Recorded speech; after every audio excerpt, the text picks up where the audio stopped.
Will the meeting please come to order? This is the City Council adjourned regular meeting of January 14th, 2025. The time is 5:10 p.m. And at this time, I'd like to call on the City Clerk to conduct the roll call vote. Thank you, Mayor. Councilmember Carroll. Here. Councilmember Go. Here. Councilmember Liu. Here. Councilmember Mai. Here. Councilmember Treseder. Here. And Mayor Agron. Here. All members being present, we're ready to proceed with the business here. I'd like to ask the City Clerk at this time to provide information on how residents and others can participate, either remotely or, of course, here in person.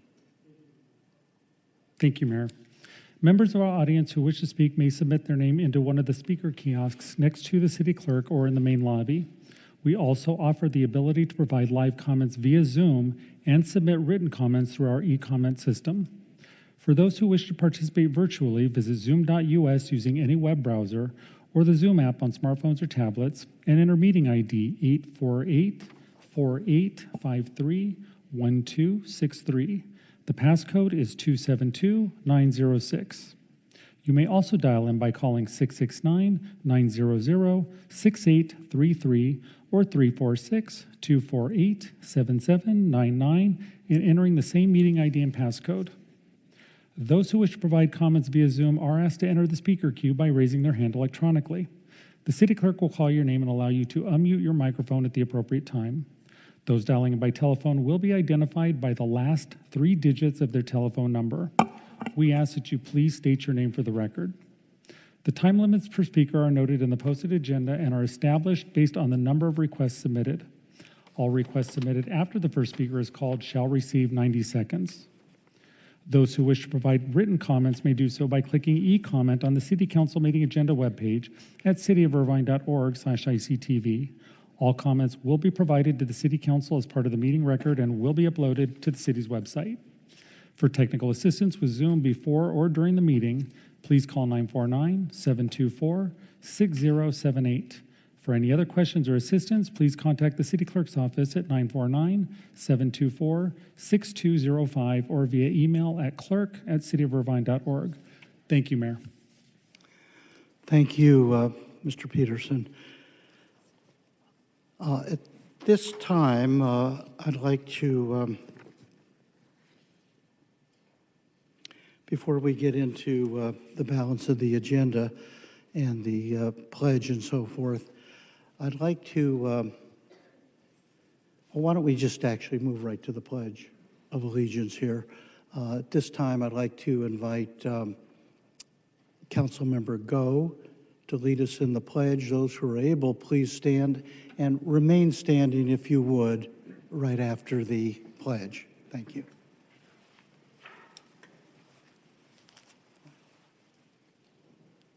I pledge allegiance to the flag of the United States of America and to the republic for which it stands, one nation, under God, indivisible, for liberty and justice for all. Please remain standing if you would. There have been a number of tragic events of late, and the thought was that we would ask folks to remain standing for a moment of silence as we begin this new year with the weight of a great deal of collective loss and a reminder of the fragility of life. The start of 2025 has brought us profound tragedies that have touched our hearts and shaken communities.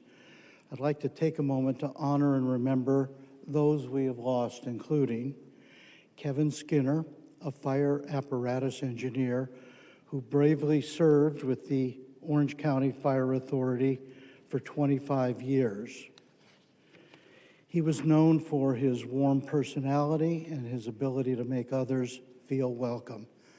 Our condolences go out to his family and everyone at the Orange County Fire Authority.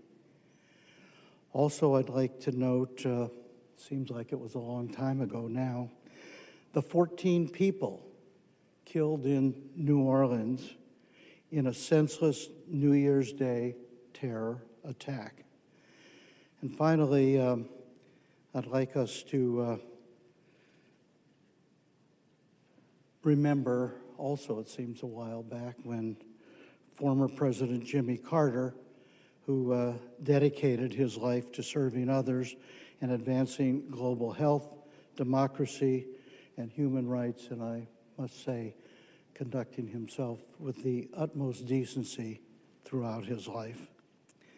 There is one more, of course. We want to remember those who have lost their lives in the horrific wildfires burning in Los Angeles County. The Pacific Palisades fire is the worst in Los Angeles history, and the devastating impact of these fires will be felt for a long time to come. Our thoughts are with all those who have been affected by this destructive firestorm. We will be hearing more about what we can do to be of help.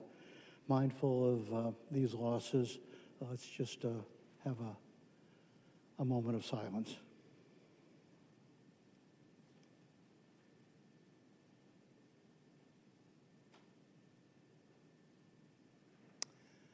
Thank you.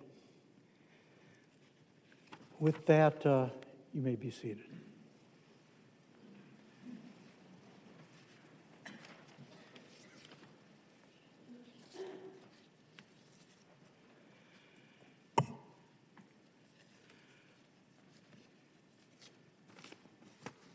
One of the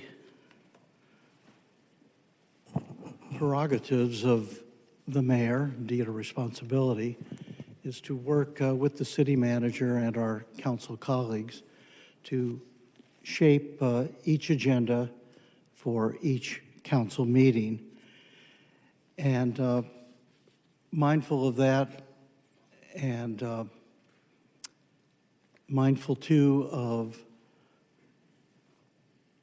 our commitment to hearing from the public, we will be dealing with public comment just a little differently tonight. We also will be reshaping a little bit, broadening the whole idea of an invocation. Typically, we have had invocations that are pretty much of a traditional religious nature, and those are appropriate invocations, but the term invocation has a broader connotation, which is to bring people together with uplifting words that may be spiritual or religious in nature, but can be much more. And it's about inspiring us to serve. It's a call to action in many cases. Accordingly, tonight, our invocation will be just a little different. We're coming up on Martin Luther King Jr. Holiday, the recognition of his birthday, which has happily evolved into a day of service nationwide. And I thought it might be appropriate for our invocation tonight to replay 5 minutes of Dr. King's famous, of course, "I Have a Dream" speech. It has a real connection, not only to us individually here in the city of Irvine, but because it inspired certain civil rights laws, anti-discrimination laws, fair housing laws, full employment laws. Because it did that, and it allowed our city in 1971, a new city, to begin with the benefit of all those anti-discrimination laws.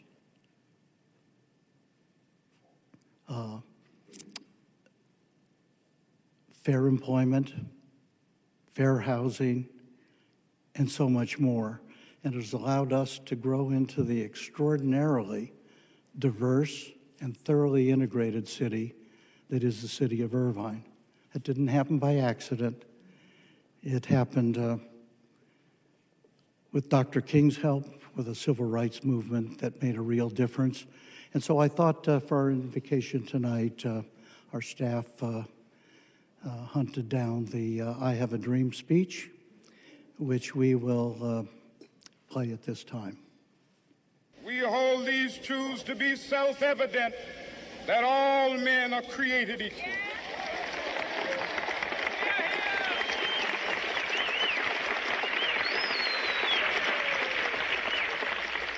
I have a dream that one day on the red hills of Georgia, the sons of former slaves and the sons of former slave owners will be able to sit down together at the table of brotherhood.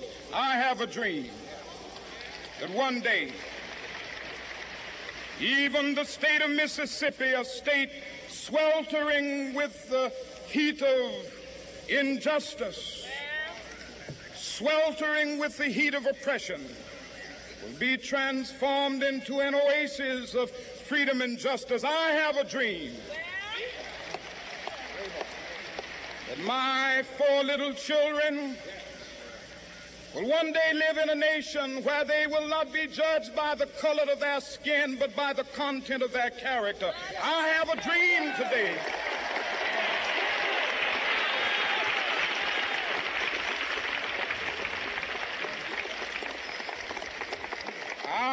a dream that one day down in Alabama, with its vicious racists, with its governor having his lips dripping with the words of interposition and nullification, one day right there in Alabama, little black boys and black girls will be able to join hands with little white boys and white girls as sisters and brothers. I have a dream today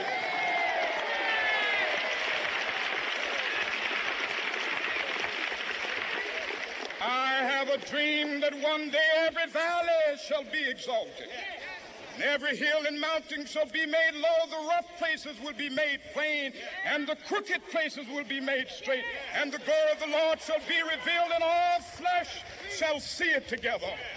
This is our hope. This is a faith that I go back to the South with. With this faith, we will be able to hew out of the mountain of despair a stone of hope. With this faith, we will be able to transform the jangling discords of our nation into a beautiful symphony of brotherhood. With this faith, we will be able to work together, to pray together, to struggle together, to go to jail together, to stand up for freedom together, knowing that we will be free one day. This will be the day. This will be the day when all of God's children will be able to sing with new meaning, "My country, tears of thee. Sweet land of liberty, of thee I sing. Land where my fathers died, land of the pilgrim's pride. From every mountainside, let freedom ring. And if America is to be a great nation, this must become true. So let freedom ring. From the prodigious hilltops of New Hampshire, let freedom ring.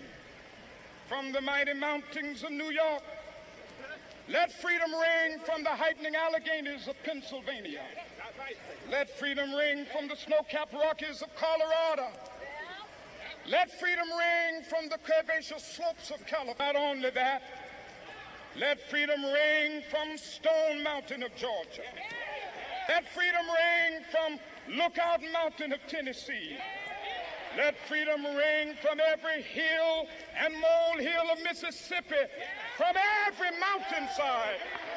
Let freedom ring. And when this happens, when we allow freedom ring, when we let it ring from every village and every hamlet, from every state and every city, we will be able to speed up that day when all of God's children, black men and white men, Jews and Gentiles, Protestants and Catholics, will be able to join hands and sing in the words of the old Negro spiritual. Free at last, free at last. Thank God Almighty, we are free at last.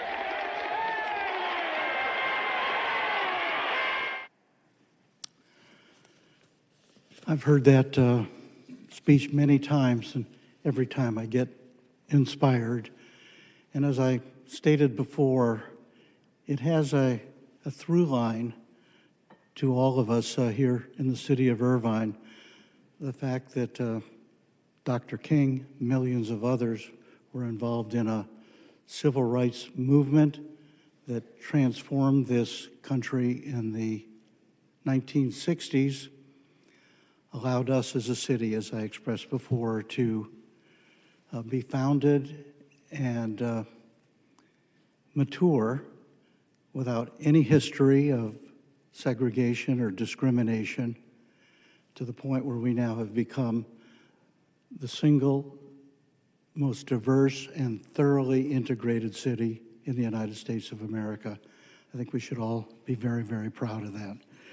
So with that, I would like to move on now to presentations. We have two presentations tonight, items 1.1 and 1.2. Item 1.1 is a proclamation regarding Korean American Day. Item 1.2 is a proclamation in recognition of Dr. Martin Luther King Jr. Day. What I'd like to do is invite at this time people who wish to comment on these items as part of public comment. I'd like to invite any Zoom speakers to raise their hand electronically to enter the speaker queue. And what I'd like to do further is defer to our city clerk for additional information about how people can comment on these items now. Thank you, Mayor. We have one request to speak from Mona. I'm the only one? Really? Well, there we are. Thank you. Mona, please come forward. The good news is you have 3 minutes, and if you go over, I won't count. I won't go over. I really won't go over. Happy New Year. That's a start. It's a new year. Hopefully it will be a good year. It's not starting so good. This is about Martin Luther King and his fight for justice and civil rights and everything that he said. Like when I was in DC and went through the Martin Luther King monument, every single word that he's ever said resonated with me. And this is, I've gone several times. But I thought I would say a couple of his sayings, since we did start with him. And I do have a dream. I do have a dream that we will have peace. I do have a dream that all of this changes and we get to be a whole, all of us, this whole world. Freedom is never voluntary, given by the oppressor. It must be demanded by the oppressed. We have seen this over and over again. A genuine leader is not a searcher for consensus, but a molder of consensus, not afraid to speak their mind. He was not afraid. Darkness cannot drive out darkness. Only light can do that. Hate cannot drive out hate. Only love can do that. We have seen so much hate in the past year plus. I wish we would just walk away and show love to each other. And there's one that's really important. There comes a time when silence is betrayal. People have remained silent about what goes on in this world. The last thing that I'm going to say that he said, I think for the ultimate peace and security of the situation, and he was talking about Palestine, it will probably be necessary for Israel to give up this conquered territory, because to hold on to it will only exasperate the tensions and deepen the bitterness. This was at the time of Martin Luther King. Look at where we are now. We have to change things, and we change them from here all the way up. Thank you for your time. Thank you for your comments. They're much appreciated. Mayor, we have two more requests to speak, one in person, one via Zoom. If I could call forward Jason Garshfield. And Mr. Garshfield, you have 90 seconds. Let me just add that our general rule is those who put their name in the queue after the first speaker has begun are typically limited to 90 seconds. As you know, if you go slightly over, I won't be reprimanding you. No worries, I won't need 90 seconds. I just wanted to provide some brief context to the comments of the prior speaker and to point out that Martin Luther King Jr.'s quote says that I see Israel as one of the great outposts of democracy in the world and a marvelous example of what can be done, how a desert land can be transformed into an oasis of brotherhood and democracy. Peace for Israel means security, and that security must be a reality. Now, I wish I didn't have to keep bringing this up. I was really willing to leave the whole Middle East issue in the past, but if it's going to keep being brought up, I'm going to keep rebutting the lies on the other side. And to that end, I won't say anything else other than that I honor the legacy of Dr. Martin Luther King Jr. He was a great man, and he is worth remembering. Thank you. Thank you very much for your comments. Next, Carl. Our next speaker is Eric Nishanian. Mr. Nishanian, you may unmute your mic. You have 90 seconds.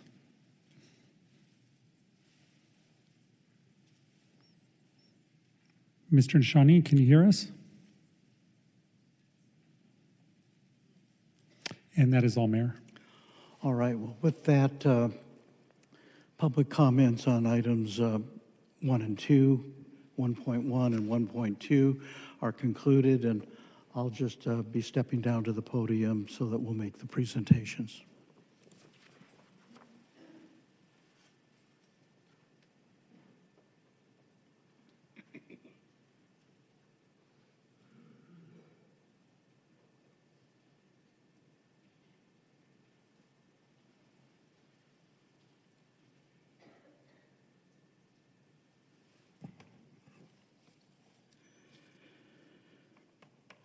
As they're listed in our agenda, item 1.1 proclaims January 13th, 2025 as Korean American Day. At this time, I'd like to invite Matt Kern, District Director from Representative Dave Min's office, our newly elected Congress member. Is Matt here?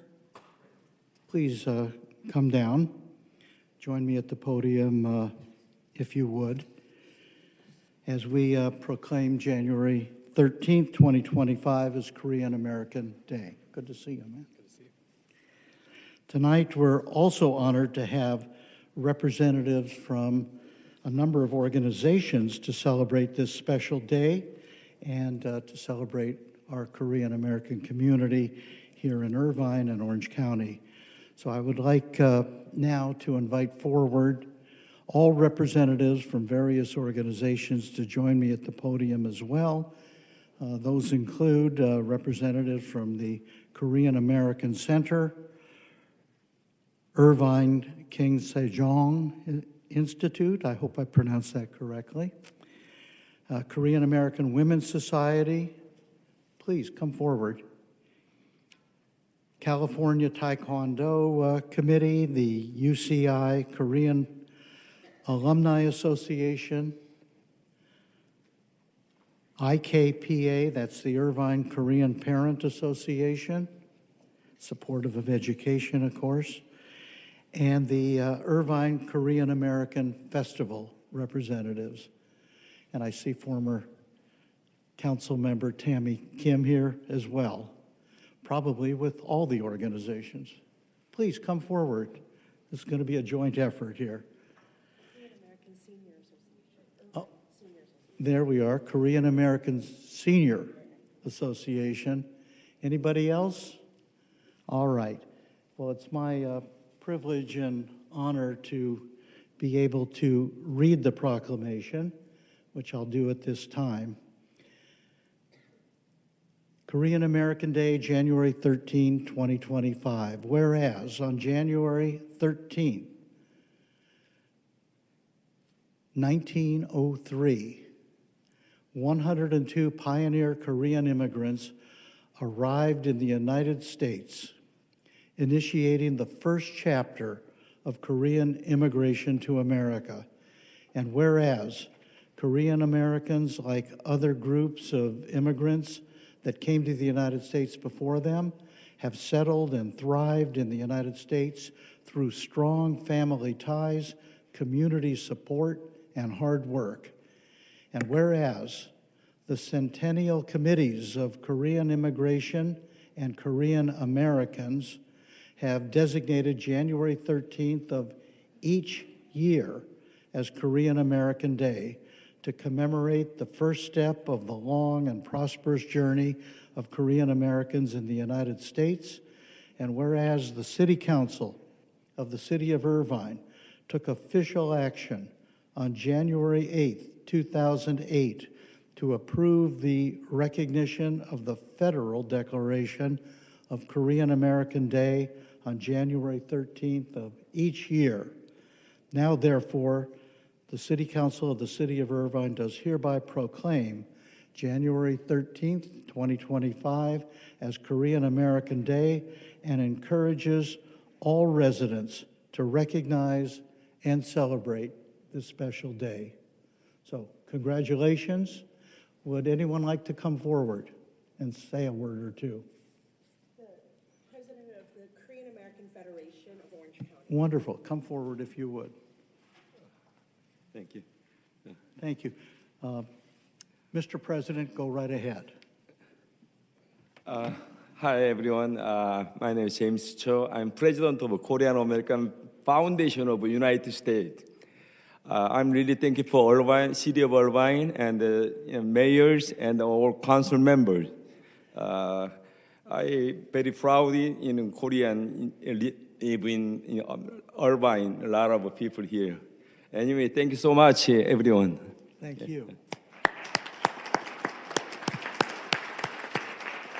I think what we're going to do is take a picture in a moment. I'm going to invite my colleagues to come down off the dais and join us in the picture. I was first introduced to Korean American Day and the celebration of the immigration of Koreans, first to Hawaii, then to the mainland here in the United States. I was introduced to all of this by Suki Kang, who, of course, went on to become our mayor. And in fact, we had invited him to join us tonight, but he holds a position of some prominence now in the federal government and is traveling through the western United States and couldn't be here. But if he views this on video later on, he'll know we remembered he got all of this started early on. With that, would my colleagues like to come down and join in a photograph?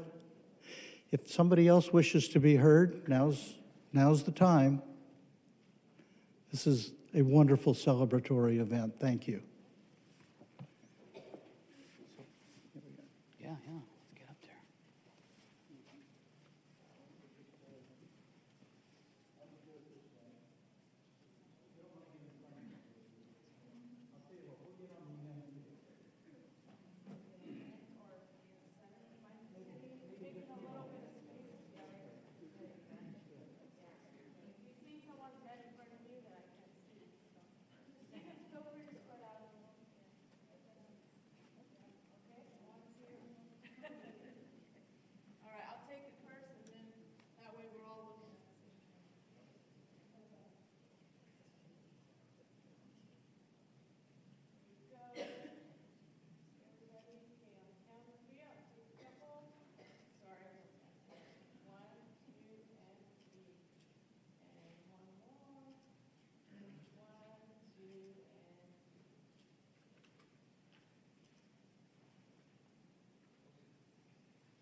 All right, our second presentation and involves, of course, January 20th, proclaiming, by way of proclamation, January 20th, 2025 is Dr. Martin Luther King Jr. Day. And we are also honored to have here representatives from several organizations in attendance this evening to celebrate this special day that honors the legacy, the extraordinary legacy of Dr. Martin Luther King Jr. I'd like now to invite forward the Reverend Robert Wright from Christ Our Redeemer AME Church. Is Reverend Wright here? No? All right. As well as representatives from the various organizations as follows. Please come forward and join me at the podium, and don't be bashful about stepping forward. The Black Chamber of Commerce of Orange County, the National Association for the Advancement of Colored People, the Orange County branch, the Thurgood Marshall Bar Association, the Black Faculty and Staff Association from UCI. Is there a representative from? Great. And also members in attendance from the City of Irvine Diversity, Equity, and Inclusion Committee. Do we have any committee members here? Well, we need to report to them. They were invited to be included, definitely. So thank you all for joining this evening to celebrate this special day. Let me read the proclamation and invite any of you, if you wish to say a few words. This is a proclamation regarding Dr. Martin Luther King Jr. Day, January 20th, 2025. Whereas January 20th, 2025 commemorates the 39th anniversary of the observance of Dr. Martin Luther King Jr.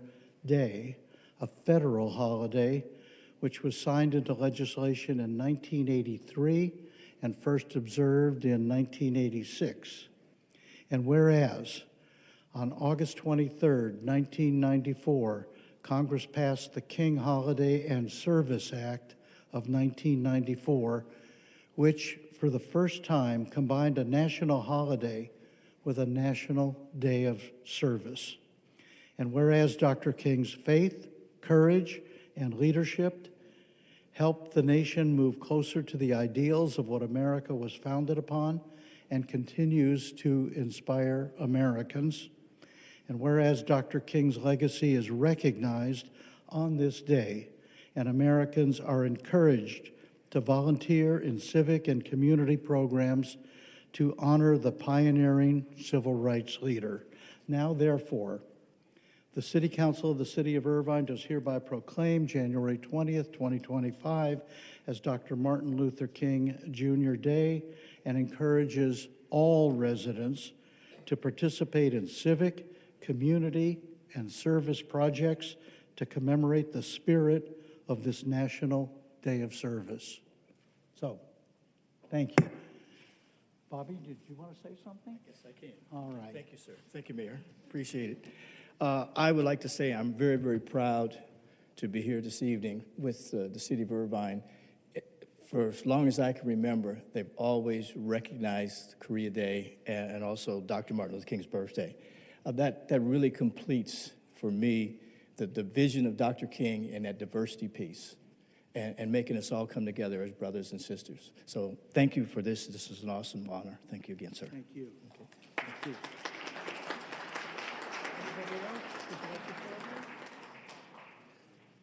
Tell folks who you are. Yes.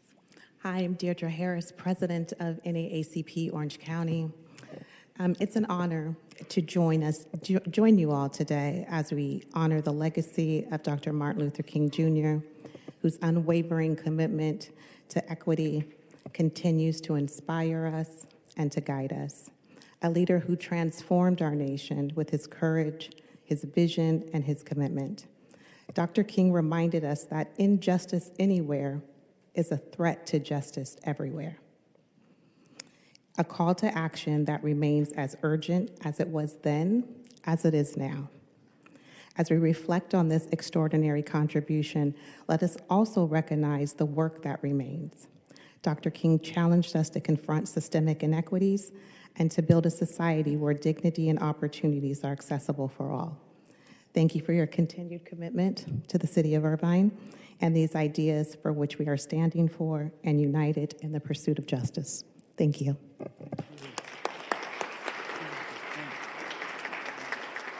Anybody else? Otherwise, we're going to take a picture and we'll all be famous in a few moments, okay? I'm going to ask my colleagues again to step down from the dais if they would and join us in a photograph.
Shoot it. Overshot.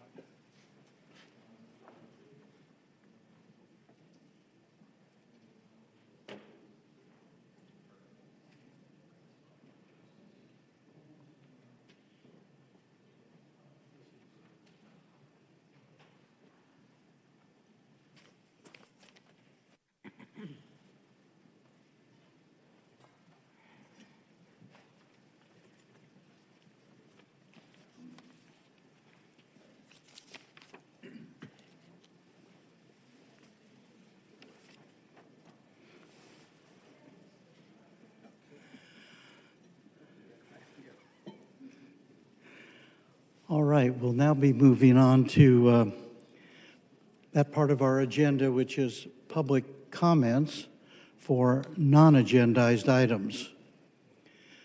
So again, this is for matters not on the official City Council agenda. Those who wish to participate in this portion of the City Council meeting via Zoom should now raise their hand electronically to enter the speaker queue. Any member of the public may address the City Council on items within the City Council's subject matter jurisdiction, but which are not listed on the agenda. However, no action may be taken on matters that are not part of the posted agenda. In other words, we can't act on anything that is said here in this segment. We will be allowing 30 minutes, maximum of 30 minutes altogether for non-agendized public comments. That will be initially at the start of our meeting. After 30 minutes, we'll be ending the initial non-agendized public comment portion of our meeting, and we'll then take up items listed on our City Council meeting agenda. If after that, there are still people who want to be heard under non-agendized public items, we will provide an additional opportunity at the very end of the council meeting after we've dealt with all the other council business. Per City Council policy, all public comments that include multimedia, that is videos and the like, those will be taken last. Carl, I turn to you now as our city clerk. How many speakers wish to be heard? Thank you, Mayor. We have 22 requests to speak. 22. So let's get this in 30 minutes if we could. Let's put those maybe at 90 seconds each. 90 seconds each. That way, if people will limit their comments, we can get these all done in a half hour, and people won't have to wait till later on to be heard. With that, would you wish to call the people for public comment? Yes, thank you, Mayor. If I could call forward Wing Chow, Susan Sayer, Larry Torres, Amy B., and Carol. And we will start with Wing Chow.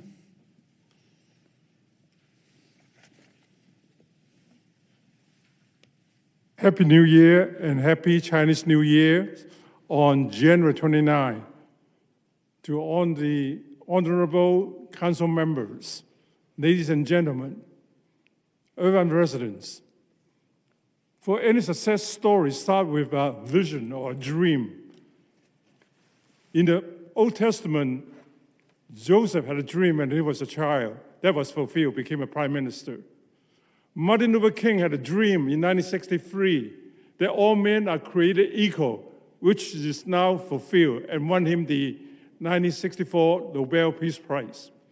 1962, the late President Kennedy had a dream of landing a man on the moon and bring him back safely. That was fulfilled on July the 20th, 1969.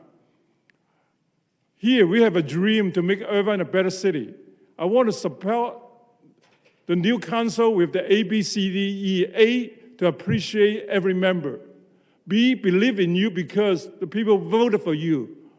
C, to contribute and compliment instead of criticize and complain. D, expect you to deliver what you promised during the campaign. E, expect you to excel far upon our expectation to make Irvine an excellent city. Thank you. Thank you, and thank you very much for your comments as well as staying within the 90 seconds. Susan Sayer. Hi, good evening. My name's Susan Sayer, and I've lived in Irvine for a long time.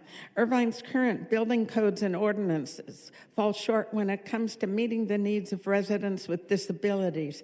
Any of us at any time could face temporary or permanent conditions requiring the use of a wheelchair or a walker. Seniors constitute an increasingly large percentage of Irvine's community and are living longer, thus accessible housing is becoming increasingly urgent.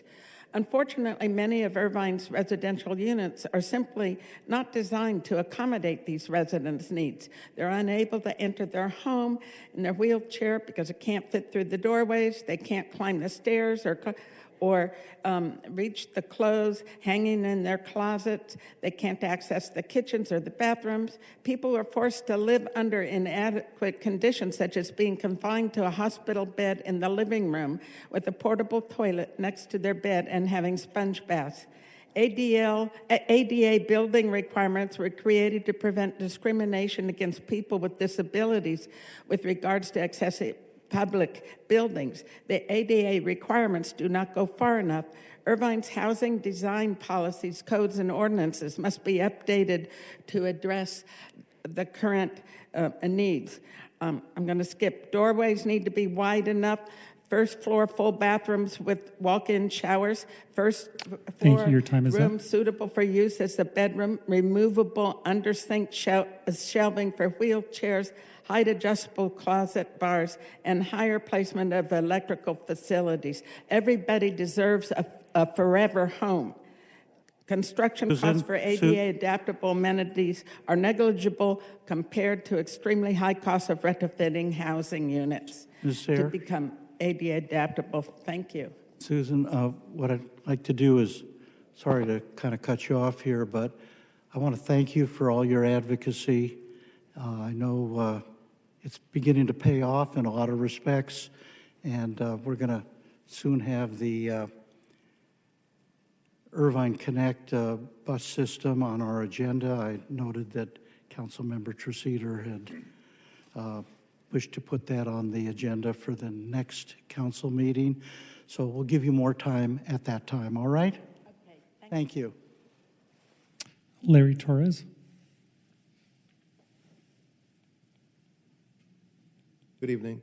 I'm an avid bike rider. I ride throughout the city, and I have a request.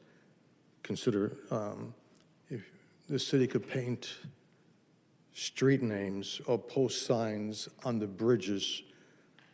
For example, when you go down Portola, from Portola down Peters Canyon towards the Back Bay or Barranca, there's a bunch of bridges that have no names visible from the bike path.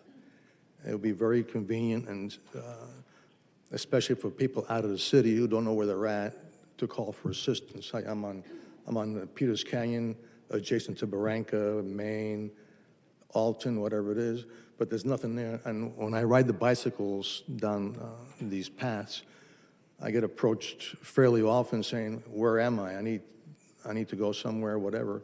I was hoping that the city council could consider painting signs, or maybe Public Works, something like that. Well, thank you. Thank you for your comments. Thank you very much. We have some city staff here. Is Sean Crumby here?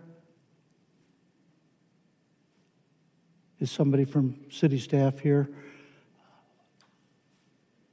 Oliver, if you would just arrange to have city staff tonight confer with you a little bit, and your comments may get something very good started. All right?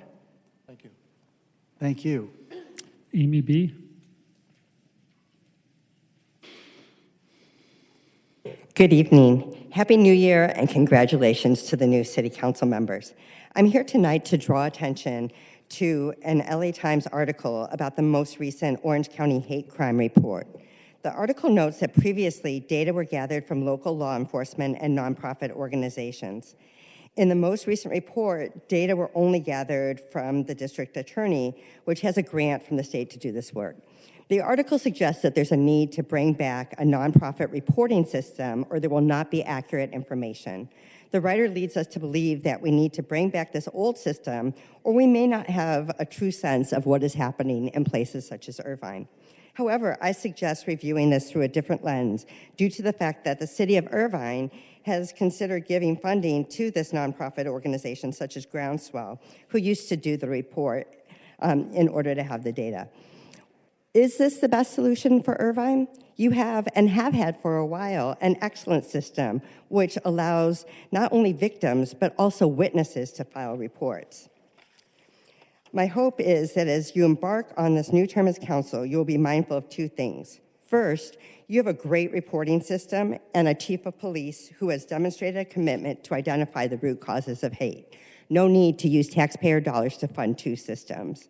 I also hope that city councils will be a place where hate incidents and hateful disruptions do not occur. Thank you. Thank you very much for your comments. Chief, could we have somebody speak with the commenter tonight? We're very proud of the system we have. We want to make sure we have a good integrated system altogether. So with that, maybe a few words between you might advance the ball a little. Thank you. Next, please. Carol, and if I could also call forward Wendy, Sandy L., Julie H., Stacy K., and Julie M. Good evening. Welcome. Transparency in government is the foundation of trust between elected officials and the people they serve, like all of us. That's why I found it deeply concerning when I could not see a complaint I filed with the FPPC regarding Irvine Community News and Views, ICNV, in their portal in October of 2024. I guess a technical glitch I understood from the FPPC prevented it from showing. It's what has now been passed out to all the council members so that they can be aware of it. It arrived at the FPPC in October, but did not actually become transparent to everybody until December after the election had already concluded. The Fair Political Practices Commission is investigating Irvine Community News and Views currently for allegations of conflict of interest, the failure to file a required Form 409, among other allegations. There were over 22 Irvine citizens who filed complaints, and yet none of them showed at the website, and currently that is being investigated by FPPC. Why does it matter? Why does the FPPC Form 409 matter? Form 409 requires LLCs to disclose who the members are when there's a financial relationship between an independent expenditure and an LLC like Irvine Community News and Views. The City of Anaheim recently voted for strict transparency codes and rules. I ask that the City of Irvine also consider enforcing FPPC codes and rules here, just like they are doing in other cities. Thank you for your time. Thank you for sharing your views with us tonight. Wendy? Welcome. Hi. Congratulations to the new city council members, to the mayor, and to those that were reelected. I want to trust that you all have the best interests of the city as your #1 priority. But as another election season approaches, we must ask an important question. Mayor, are you prioritizing the interests of the city, or are you more focused on advancing your own agenda and personal alliances? Recently, you have been seen with 2 opposing candidates for the special election race, raising eyebrows and questions about your motives. One candidate, Betty Franco Martinez, you have appeared to have convinced her to be added to the ballot to strategically challenge Tammy Kim, who we know you have a personal vendetta against. The other candidate, Anthony Kuo, endorsed you during your campaign for mayor. Now it seems you are returning the favor, as was announced in a survey sent to District 5 residents, although you seem to deny it at the most recent DGI meeting. But you were seen with him, and it is going around social media. So I ask, what's really going on here? Are these endorsements and ballot placements about what's best for Irvine, or are they part of the political deal-making to settle debts and favors? If a mayor is working at the whim of candidates he's making deals with, how can we trust that his decisions are in the city's best interest? Irvine deserves leadership that's transparent, impartial, and focused on the needs of our community, not personal political gain. A mayor's responsibility is to represent the entire city with integrity, ensuring every decision serves the greater good of all residents. Thank you. Thank you for sharing your views with us tonight. Sandy L. Welcome. Thank you. I want to publicly thank the Orange County Fire Authority for all of their hard and dangerous work on the LA fires. Their bravery and tireless efforts are extremely appreciated. As OCFA Public Information Officer Paul Holliday said, Orange County prioritizes helping our neighbors in time of need, but our priority 1 is our own citizens in Orange County, in case something happens here. I hope that this City Council will recognize the important work that the OCFA does for us here in Irvine, and that it gives our cities full support, and that politics will lose out in favor of the needs and protection of our community. This is a scary and devastating time for Southern California. We need to support our brave firefighters and be prepared should fires come our way. One need only hear the devastating stories of those in LA that lost everything to understand that this is not a political issue, but rather it is a safety and humanitarian one. And for those wishing to donate to the OCFA firefighters, they are currently accepting water and Gatorade donations from 8 a.m. to 6 p.m. at OCFA headquarters at 1 Fire Authority Road in Irvine. Thank you. Thank you. And incidentally, Fire Chief Nick Freeman is here, I think. There we are. You may wish to thank him personally. There he is, Fire Chief.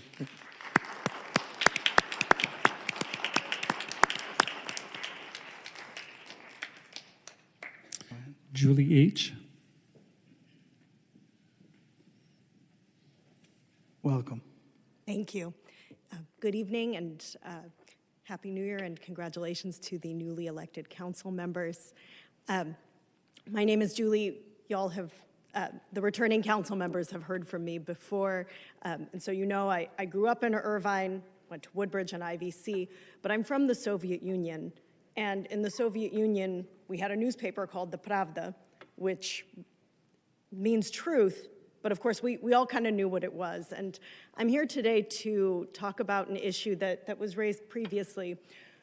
Mayor Agren, you've kindly engaged with a lot of the commenters and kind of taken action on, I think, some important matters, and I hope you'll hear these comments in a similar spirit.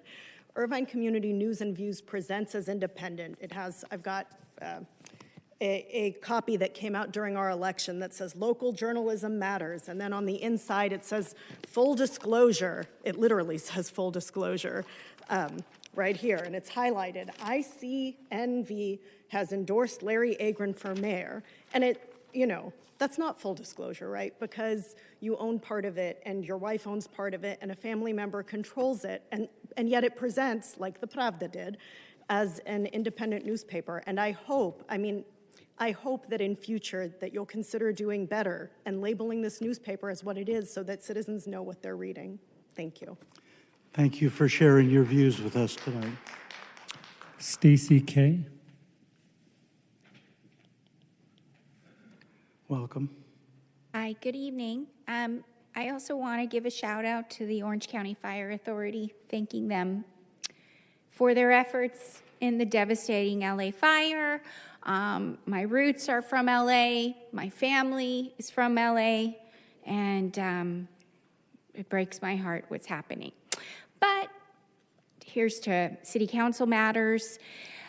Hello, City Council. I'm here to emphasize the critical importance of enforcing our established rules of decorum during council meetings. Upholding these standards is essential for fostering a respectful and inclusive environment, thereby preventing the spread of hatred and division within our community. The rules for decorum are not mere formalities. They ensure that council meetings serve as a platform for constructive dialogue and effective governance. By adhering to these rules, we create a space where diverse perspectives can be shared without fear of hateful rhetoric, inflammatory language, and defamatory accusations. This commitment to decorum not only reflects the values of our city, but also sets a standard for civil discourse that can inspire the broader community. In an era where public discourse is increasingly polarized, I ask that this city be a model of civility. That includes no fake dead babies in this city council chambers. Thank you. Thank you for sharing your views with us. Julie M., and if I could also call forward Ralph Futch, Mona, Jason Garshfield, Harvey Liss, and Melissa Masri. Welcome. Thank you. I just want to congratulate the newly elected council members. Your presence here represents a new start in this fresh year. Last year brought many challenges in our community, including very divisive comments in this chamber that went well beyond the subject matter jurisdiction of the council. As the mayor just read, it is the municipal code's regulation that all agendized and non-agendized comments fall within the subject matter of the Irvine City Council. I'd like to highlight for the city that the majority of city council members acting on your own can enforce that provision. In addition, the majority of the city council can ensure that the rules of decorum are followed. As the speaker before me mentioned, the rules of decorum ensure that nobody speaking at this podium uses loud, disruptive, or defamatory language. The third section of the municipal code that I would like to highlight empowers a majority of the council to appoint a representative for a group of speakers so that public comments can be efficient and that beliefs or statements are not repeated again and again. These provisions of the municipal code empower you. Thank you. Your time is up. Thank you for your comments. Ralph Futch. For the past 20 years, I've been a contributor to energy sustainability in roles ranging from being CEO of an energy technology efficiency startup to working for Fortune 50 companies. I'm currently volunteering as a representative on the Community Advisory Committee for Orange County Power Authority and as Vice Chair of Sustain SoCal based at UC Irvine. My focus is not on what America was 70 years ago, but the promise of what America could be 70 years from now. This helps explain my passion for sustainability. To me, something is sustainable if we can keep doing it the same way indefinitely. We could not keep dumping DDT into the environment without killing the American eagle population, so years ago we banned DDT. We could not keep dumping CFCs into the atmosphere without destroying the planet's ozone layer, so years ago we banned the use of CFCs. Today it's clear we cannot keep dumping carbon into the atmosphere without adversely impacting the climate of the planet. I can't model the impact of carbon on the environment, but I believe the scientists who can. I cannot design and model aircrafts, but I believe planes fly, and I believe the scientists and engineers who build them. I'm expressing support tonight for Orange County Power Authority. They are governed by our elected representatives of our cities. They're not motivated by profit and dividends, don't get me wrong. I'm almost as passionate about dividends as profit as I am about sustainability. I've witnessed firsthand as a representative on the CAC how the current management of OCPA has turned a disastrous start into a nationally recognized model of excellence. I encourage the City of Irvine, who played a critical role in founding OCPA, to continue their support on behalf of our Orange County community of cities. Thank you for your comments tonight. Mona. Welcome. You have 90 seconds. 90 seconds. I find it amazing to hear some of the things that I just heard. I wasn't going to talk about any of this. I get redirected. Some of the people that have come and said that there should be decorum and you should have rules for when people speak are the ones who are insulting other people, lying continuously. I did not expect to come to City Council tonight so I can listen to the same BS that we've listened to for over a year. Can we stop the attacks and get this council to working? I am tired of these people coming and repeating the same thing. A lie does not become truth the more you repeat it. It remains a lie. What I was going to talk about was I watched the DGI meeting. And I sat there and I looked at the performance of some of the people right here in front of me. Kathleen, Melinda, and William. That was unbelievable and not in a good way. You don't attack the council members that work with you and say you want to work with people. You're not doing that. We are going to hold you accountable. You have to stop this. This is Thank not. you. Your time is up. This is not acceptable. Thank you for sharing your comments. Jason Garshfield. Welcome. Thank you. So I'm not going to expend any energy rebutting the previous commenter because I would like to move past the ugliness of the last term, and I'd like to do that to the greatest degree possible in my own comments. So I'm a resident of Cross Creek Apartments in Irvine. The weekend before last, management posted signs on my carport informing me with less than a week's notice that I would not be allowed to park in my regular parking spot during the day because they would be painting the carport, and if I did, my car would be towed at the vehicle owner's expense. And they made no arrangements for alternate parking, and on what I thought would be the night before the first day of the project, I found myself circling around the complex for half an hour, unable to find a parking spot. As it turned out, The project wasn't even done the next day. It was delayed for several days and still hasn't been completed. So I lost access to my parking spot for 3 days for no reason at all. Since rent on my apartment also covers the parking spot, I believe the Irvine company owes me a partial rent abatement. If this was an isolated incident, I would be willing to let it slide, but it is part of a long pattern of inconsideration of the Irvine company for its tenants. I would also like to remind the council of what I spoke about last time, which is that on October 7th, 2022, a 2-year-old child was struck and killed in the driveway to my complex as a direct result of a line-of-sight issue that the Irvine company has made no effort to fix in over 2 years. So here's my challenge to the Irvine company. No more aesthetic repairs until you fix the deadly line-of-sight issue. Thank you for your comments. I don't know if there's an Irvine company representative here tonight, but if there is, you should talk to him or her. Harvey Liss. Mayor, council members, Happy New Year, and many years after that. Why be a piker? That has special meaning for our city manager. I want to emphasize that every action taken by a council member should be for the benefit of the city, its residents or its workers, and business owners, our state, our country, and also our planet, which has certainly been the case with our mayor.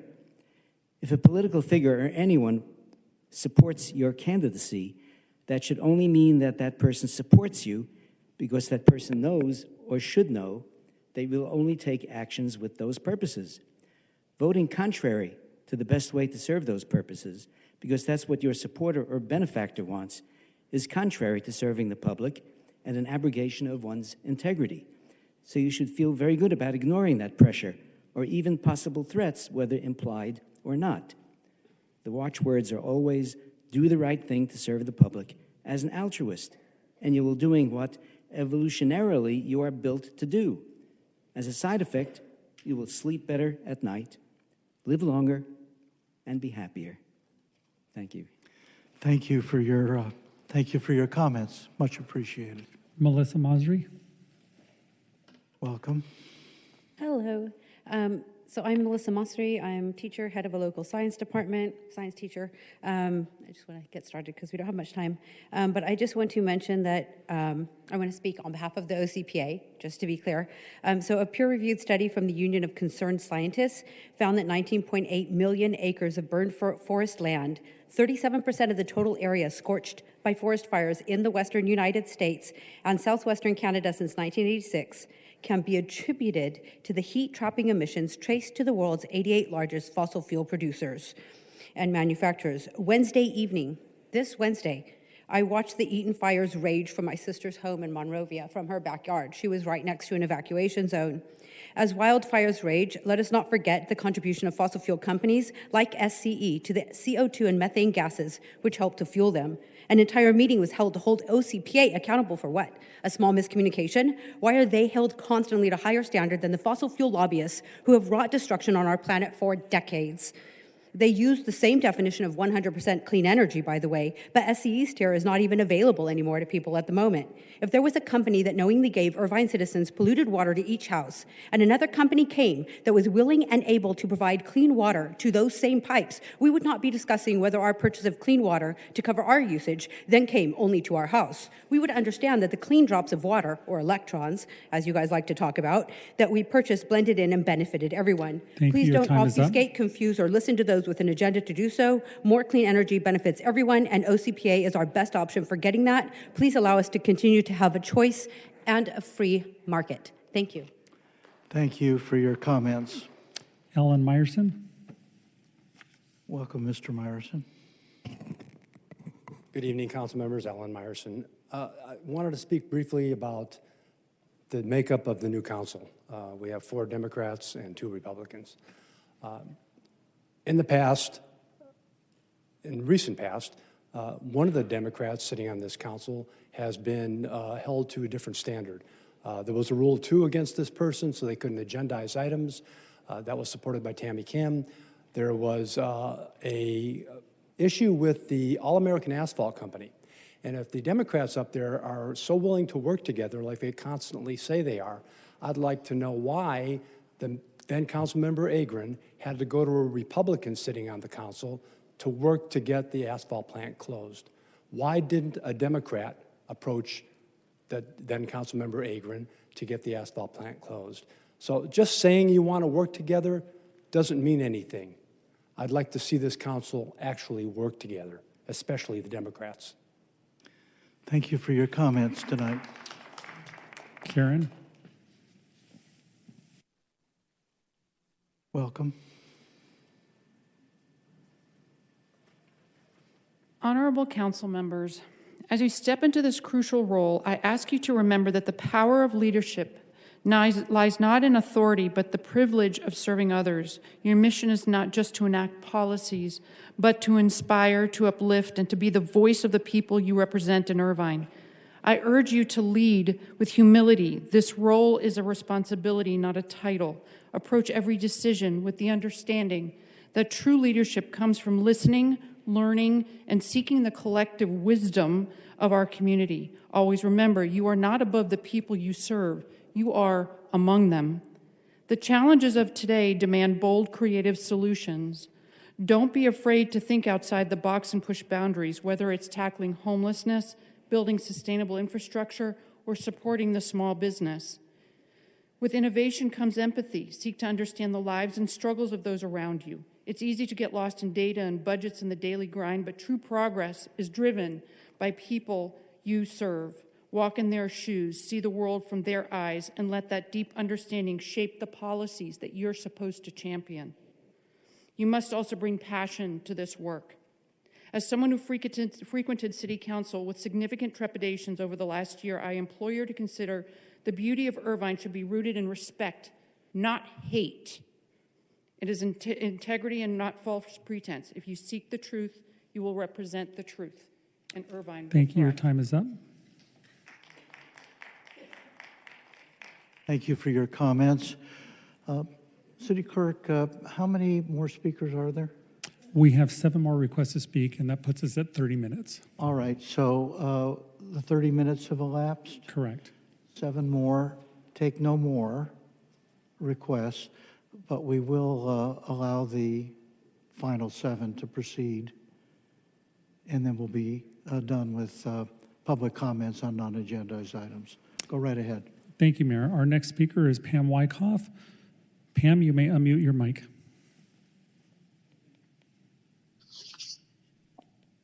Hello, I unite with everyone in Irvine in my sincere condolences for the victims of death and destruction from the LA fires.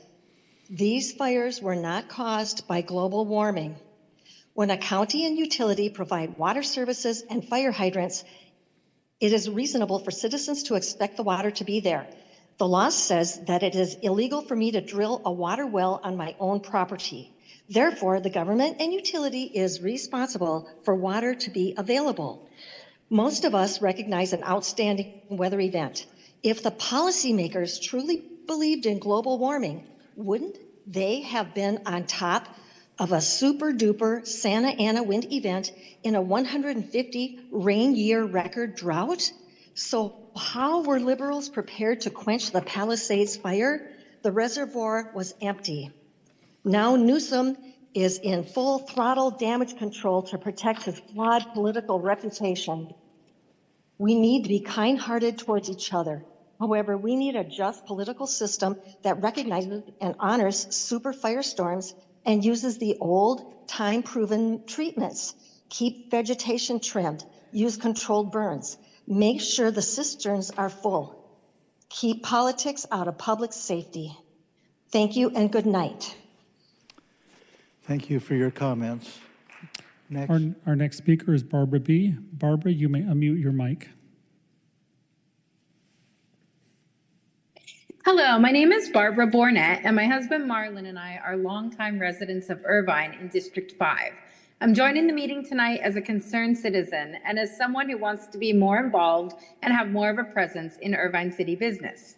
First of all, I want to say congratulations and thank you in advance to the new city council members. The residents of Irvine appreciate your time and dedication, and we know it's a lot of work and time, and know that you will have hope that you will have the best interests of all of the residents in Irvine in mind as you make decisions and lead our city. I'd also like to thank all of the firefighters in Irvine and everywhere in California for all of their service during these devastating fires. We strongly support Irvine remaining part of the OC Fire Authority and think this is a perfect example of why we need the resources of the larger organization. We do not support the proposal of Irvine breaking off from the Orange County Fire Authority. I'd also like to mention my concern about the Irvine Community News and Views. Although we haven't received one lately, this publication was very prevalent during the election, and I fear that it will be again during our April special election for a council member to fill Mayor Agrin's open seat. This so-called newspaper, as it calls itself, is extremely misleading. Most Irvine residents think it's non-biased, a community newspaper reporting things in a neutral and unbiased manner, like our former Irvine World News. But many of us know that it's privately owned and it's completely biased, one-sided, Thank you. Your and time used is as up. a way for certain candidates and persons to spread lies and false information. I hope there will be more transparency in the future as we enter into this next election. Thank you so much for listening. Thank you for your comments. Our next speaker is Galena B. Galena, you may unmute your mic. Hello, can you hear me? We can hear you. Perfect. Today, I'd like to discuss the vital role that you as council members play in addressing hate speech heard within these chambers and the importance of using your own voice and the First Amendment rights to condemn such behavior. As elected representatives, your words carry weight. When hate speech surfaces in this space, whether overt or subtle, it threatens the very foundation of inclusivity and respect that this council seeks to uphold. By speaking out against it, you not only defend the dignity of our diverse community, but also set a tone for the kind of discourse we want to see in Irvine. The First Amendment guarantees freedom of speech for everyone, including council members. This protection enables you to respond to hate speech in real time, showing the community that hateful rhetoric will not go unchallenged. Condemning hate speech is not about limiting expression. It's about exercising your own free speech to uphold the values of respect and civility to define Irvine. As council members, you have both the authority and responsibility to ensure that hate speech does not undermine the purpose of these meetings, to serve all residents of Irvine. Use your platform to model respectful dialogue, counter hateful rhetoric, and demonstrate that in Irvine, we value every individual equality. By exercising your First Amendment rights, you not only fulfill your duty as leaders, but also inspire others to join you in rejecting hatred and division. Together, we can ensure that the Irvine remains a place where all voices are heard with dignity and respect. Let us all have a good year. Thank you. Thank you for your comments. Our next speaker is telephone number 347. 347, you may unmute your mic. Yes, this is Dee Fox. I'm going to talk about a few things, but first of all, on the OCPA, if people didn't attend the November 26th City Council meeting, they sure missed a lot, because the OCPA resource manager stated that renewables that they purchase on behalf of the customers are sold off out of state. He stated that. Mayor Agrin got it out of him finally, because Joe Mosco was just beating around the bush. So the question then becomes, what is the OCPA actually doing for the state of California when it comes to reducing CO2 emissions? And the answer is simply nothing. All OCPA does is buy and sell power. They don't distribute it to their ratepayers. SCE does that through their grid. And since we know renewables are cheaper than fossil fuels here in sunny Southern California, why is the OCPA charging their customers a premium for it? So people need to understand it. All these words they use about sustainability and all this, they're just words. The OCPA has provided absolutely no proof that it has reduced our CO2 emissions in the city of Irvine. Also, I'd like to state that Larry Agrin does not own the Irvine Community News and Views. I wish you people would do your research. And when you want to go backwards into 2024 and talk about divisiveness, you people should look at yourselves, okay? Let's move forward. Let's bring things to the council that really matter. Thank you. Your time is up. Thank you. And next comments, please. Our next speaker is Eric Nishanian. Mr. Nishanian, you may unmute your mic. Thank you very much, Mayor Agrin, council members. I once again encourage the city to start a poet laureate program in a city of our size, the size of Irvine, with a superior school district, and 3 undergraduate schools, UCI, IVC, and Concordia. Isn't it time that we have a poet laureate program? There was the city has a history with poets, and I encourage the city to consider it. With regard to Tammy Kim and being about language equity, she did nothing to ensure that Farsi ballots were available in District 5 for the upcoming special election. And, the county allows Farsi-speaking citizens to ask for Farsi ballots in Irvine for county and state elections, and the city should catch up to speed and recognize Farsi-speaking residents. And, Larry, for you to be invoking MLK while you endorsed Farrakhan, who discriminates against Armenians, is just horrible. Just absolutely horrible. It's sickening. How dare you do such a thing and then come back and invoke MLK? If the city was fully integrated, there wouldn't be foreign signs. Thank you. Your time is up. There wouldn't be foreign signs at banks. And the city better do something about this foreign language signage before it becomes a problem, a real big problem, because it exists. Thank you for sharing your views, Mr. Nishanian. Our next speaker is Yuri Boyarsky. Yuri, you may unmute your mic.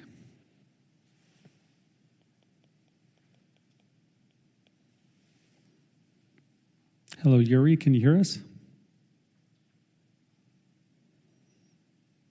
We have one more speaker in person that does have multimedia. Mr. Mayor, Sarah.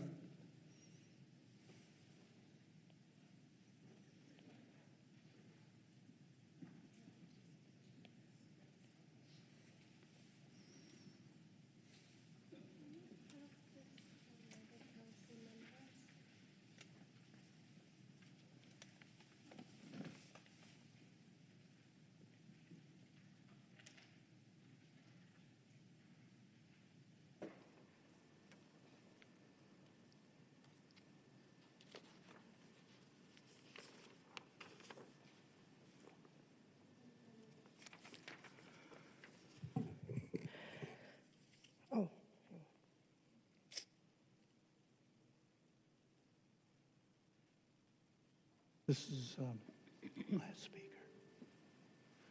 You will be our last speaker tonight. Welcome.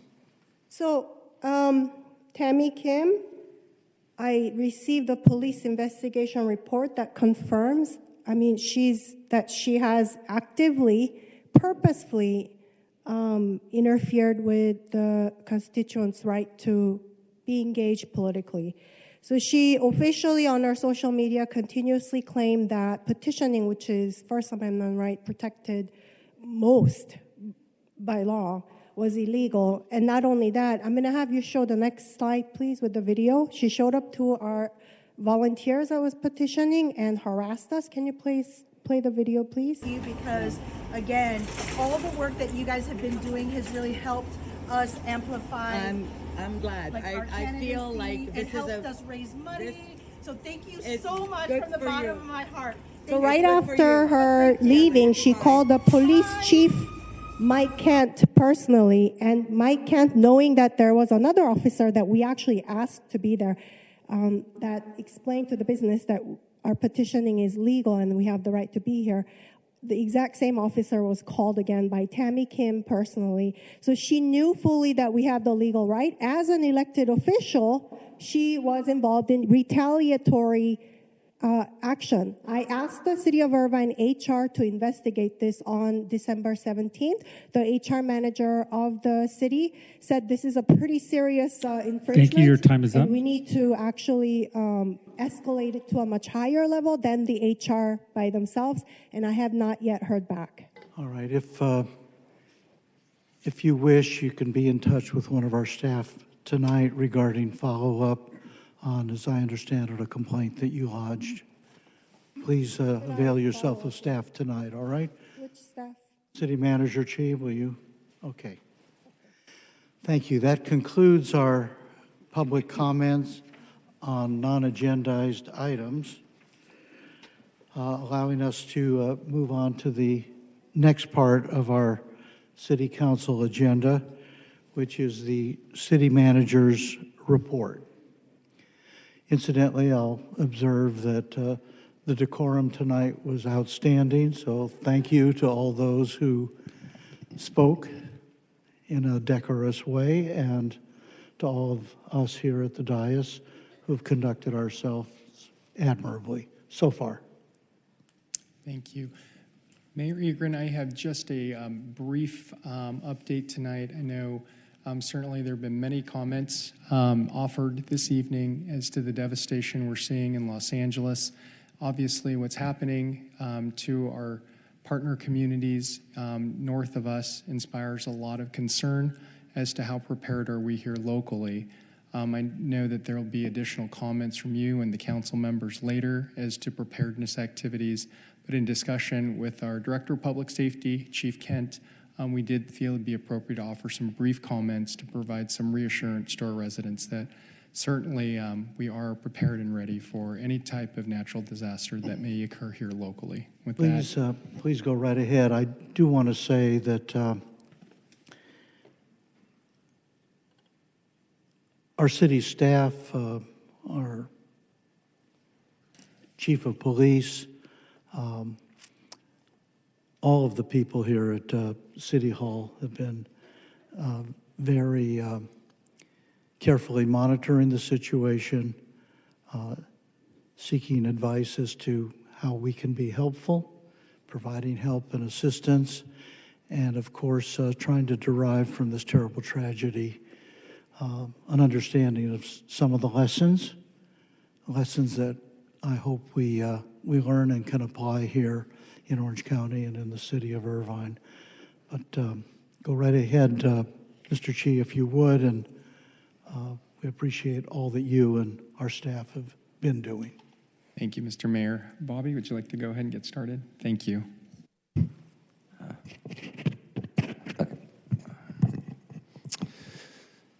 Okay, good evening, Mayor and members of the City Council. My name is Bobby Simmons, and I'm the Manager of Emergency Services with the Irvine Police Department. And I will be providing a high-level overview of our wildfire preparedness efforts and strategy here in the city.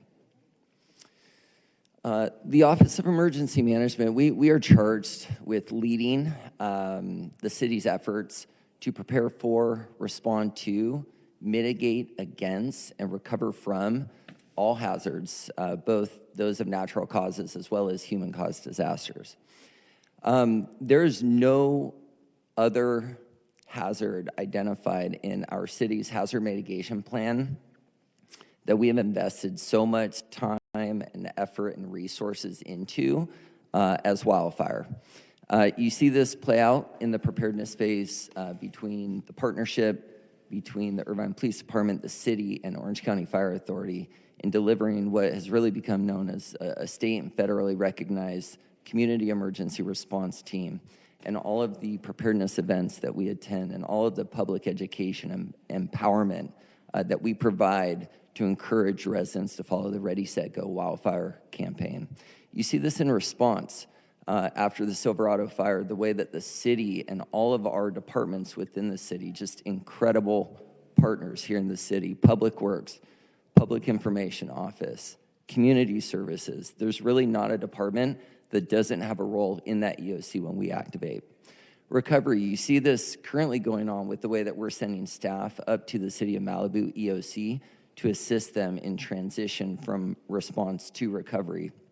And then, of course, in the mitigation phase, the partnership, again, between Orange County Fire, the city, and the Irvine Ranch Conservancy in appropriately managing the open space and reducing fuel load and conducting vegetation management. I want to highlight just for a brief moment, and this plan is on our city website, which I'll provide at the end of the presentation, but the city has spent and invested a ton of time in wildfire planning. We did this in 2019, and we actually brought it before City Council in December of 2019, which was 10 months prior to Silverado. We did not know it was coming. We had invested a full year's effort in all of these topics that you see in bullet points to the left of the screen.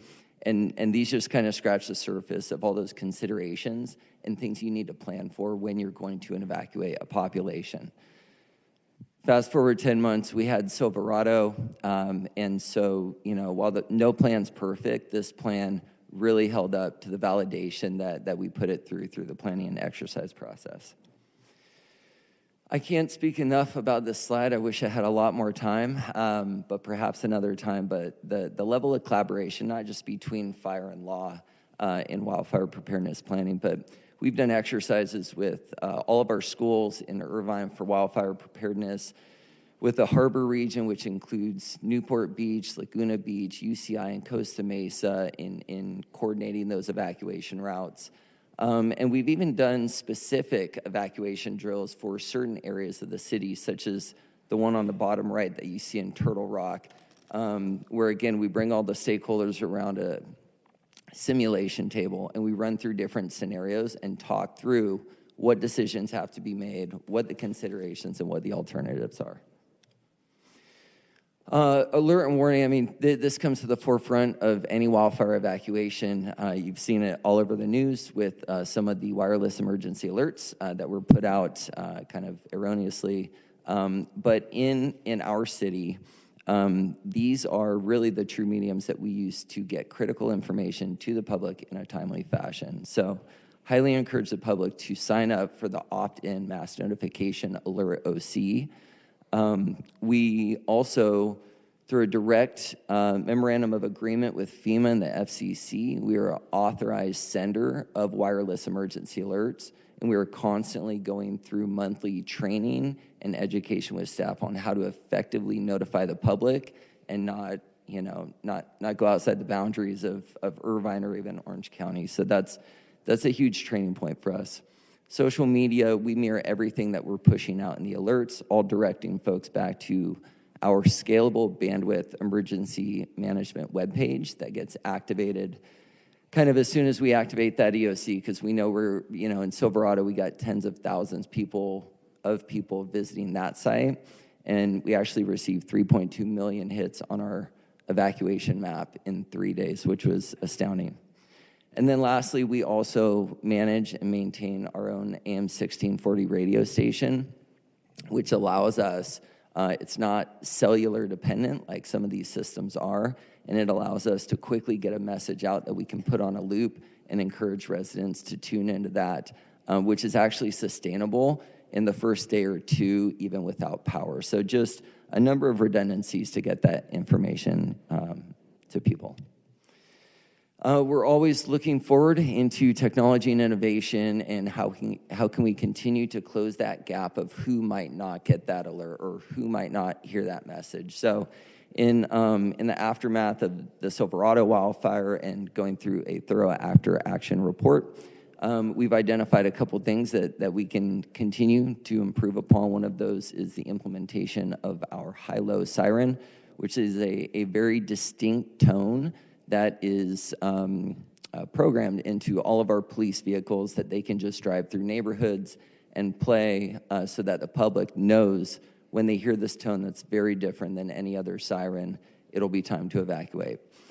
Likewise, we are also utilizing software for training and exercise purposes that is AI-driven to help us really model and simulate evacuation times for specific neighborhoods so we can better understand with our partners kind of where those choke points are when we're trying to get people out in a timely fashion. Last slide, I just wanted to make sure that the community heard and saw and hopefully are familiar with some of these resources. I'll go through them real quick. I know I'm just about at time. cityofirvine.org/prepared, that is where the majority of these resources gone through tonight are listed. We have our evacuation plan posted, our kind of real-time Esri GIS evac zone map, information on how to sign up and get involved in CERT, as well as our high-low siren videos that were specifically made in 9 different languages available. OCFA.org has information that you can find on the Ready, Set, Go campaign and information, as well as go through a virtual home assessment that will help you better prepare your home and understand where those gaps might be. And then again, I'll just hit it one last time. Alert OC, please sign up. Anyone listening to this, this is a 3 to 5 minute task, and it truly can be life-saving. Thank you very much. Thank you. Mr. Chi, did you wish us to offer any comments or questions at this time? Or did you have a further aspect to your city manager's report? Thank you, Mr. Mayor. No, this is the conclusion of the city manager's report. If there are any questions that council may have to provide some more context or thoughts regarding the situation, we certainly can address those at this time. We're aware the city staff and I know all the council offices have been inundated with questions from residents the last couple of days, given the extent of the devastation in LA. So if there are any questions, we'd be happy to answer them at this time. All right, I'm going to call on my colleagues in a moment, but I just wanted to add then, before calling on other council members here, we know that a tremendous amount is going on by way of preparation every day. We didn't need this horrific wildfire situation in Los Angeles to inspire us to get ready. But each time a terrible wildfire takes place, it's a reminder that we have to update our evacuation plans, update our preparedness plans, and communicate all of that to the public at large. That's kind of the big lesson that I and others are taking away from all of this, which is that in the event of a mass evacuation, and this city has experienced 3 that I can recall, the Turtle Rock fire, the Laguna fire of 1993, then you mentioned the Silverado and Santiago fires, when in all of these cases, tens of thousands of people were evacuated. It took a lot of planning. We have so far not lost a single structure. We have, I think, been fortunate. In some cases, a change of wind would have made a difference. But we're improving our planning all the time. I did want to say a couple of things in this regard. Since this is your report, Mr. Chi, I want the public to know that I have been in touch with you every day on these matters. I think my colleagues have as well. We're on top of it from that point of view, but we're absolutely cognizant of how much more needs to be done. Not only prevention, planning for prevention purposes. We think we've done a pretty good job of that. Being a newer city, most of our buildings have been updated, very fire resistant, even especially new residences. But we've got a lot more to do. As I mentioned, this whole evacuation question, this really has to be reviewed over and over and over again, because you can't have a successful evacuation if the evacuees don't know what to do. And I think we have to do a lot more in the way of education with folks in that regard. We have the insurance issue now that has emerged. It was a problem, of course, a serious, serious problem before this latest series of tragic fires. But now, basically, insurance companies are pulling out of California, and we're going to have to radically restructure home insurance, fire insurance. And I think the city as a whole might consider playing a major role in that regard, that the city ought to be purchasing insurance on behalf of folks. There's going to be some very radical new thinking about how we can provide fire insurance, how we can help folks to do all of that. So lots of lessons to be learned. We are learning a lot. We thank you and all our staff for the outstanding job that they've done. And we'll be revisiting this over and over. Let me turn now. It was Councilmember Liu, who's in the queue here, I think from a while back, was it? Thank you, Mayor, but I believe the council. And then Councilmember Treseder. Yeah, well, is Willem I'm sorry, is there a problem? Yeah, I don't want to take his time. Yeah, Councilmember Go was first on the list. Okay, did either of you wish to be heard at this time? Yeah. All right. We just have him now. Would you like me to begin with you, Councilmember Treseder? I don't know if we're following the order.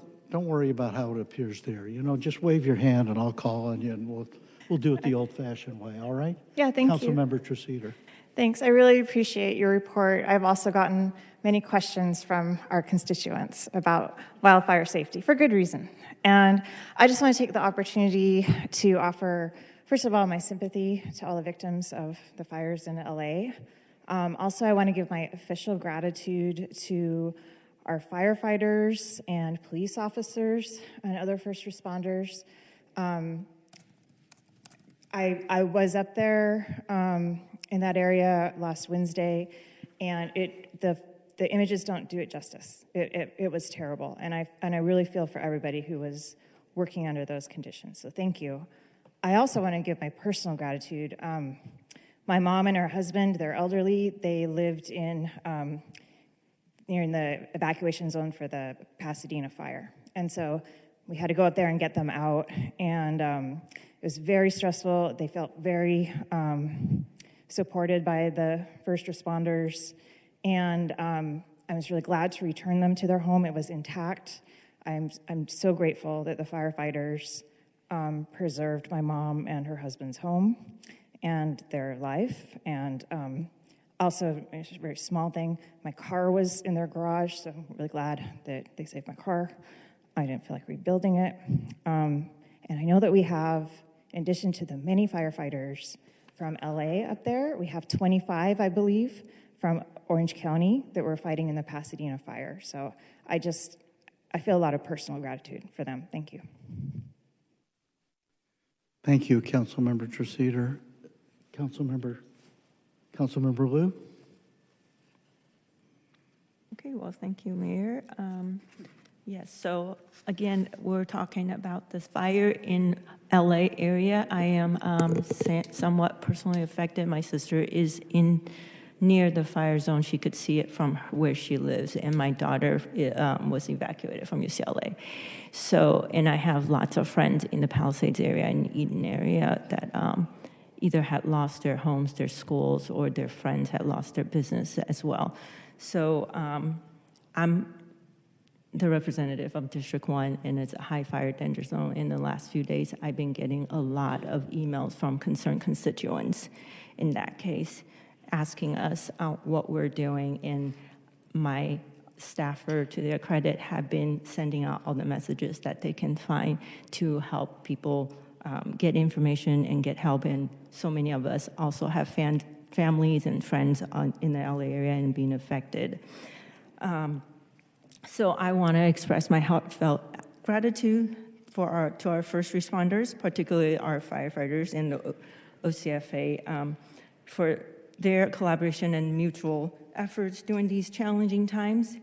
And currently we have 6 engine strike teams, a bulldozer, a hand crew, and a Firehawk from Irvine that's deployed to battle fires in Los Angeles area. So it is a collaborative effort when it comes to disasters like this. And to my constituents in District 1, I would like to also remind you to prepare emergency preparedness, that one essential step is to have an emergency go bag ready, stocked with water, food, first aid supplies, prescription needs, important documentations, any other survival essentials, and every family should also create an emergency plan, including multiple evacuation routes and a communication strategy in case family members are separated. I remember the time when I had to scramble to get my elderly parents and my kids out of the house during the Silverado fire, so I vividly remember how scared we were and trying to find a safe place to go to. And thank you for Irvine for being a prepared place, so it was an orderly evacuation, even though we were really scared. So I urge all residents, especially our District 1 residents who live in the high fire hazard zone, to act now. Prepare your go bag, review your evacuation plans, and engage your neighbors in discussion about emergency preparedness. And together, let's hope that we can enhance our community's safety and resilience. Thank you. Thank you for your comments. Councilmember Go. Yeah, thank you, Mayor Egan. First of all, thanks for everyone being here. Good evening. I do want to apologize to a couple people today to start. I gave some people a scare. Coming here to City Hall today, I did choose to ride my bike from District 2, which is all the way across town, to today's council meeting. I think they were concerned that they really needed me here. I don't know so much more for myself or having to be here, because today is an important day. So I did this because I wanted to prove a point that it is feasible to commute with the alternative transportation to get here. And not only was it feasible, it was also quicker for me to get here to City Hall on my bike than in my car. That included a quick selfie break, significant 10 to 20 miles an hour headwinds, and a stop to pick up a phone call from our very own city manager, Oliver Chi. But now that I'm here, I've realized I don't have a car, and I had forgotten how long these council meetings last. I guess it's going to be a midnight bike ride for me, but don't worry, I have headlights and safety lights on my helmet. With all kidding aside, for those who are interested in learning more about commuting by bike and alternate transportation, you could definitely connect with us and ask any questions you have with my experience biking and commuting all over Irvine for many years. There's also a short clip video of my ride today at my official Instagram at William Go Irvine, which you can use to communicate with us. Now, with that said, I would really like to talk about what I've been up to lately after getting elected. I do have some slides from ICTV, if they could display them, please.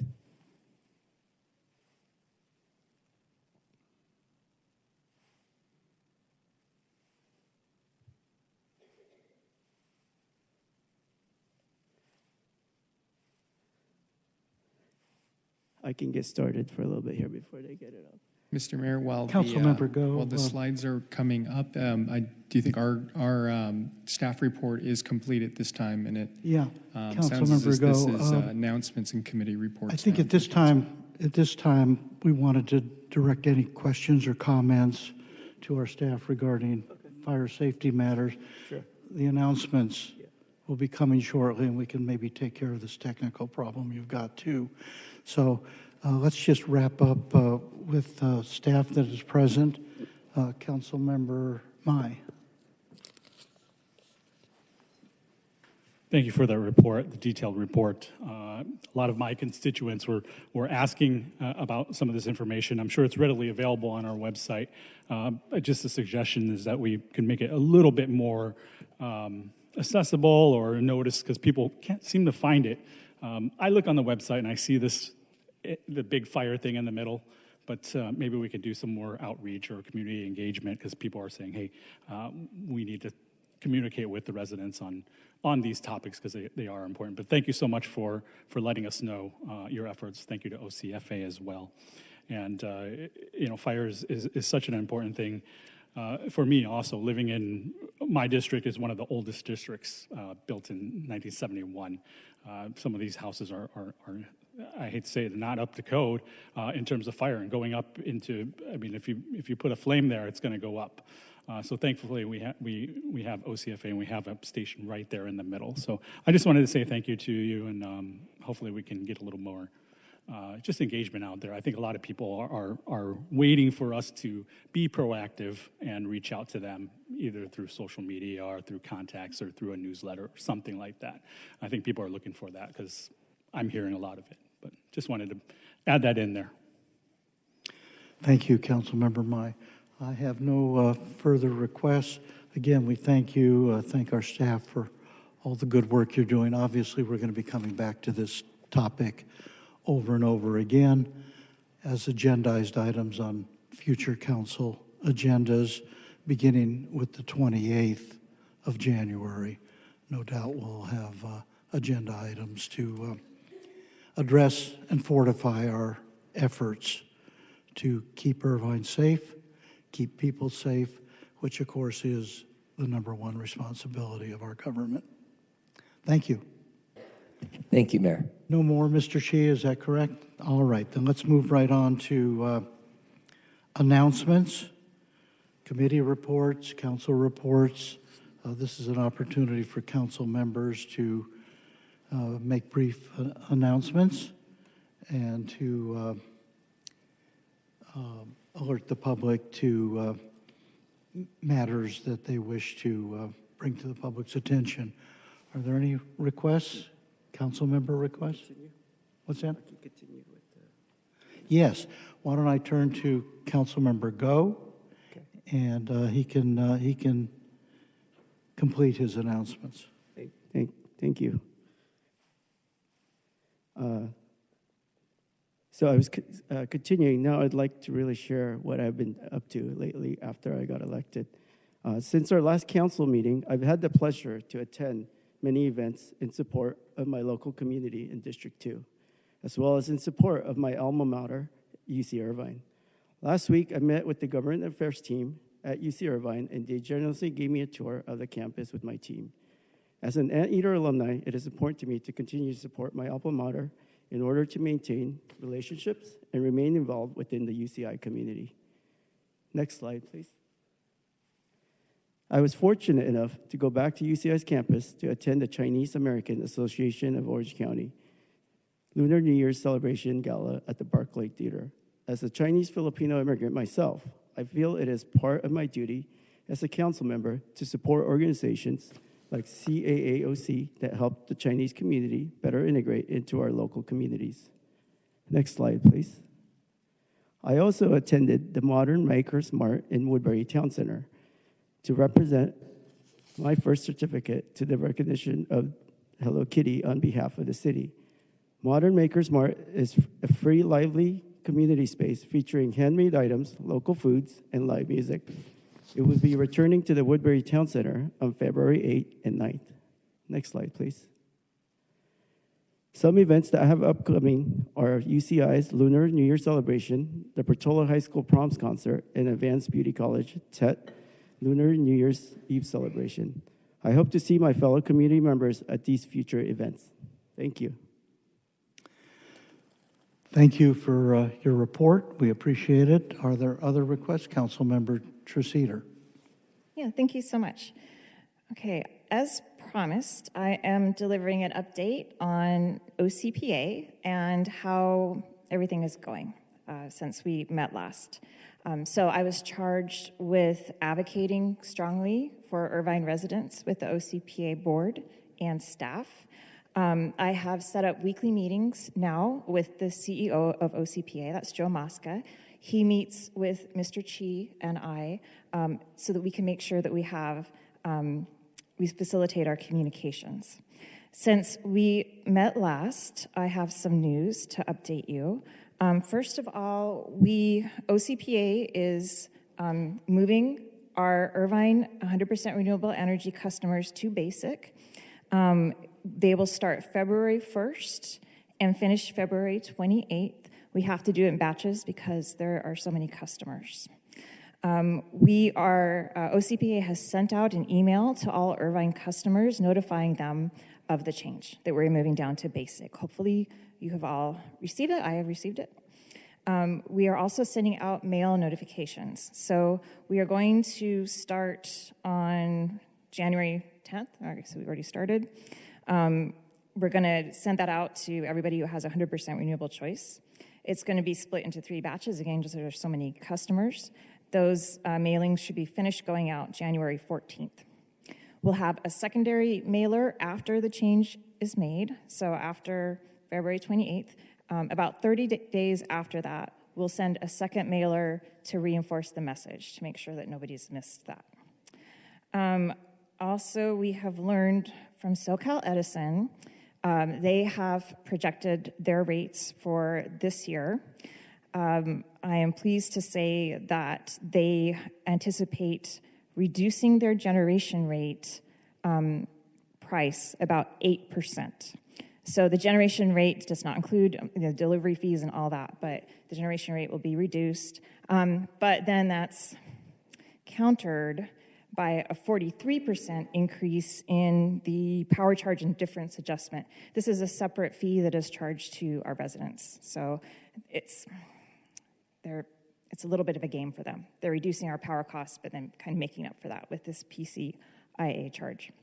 Based on this news, OCPA anticipates that we will not change our rate structure for the upcoming year. This is something, though, that needs to be voted on by the board, so it is not official yet. But we anticipate that we can keep the 3% discount on the generation rates for basic choice customers compared to SoCal Edison. Again, that's just the generation rate, and it's not the fees. Smart choice customers will pay 1 cent kilowatt hour more than the basic, and 100% renewable choice customers will pay 1.5 cents per kilowatt hour more. And I just want to emphasize that if someone has moved down to basic choice, but they really want to be on smart choice or 100% renewable, they can opt back up. They can just contact OCPA to do that. We'll be discussing these rates at our next board meeting, which is January 22nd at the OCPA main facility. And that is all that I have for now. Thank you. Thank you for your report, Councilmember Treseder. Councilmember Mai. Thank you, Mayor. I wanted to just let everyone know that it's been a timely thing. We've been doing a kind of a pilot of a food distribution through the city, and I'd like to thank the staff and City Manager Chief for helping me with that food distribution. We were able to get it out to a number of families throughout the holidays and over the week as well. And I wanted to express that if any families are in need, please reach out to our office here, and we'll be happy to provide. We've been able to procure 2 pallets of prepackaged food. So that was one thing. And the other thing is that I should have said this during the presentation earlier, but thank you to those residents in Irvine who have donated clothes, socks, hygienic things, and everything else that you've donated to the LA fires. We've been receiving over the past week a number of donations that have been coming to City Hall, and people have been reaching out to me and bringing them here, and we're getting them up to LA. I just wanted to remind you to please contact me in the office first. People are just showing up with bags of stuff, which is really appreciated, but please just reach out to me. We'd be happy to get it up there. We have a truck going up this week. So thank you again to the community for stepping forward and helping these victims of this tragedy. Thank you, Councilmember Mai. Councilmember Liu. Thank you, Mayor. So one more announcement in light of the recent fire and in recognition of the hard work that the OCFA firefighters and hand crews were working on to help us keep us safe. Our office is preparing care packages to give them and show our appreciation. So if you have any intent or interest in helping with this effort, you can check out our social media, my social media on either Instagram or Facebook. We will list the wish list for these brave firefighters, and please join us, and we can maybe accomplish some of that before the day of service. Thank you. Thank you, Councilmember Liu. Councilmember Carroll. Great. Thank you, Mayor, and good evening, everyone. First of all, our hearts go out to everyone affected by the devastating and catastrophic wildfires continuing in Los Angeles. Going forward, based on some requests that I have received as well, I will be requesting an update presentation from our staff, our division fire chief, our police chief, and another important organization and partner in fire prevention, SCE, that has presented here in the past as well, to come in perhaps not the next meeting, but the meeting following, to just discuss that we're actively doing on, particularly on fire prevention in our vast and amazing open spaces on the northern sphere of our city, and of course on the southern sphere as well. It's important to discuss how we will do this and take the lead on these preventative fire safety messages and measures to protect and defend families and property. And as the photograph above and on the presentation shows, one of the things that we have done over the years, which has been a really innovative program in the Turtle Rock community, in Bomber Canyon, in our southern open space, I believe maybe in our northern open space, is utilizing goats that eat and limit the overgrowth of brush and weeds that spark wildfires and can create real problems for our community. It was truly an amazing sight. This picture doesn't really capture the grandeur and the beauty of actually looking at herds and groups of goats doing this work naturally in an environmentally sensitive and protective way in these little pens that were created, and the pens get moved as the different places are actually pruned by these goats, where the brush and weeds actually get to be reduced. So I'd love to have that group come in as well and talk to that. I would just say that, again, I know we've all said this up here, the residents really have had a lot. I've had a couple of residents in Turtle Rock ask if they could come clear brush themselves. We hear that a lot in our area, and it's something that maybe we can look at, maybe organized by the community or Mike McConnell and the Land Trust, who might be able to get involved. But we are really looking forward to getting that together. I want to thank Bobby and the team, like everyone else earlier, for coming up and talking about these issues. And again, SCE, which is emails that we've been receiving as residents, I'm sure, not just council members, but there's an entire system and geographic setup, and it was fascinating a while ago to listen to it as a council member years ago, to see how SCE has these cutoff zones and how they actually work, and how they create brownouts to stop the transmission of the power. And I can tell you on behalf of the city council and the only council member I believe that was here for the Silverado fire at the time and spent hours up there, our Irvine police force did an incredible thing that I actually haven't thought about in a long time, which the mayor talked about, which was the mass evacuation of 1/3 of the entire population of our city without any casualty and anyone getting hurt. And it was really a sight to behold, to be up there as a council member, to have the chance to be, to see the entire northern sphere of the city completely evacuated, and to have safety preserved in that way. So it can happen, and it's likely that it will happen at some point. So I look forward to bringing that presentation forward. Thank you, Mayor. Thank you. I have several announcements. I think these will be the concluding announcements tonight. We have a library community meeting coming up. The city of Irvine is transitioning library services from the County of Orange to a new Irvine public library system. This is a very exciting development. It will be allowing for a more personalized local approach to library services. People will, over the course of the next few years, begin to notice some real improvements. In preparation for this transition, we're holding a series of informal meetings in the community. The first one is on Thursday, January 30th, from 6 to 6:45 at the Quail Hill Community Center.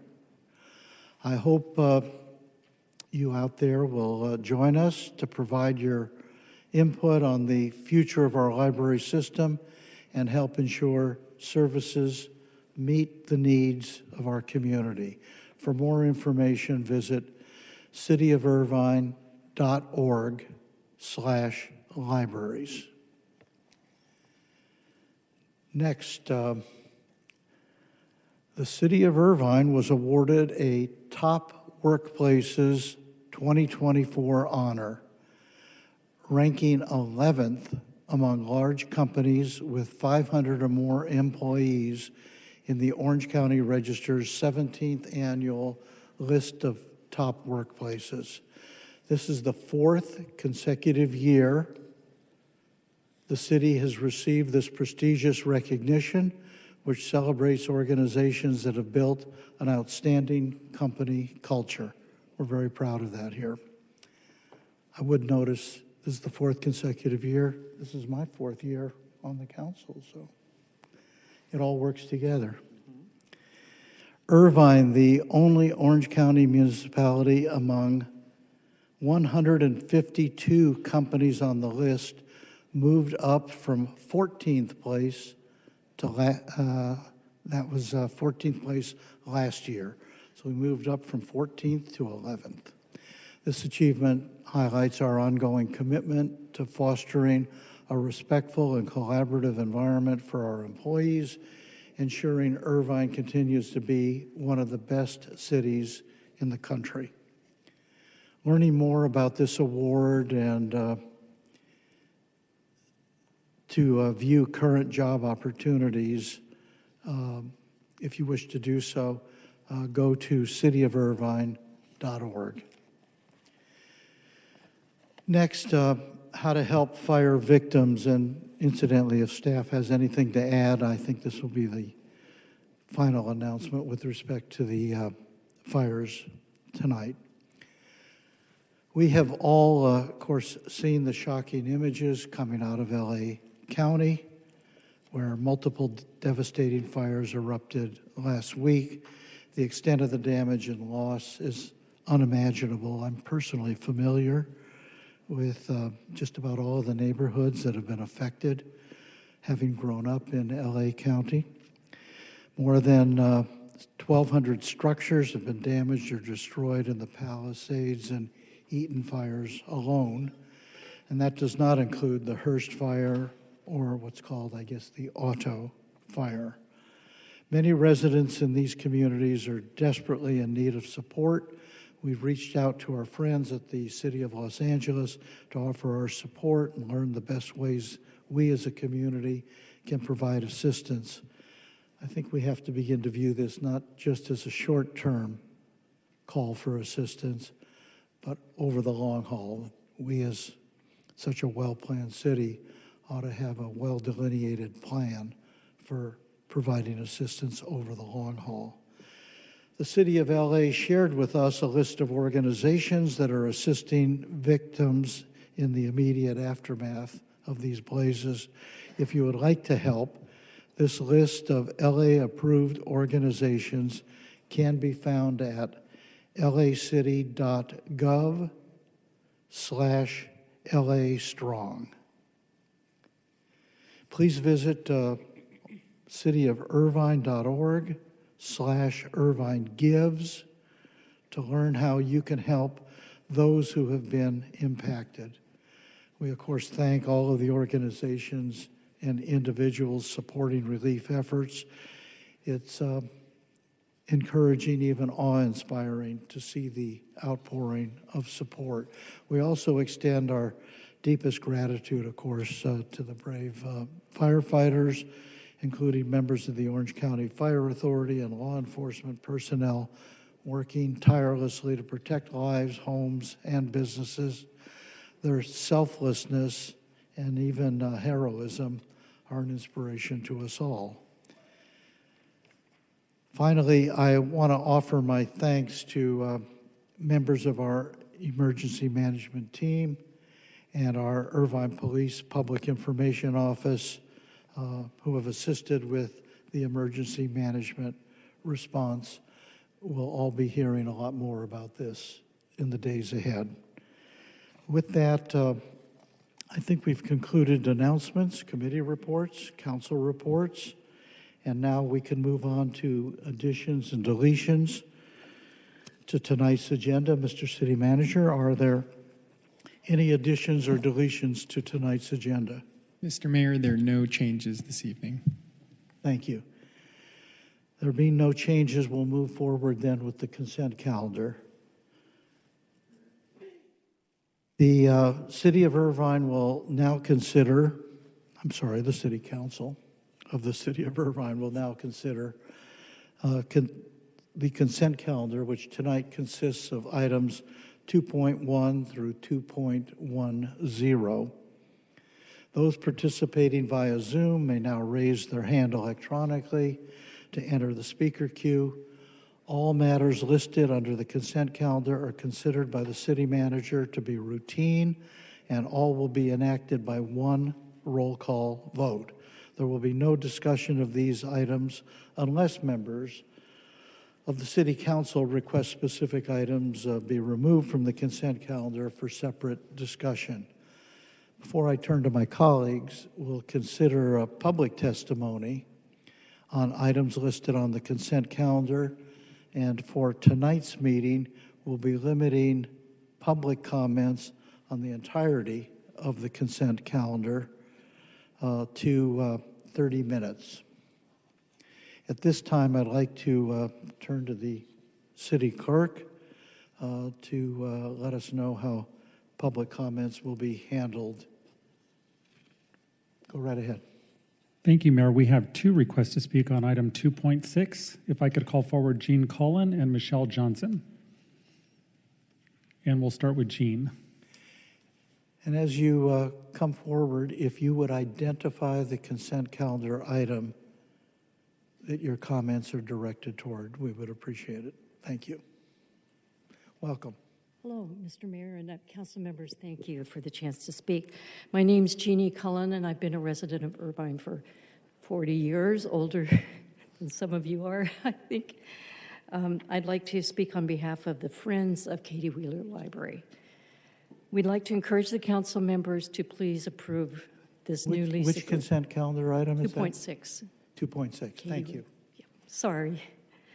We'd like to encourage the council members to approve this new lease agreement. We've gathered over 5,300 signatures with our Save Katie Wheeler petition that's been online and is continuing to get signatures. Comments accompanying those signatures range from disappointment to disbelief that this library could close, but all reveal a passion for this library, its unique ambiance and historic location. The library serves thousands of people in Northeast Irvine, Southeast Tustin, and beyond. Its closing would put a hardship on these communities who might have to wait years for another library to be built that way.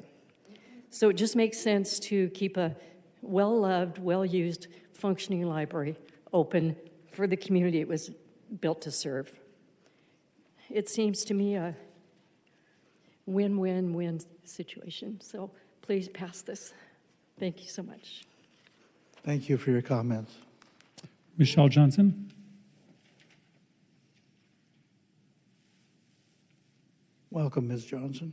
Thank you, Mayor Agron and council members. My name is Michelle Johnson, a longtime Irvine resident in District 1.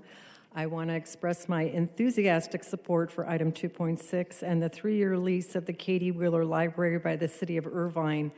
Last July, when I first heard the county was going to close down Katie Wheeler, I started advocating for an alternative solution to keep Katie Wheeler open.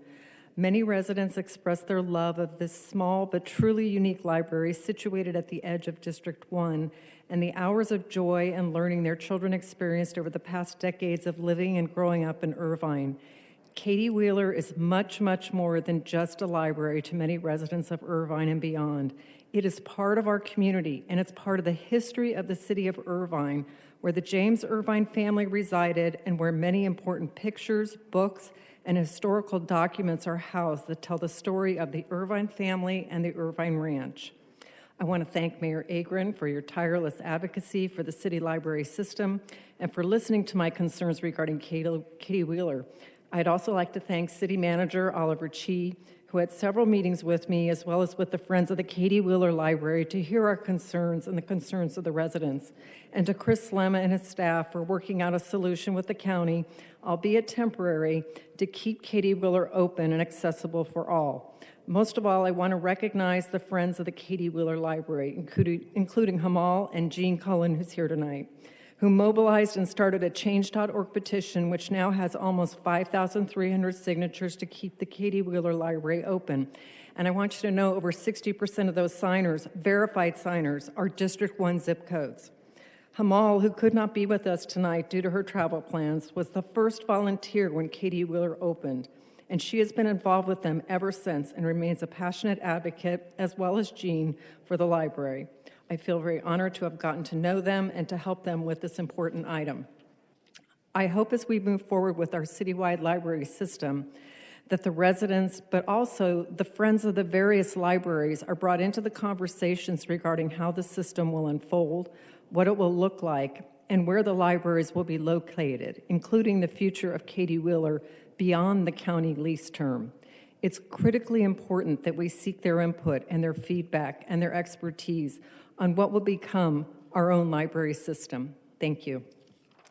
Thank you very much for your comments. We have a library lobby out there. We appreciate your participation. Thank you. With that, we have any more? That's all, Mr. Mayor.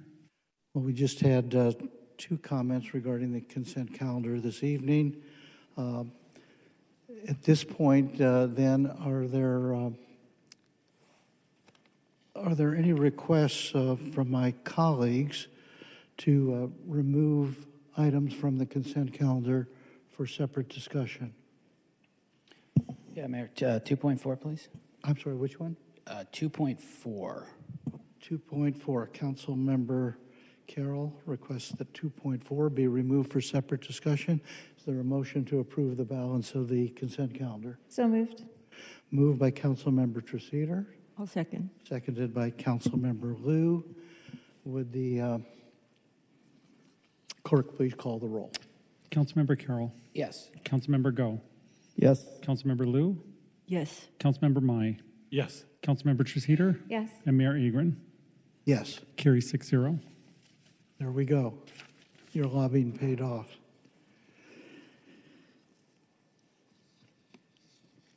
Excellent.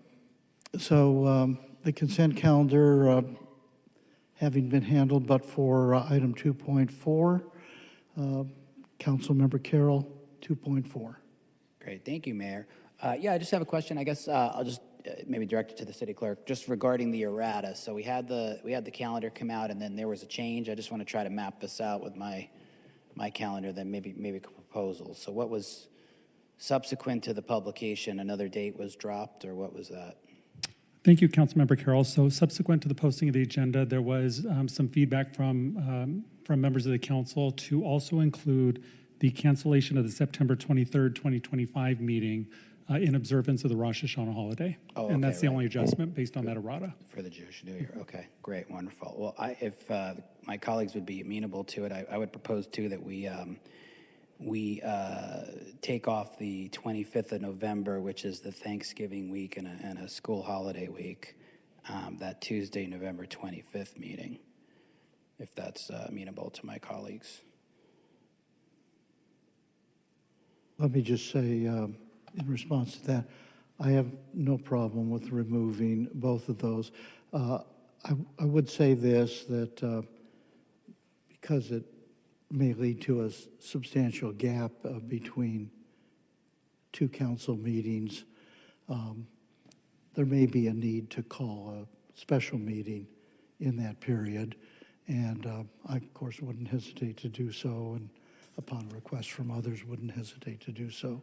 So with that understanding, I'm comfortable with these changes. Did you want to make a motion? No, I appreciate it. Yeah, thank you, Mayor. Yeah, I would just move that we further adjust the calendar to take off Tuesday, November 25th, the Thanksgiving week Tuesday. Second. There's a motion to adopt the calendar settings for the balance of this year. Motion by Councilmember Carroll, seconded by Councilmember Treseder. Any further discussion? There being none, would the clerk please call the roll? Mayor, if I can just request one clarification, just to make sure that that does include the errata memo Rosh Hashanah, to canceling the Oh, September 23rd absolutely, yes, meeting. with the errata for taking the September 25th meeting off as well. Thank you. Thanks. Councilmember Carroll. Yes. Councilmember Go. Yes. Councilmember Liu. Well, in support of celebrating our diversity, yes. Councilmember Mai. Yes. Councilmember Trezeder. Yes. And Mayor Agron. Yes. Carries 6-0. Excellent. That concludes the consent calendar, allowing us to move on here.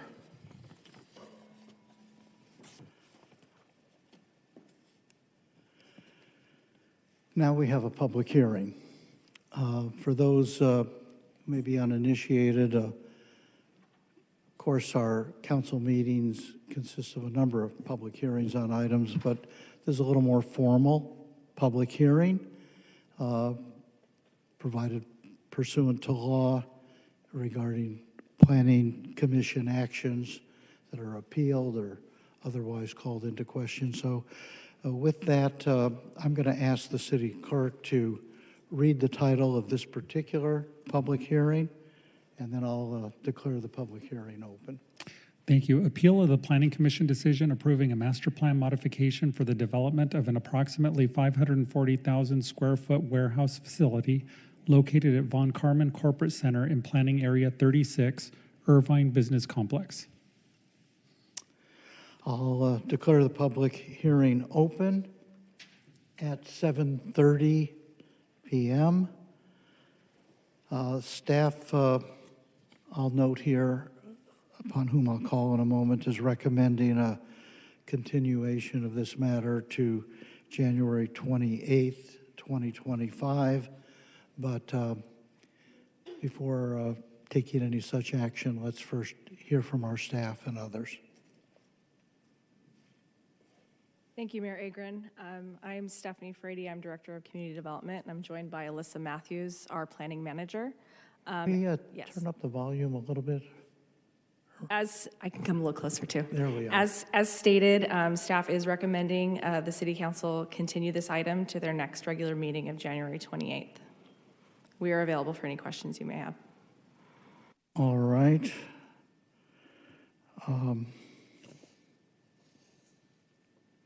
I guess a motion would be in order now.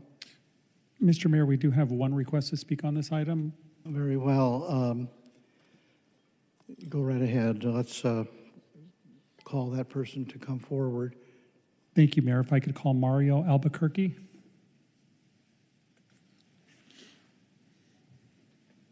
Just a procedural matter. If we indeed continue the matter, would the hearing stay open, or would we close it and continue it? The hearing would then, an appropriate motion would be to offer to continue the hearing until our January 28th meeting. So we would keep it open. Correct. Point of order, Mayor, but we could still hear the public testimony, correct? Certainly. Yes. Oh, okay. Yes. Great. Good evening. My name is Mario, and I live in the Irvine Business Complex district. I just wanted to say that I strongly oppose the approval of this warehouse complex, as well as many residents in this area. And I urge you to deny this project for the following reasons. One, it's non-compliant with Irvine Business Complex vision.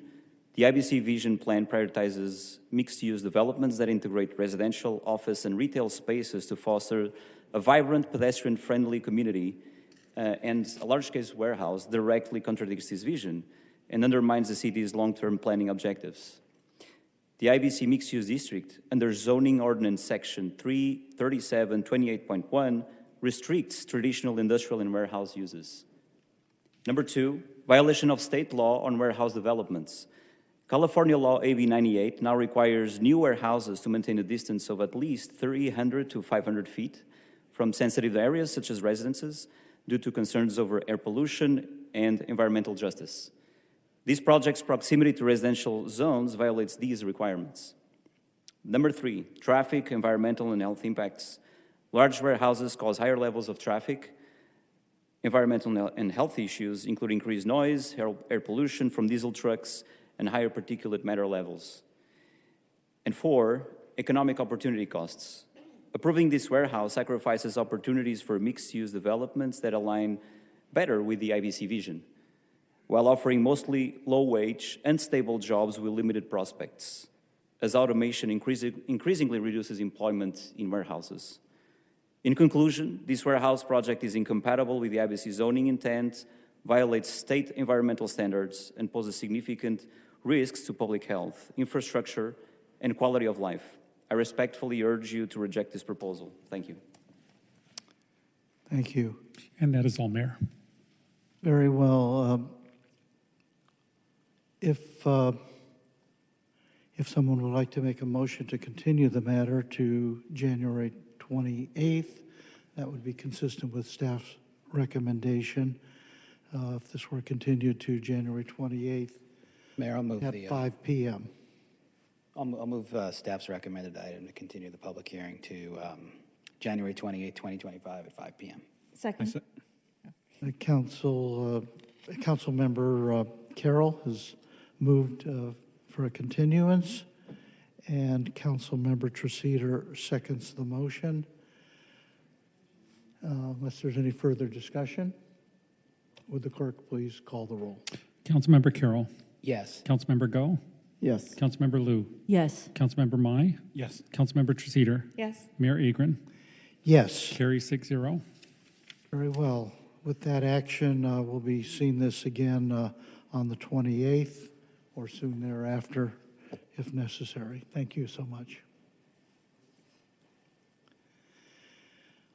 All right. We move now to item 3.2, a zone change matter. Would the clerk please read the title of this particular item? Zone change to increase the vehicle trip budget and allow a non-pediatric associates to operate at 78 Discovery in Planning Area 31, Irvine Spectrum 6. Excellent. I'll declare the public hearing open.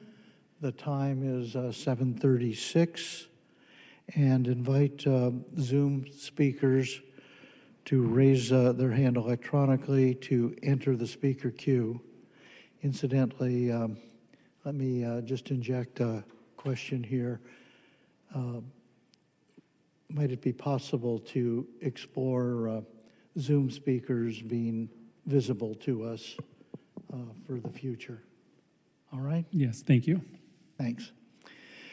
I'd like to invite staff forward to introduce themselves, please, and present your staff report. Thank you and good evening, Mayor Agron and fellow members of the council. My name is Eric Martin and I am a senior planner with Community Development Department, and I am joined by my colleague Alyssa Matthews, the planning manager for Community Development Department as well. I'll start by providing details about the project site, the Bronca Business Center. This center is a commercial office park occupied by a mixture of professional office and research and development, or R&D uses. As seen on this image, 10 condoized commercial buildings are situated along the north and south property lines with a shared parking lot between the two building rows and along Discovery and the 133 freeway. In total, the site provides approximately 71,000 square feet of floor area for office and R&D purposes. In terms of zoning, the site's located in the 5.5 Medical and Science Zone of Planning Area 31, surrounded by a mixture of professional office, R&D, and light industrial uses in Planning Areas 31, 13, and 33. This zone change is required due to zoning ordinance regulations specific to Planning Area 31, which is highlighted in white on this slide. This is a mixed office planning area primarily dedicated to office, R&D, and medical uses with minor support retail and public facilities, with most of these properties located within the 5.5 Medical Science Zone. Per the zoning ordinance, a traffic study was prepared for the development of these properties, allocating vehicle trips through special land use restrictions, or SLURs for short, with the authority to assign those trips to development sites being the Irvine Company. In tandem with the Irvine Company, the city monitors these trip allocations to ensure the overall trip capacity of the planning area isn't exceeded. The Bronca Business Center, outlined in yellow on this slide, was previously allocated administrative office vehicle trips through the SLURs agreement, And because of this, a proposal to operate a land use involving more trips than administrative office or R&D uses requires an amendment to the zoning ordinance. This brings us to the proposed request for this project. Anand Pediatrics is proposing to convert an administrative office building to a medical office use at 78 Discovery. And allowing this change of use requires a zone change to add those vehicle trips to the Bronca Business Center. And specifically, the text of the zoning ordinance would be revised to reflect the assignment of additional trips as shown on this slide. Environmentally, the Transportation Department reviewed a limited scope traffic study, which concluded that the traffic generated by the project wouldn't significantly impact study area intersections or roadways, and the approval by Transportation Commission is therefore not required. In terms of CEQA, the project is exempt per Section 15301, which is existing facilities, and a notice of exemption has been prepared for the project. Public hearing notices were published in Irvine World News, posted at the project site, and also mailed to surrounding property owners and occupants on December 19th, 2024, and staff hasn't received any written public comments regarding the project. As proposed, the zone change request is consistent with the city's general plan and the zoning ordinance. Aside from the proposed trip budget increase, the medical office use meets development standards, is in keeping with the intent of the 5.5 medical and science zone, and is compatible with existing and future uses in the surrounding area. Therefore, staff's recommendation is to introduce on first reading an ordinance approving the zone change to increase the vehicle trip budget for 78 Discovery. This concludes staff's presentation. Staff, as well as the applicant, are available for any questions. Thank you. Very well. Thank you. Is there any further staff presentation? All right. Yes. At this point, if members of the council have any comments or questions, this would be the appropriate time, and then we'll take public comment thereafter. Any comments or questions? Questions of staff? I guess you covered it all. There we are. All right, we'll hear from the public now. I'd like to turn to our city clerk, who will tell us about requests for public comment, and we'll see if we can get those organized and on the record here. Mr. Mayor, there are no requests to speak. No requests? Being none? All right. At this time, a motion to close the public hearing is in order. Also move. Is there a second? Second. Seconded by Councilmember Treseder. Would the clerk please call the roll? Councilmember Go? Yes. Councilmember Liu? Yes. Councilmember Mai? Yes. Councilmember Treseder? Yes. And Mayor Agron? Yes. Carries 5-0 of the members present. So the public hearing is closed. And is there a motion on this matter? Yeah, I'll move the item, Mayor. I'll second. The matter has been moved by Councilmember Carroll. Mayor, before you vote, would it be all right if I read the title to the ordinance? Yes, thank you. Thank you for reminding me. This is an ordinance of the City Council of the City of Irvine, California, approving zone change 00927 538 PZC to increase the vehicle trip budget for 78 Discovery located in Planning Area 31, Irvine Spectrum 6, filed by Douglas Eli on behalf of ANHAD Pediatric Associates. And that's all. Thank you. So, is there a motion to adopt? Yeah, so moved. Second. Move that item. Moved by Councilmember Carroll, seconded by Councilmember Treseder. Would the clerk please call the roll? Councilmember Carroll? Yes. Councilmember Go? Yes. Councilmember Liu? Yes. Councilmember Mai? Yes. Councilmember Treseder? Yes. Mayor Agron? Yes. Carries 6-0. Excellent. Item 3.3. I'd like to ask the clerk to identify this item by title. Consideration to increase contract tow and storage fees. Excellent. I'll declare the public hearing open. The time is 7:45. And at this time, I'd invite speakers who wish to be heard via Zoom to raise their hand electronically to enter the speaker queue. And I'll turn to staff now to introduce himself and to present the staff report. Good evening. Thank you, Mayor and members of City Council. My name is Shaheen Jahangard, and I am Irvine Police Department's Traffic Bureau Lieutenant.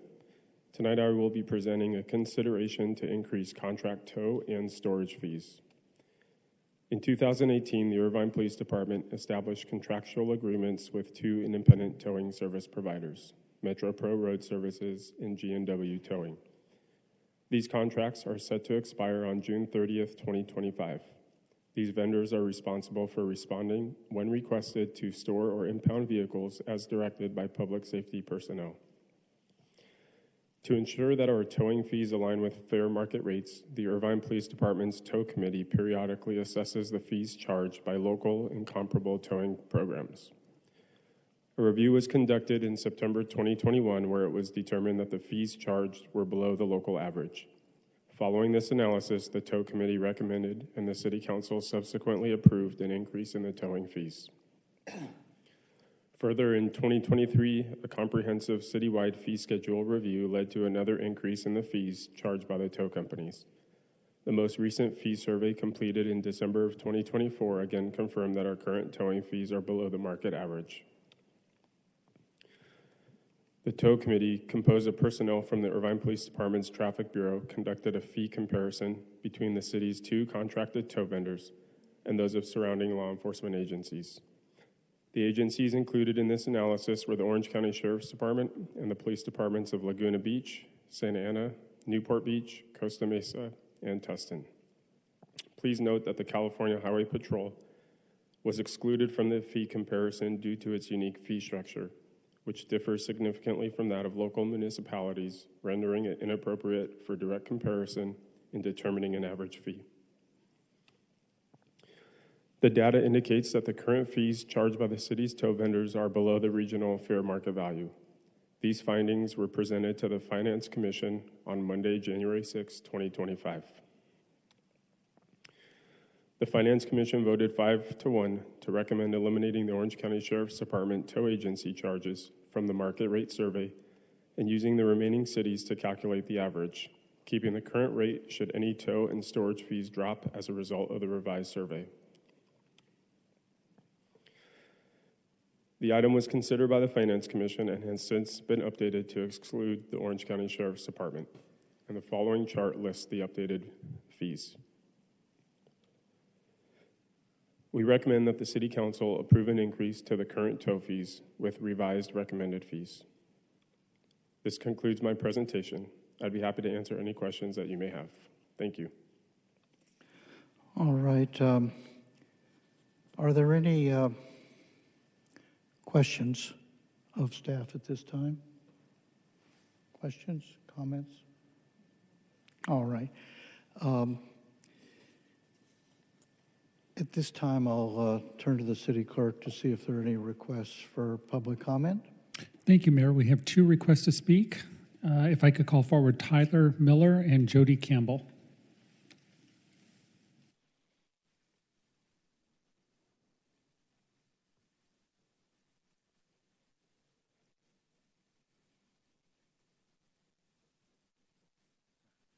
Good evening, Mr. Mayor and members of council.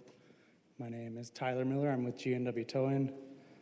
I'm here tonight to support the recommendation and answer any questions you might have. I'm sorry, you're just making yourself available for questions? Yes, if you have any. Thank you. Are there any questions or comments? No. Jody Campbell. Mayor Agron and council members, I'll be as brief as Tyler was. My name is Jody Campbell with Metro Pro Road Services. We also support the recommendations of staff, and we also like to acknowledge and show our appreciation for staff, the work they've done in presenting this. I'll also be available if there's any industry-specific questions you may have. Thank you for your time. Thank you for your comments. Is there a motion to close the public hearing? Also move. I'll move. I'll second that. Seconded, my motion to close the public hearing, seconded by Councilmember Carroll. Would the clerk please call the roll on closing the public hearing? Councilmember Carroll. Yes. Councilmember Go. Yes. Councilmember Lou. Yes. Councilmember Mai. Yes. Councilmember Treceder. Yes. Mayor Agron. Yes. Carries 6-0. All right. In the absence of any additional comments or questions from my colleagues, a motion would be in order to approve the item. Mr. Mayor, I'll go ahead and move the staff recommended item, please. Councilmember Carroll has moved staff recommended action on this. I'll second. Seconded by Councilmember Mai. Would the clerk please call the roll? Councilmember Carroll. Yes. Councilmember Go. Yes. Councilmember Lou. Yes. Councilmember Mai. Yes. Councilmember Treceder. Yes. Mayor Agron. Yes. Carries 6-0. Excellent. Thank you. Next time we won't give you as hard a time, okay? All right, that takes us to item 3.4. Would the clerk please read this item by title? Second reading and adoption of ordinance number 24-23, approving zone change 00946-138-PZC to amend section 7-3-3 of chapter 7-3 of division 7 of zoning ordinance relating to sign type 107, temporary non-commercial signs. Excellent. I'll, at this time, turn, well, let's see, I guess I have to declare the public hearing open, don't I? It's 8:50. I'll declare the public hearing open and invite Zoom speakers to raise their hand electronically to enter the speakers queue. And now I'll turn to staff, in this case, our city attorney, Jeff Melching, to introduce himself and present the staff report. Welcome. Thank you, Mayor and members of the City Council. This will be a brief presentation. You were all at the last City Council meeting when we discussed this item. This is a update to our sign regulations, specifically aimed at non-commercial signs. Some people would call them political signs, a little broader than just political signs, but non-commercial signs, and when they can go up and when they must come down. The procedure on this is a little bit different. We had this item heard at a special meeting in December, and because it was heard at a special meeting and we didn't have a public hearing then, we're having a public hearing now tonight in connection with the second reading, which is a little different, but allowed under our charter. Very quickly, because you all are well aware of the requirements of the ordinance, we modified the timing requirements so that signs are allowed 10 days before the start of early voting, which is 39 days before an election. And they must be removed within 10 days after an election. There are also geographic limits on the signs in the revised ordinance so that district elections, signs for a district candidate must only be placed within the district, subject to two exceptions that were added by the council in connection with the hearing in December. First, no more than 4 signs can be placed on city-owned public property within 250 yards of a freeway on-ramp or off-ramp, and that's citywide, not restricted to just the district. Likewise, citywide, no more than 4 signs on public property within 250 yards of a vote center on days when the vote center is open. And that's, of course, because citizens can vote citywide even if they're voting outside of the district for the candidate that they vote for. There's also an incentive built into the program that says that the city, for candidates, will collect and return signs if there are less than 250 placed. We made those revisions following the City Council meeting in connection with the first reading and included those in the materials that are available to you tonight. And so with that, I'm available for any questions. That's the whole of my report. Thank you for the presentation. Do my colleagues have any comments or questions? We reviewed this matter at some length, and now we're talking about second reading. All right, I'll turn to our city clerk. Are there any citizens who wish to be heard on this? No, Mr. Mayor. All right.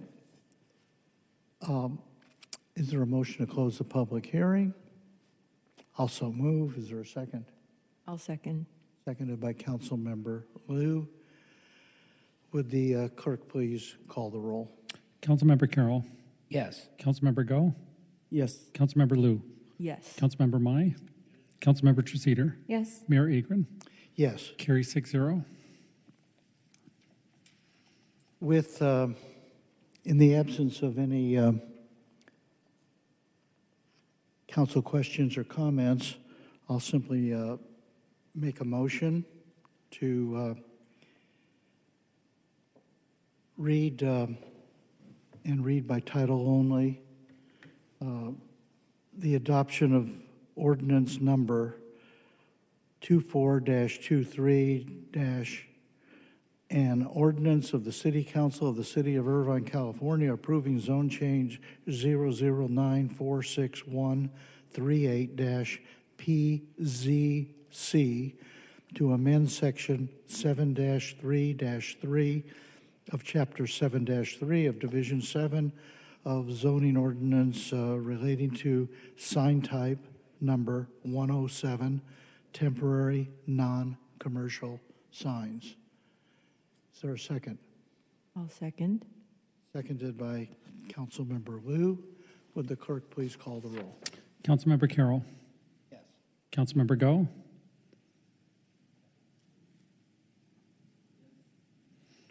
Councilmember Liu. Yes. Councilmember Mai. Yes. Councilmember Treceder. Yes. Mayor Agron. Yes. Carry 6-0. That concludes our public hearing section.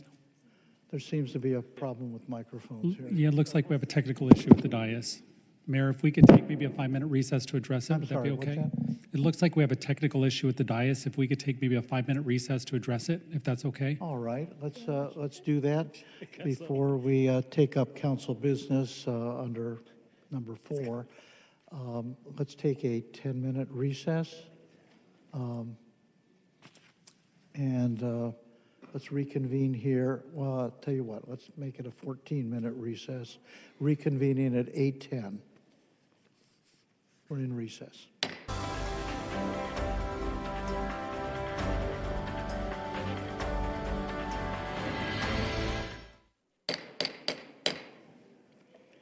Would the meeting please come back to order? We've been in recess. The time now is 8:15. We move now to council business. I'd like to ask the city clerk to read by title the nature of our business at this time. Thank you, Mayor. Item 4.1 is City Council reorganization, selection of Vice Mayor.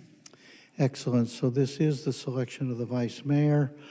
I'd like to invite Zoom speakers to raise their hand electronically at this time and enter the speaker queue. I'd like to note that this is an annual ritual with a council. This is a new city council, of course, and a larger one. So reorganization is a little more complicated this time. I think we made substantial headway, but on the matter of the vice mayor, we did not conclude that item successfully. It was more or less deadlocked at the last meeting. So we'll hope we'll get through that tonight. I'd like to ask the city clerk to speak regarding public comments, not just our Zoom speakers, but of course people who are present here. Thank you, Mayor. We have 7 requests to speak. If I could call forward Mona, Sarah, Wendy, Sandy L., and Harvey Liss. We'll take those now. Each speaker would be given up to 3 minutes. We'll start with Mona. Well, 4.1. It's that vice mayor thing.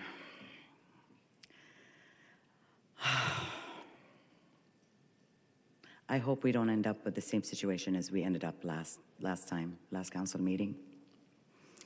It can't be split 3 by 3, and we don't look just as, oh, this is somebody who's been on the council, therefore they have the experience. We talked about it last time.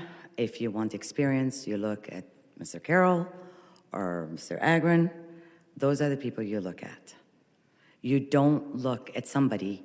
Today, I took video. I will be glad to share it with all of you. During the meeting, Kathleen, who Ms. Liu nominated, supported by Mr. Go, walked out of the meeting that was going on and was taking pictures outside in the lobby. This is unprofessional behavior. This is not what a vice mayor should be doing. Ms. Liu, do you hear me? Oh, we're doing that. So you have to be professional at what you do. You don't look at somebody who is as unprofessional, who leaves the dais on a regular basis, either to give candy to the city manager or to go take pictures outside. This is the city business, and you guys are responsible to do this. I don't care if Mr. Mai is a Republican or not, because I watched, like I said to you, I watched the DGI meeting. And the way that people are talking to each other, disrespect each other. You disrespected Mr. Carroll. Mike was disrespected. And that was from Kathleen, William, and Melinda. That's unacceptable. I don't care. Supermajority, not supermajority, it doesn't matter. You have to be respectful to each other. Kathleen, you want to be vice mayor while we've watched you for most of last year and into this year and at the GGI meeting disrespect the mayor. You've snapped at him. You have, oh, why don't you, go ahead. She's yawning. I'm boring her right now. You can't be working. How can you work with someone if you don't respect them enough to respect them in public in front of people who are watching you every single meeting? And I don't know what's in your head, Melinda, or in your head, William, because that doesn't work that way. You guys have to work together. You have to respect each other. And if you have no respect, it's not going to work. We need you to be a unit. Thank you for your comments, for sharing your views. Sarah? I'd like to respond, please, Mayor. What's that? I'd like to respond, please. Is that appropriate to take a response, a short response? Very well, Councilmember Treseder.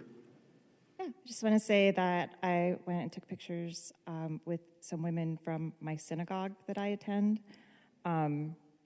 I have to say I felt very uncomfortable with Miss Mona following me out and videoing me with my synagogue colleagues. I don't know what was going on there, but I just want to say that I am proud to be associated with my friends from this synagogue, and I cannot be dissuaded from interacting with them, and I am very concerned about the approach from Ms. Mona. I'm guessing that she was particularly interested because I was talking with people who are Jewish. And yeah, very concerned about that. Thank you. No, we're not going to have back and forth. Thank you for your testimony, and we'll leave it at that. Go right ahead. Please, we'll go right ahead. Sarah? So, Kathleen Treseder, you lie again tonight. It's never a surprise. Mona was outside talking to city staff. She happened to see you because she was already outside. Let me remind everyone why she is unfit to be not only the council member, let alone vice mayor.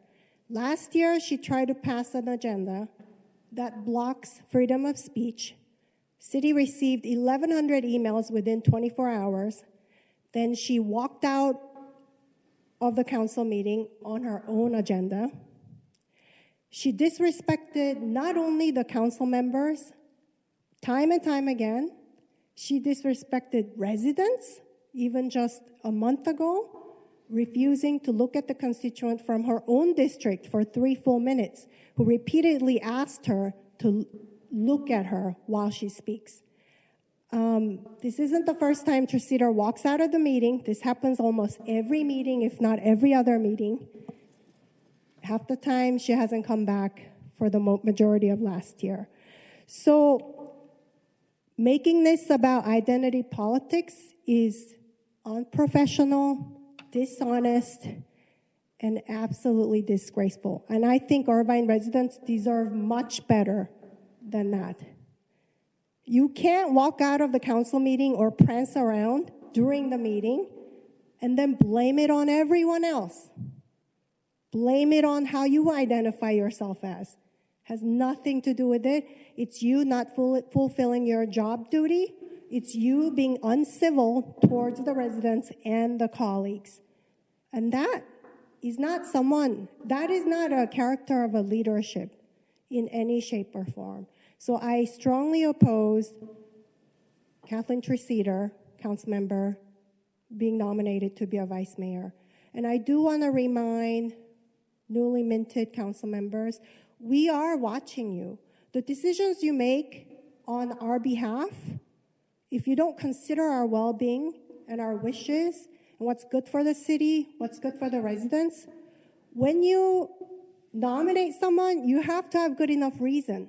And if you hear time and time again residents being completely unhappy with how things have been conducted by a certain person, when you nominate them, the reason better be because they've done a better job so far, not because they've been horrible. The track record shows no other way. Thank you. Thank you for sharing your views with us. Wendy?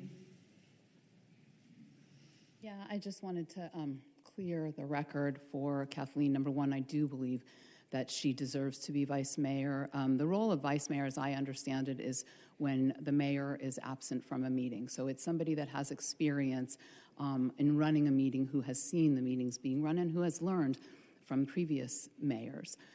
So that's the role that should serve, and it really should be somebody that has experience. But I want to let the council and the public know why Kathleen left for a matter of about 3 minutes.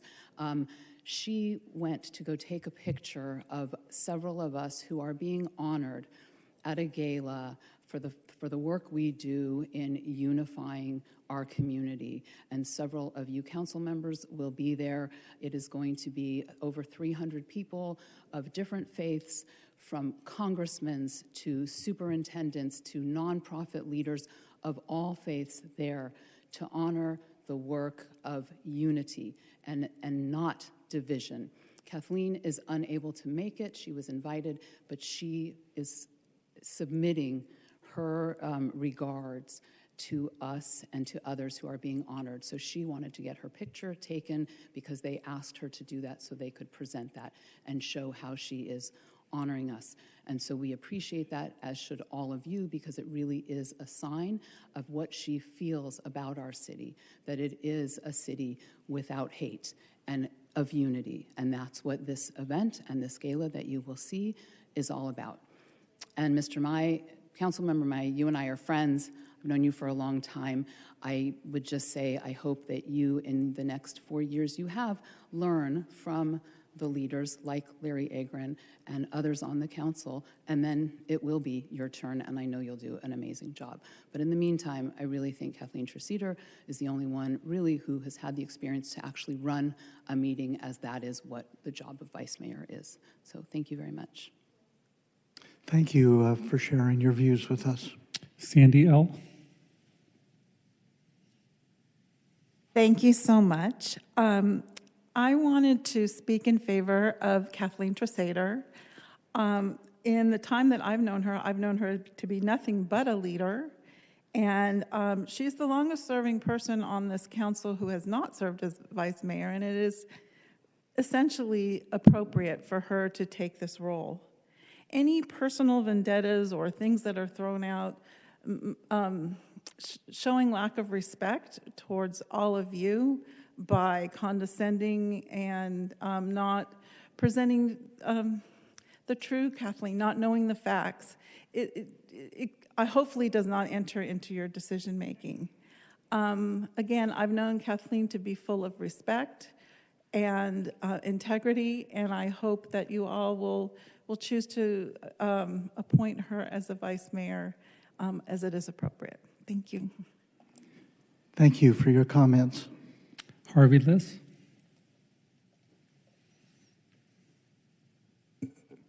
Hi, I'm Harvey Liss, a resident of Irvine since 1976.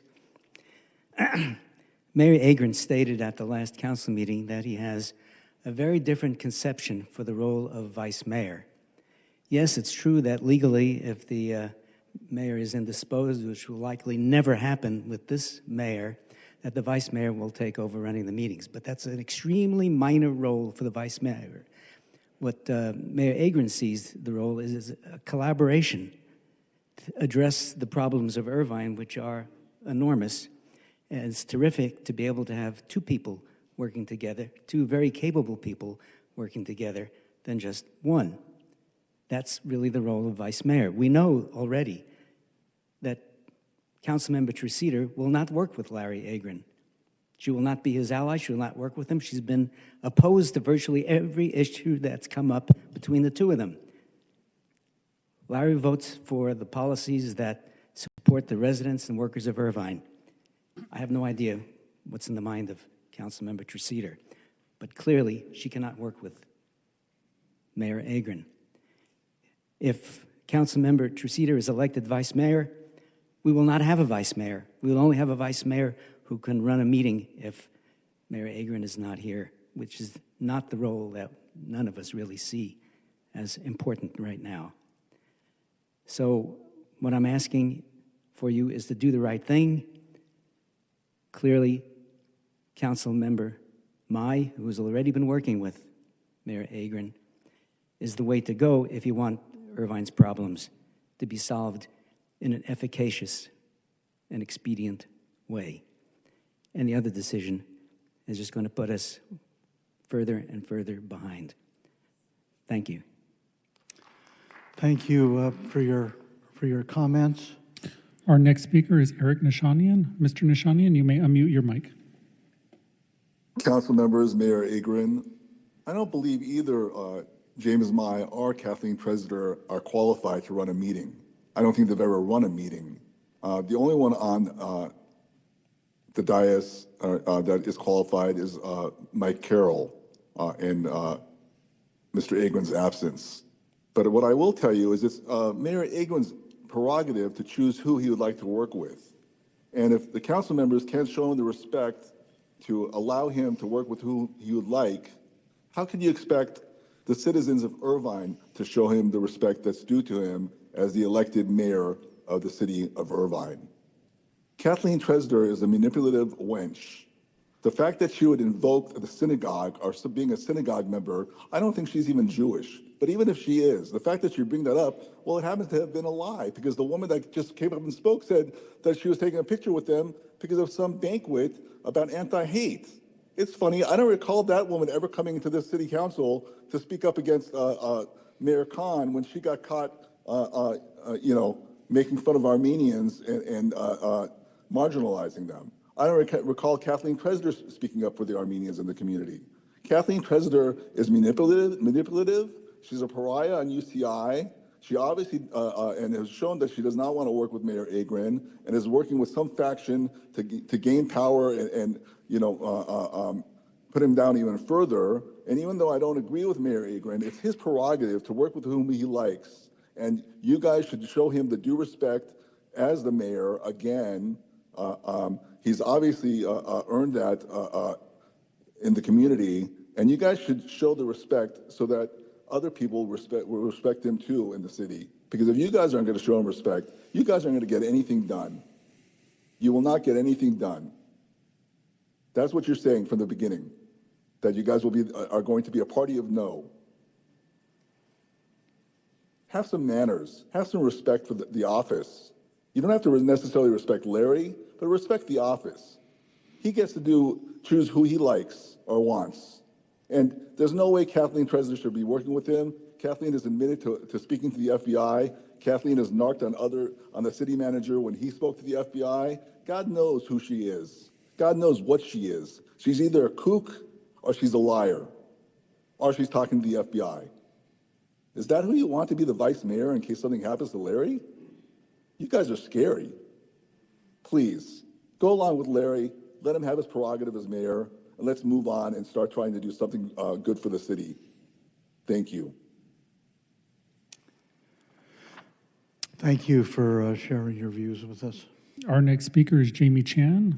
Jamie, you may unmute your mic.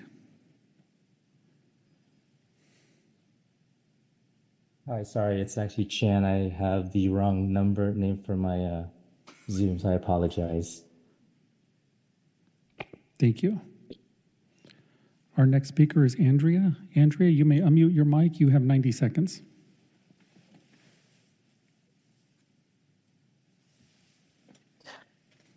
Okay, thank you very much. Kathleen Trezor, I don't think she's qualified to represent our city as a vice mayor. If the role is to oversee meetings, the way she behaves in meetings, the disrespect that she shows towards her peers, her council members, and even the previous mayor, the disrespect towards her constituents and her disregard for their thoughts shows the lack of professional maturity. If the other council members see experience as a qualifying factor, then Mr. Carroll should be voted in as a vice mayor. Thanks. Thank you for your comments. Our next speaker is telephone number 347. 347, you may unmute your mic. You have 90 seconds. Kathleen Trezor should not be the vice mayor. She does not like Larry Agron. She disparages him at the OCPA council meetings, and then she comes to the city council and disparages Chair Jung on the OCPA board. I mean, she doesn't get along with anybody. Anybody that doesn't agree with her agenda, she disparages. Public commenters that talk about her on things that she has done in her actions, and she goes after them.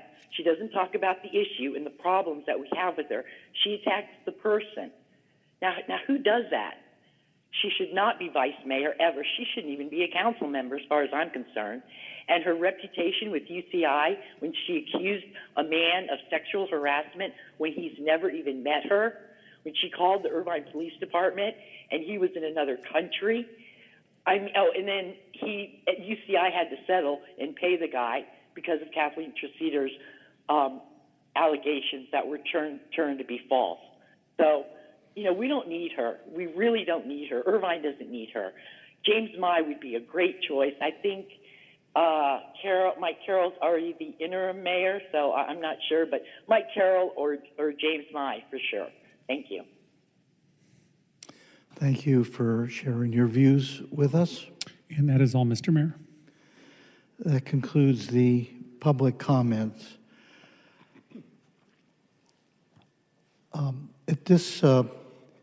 At this point, what we'd like to do is open nominations. Nominations do not require a second. Therefore, I would suggest that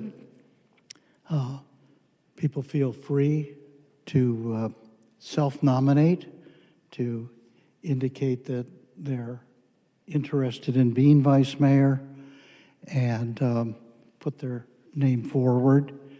A motion to nominate somebody else would not be out of order, but self-nomination would be fine as well.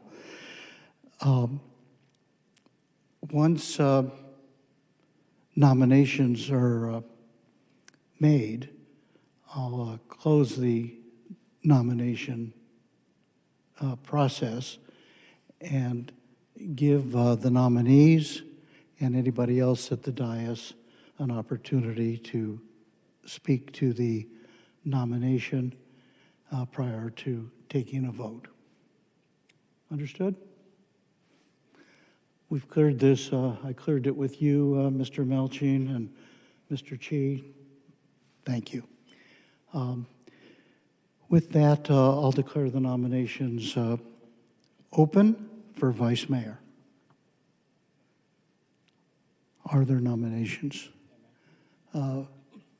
Councilmember Carroll. Thank you, Mayor. Yeah, I'd like to go ahead and nominate for vice mayor Councilmember James Mai.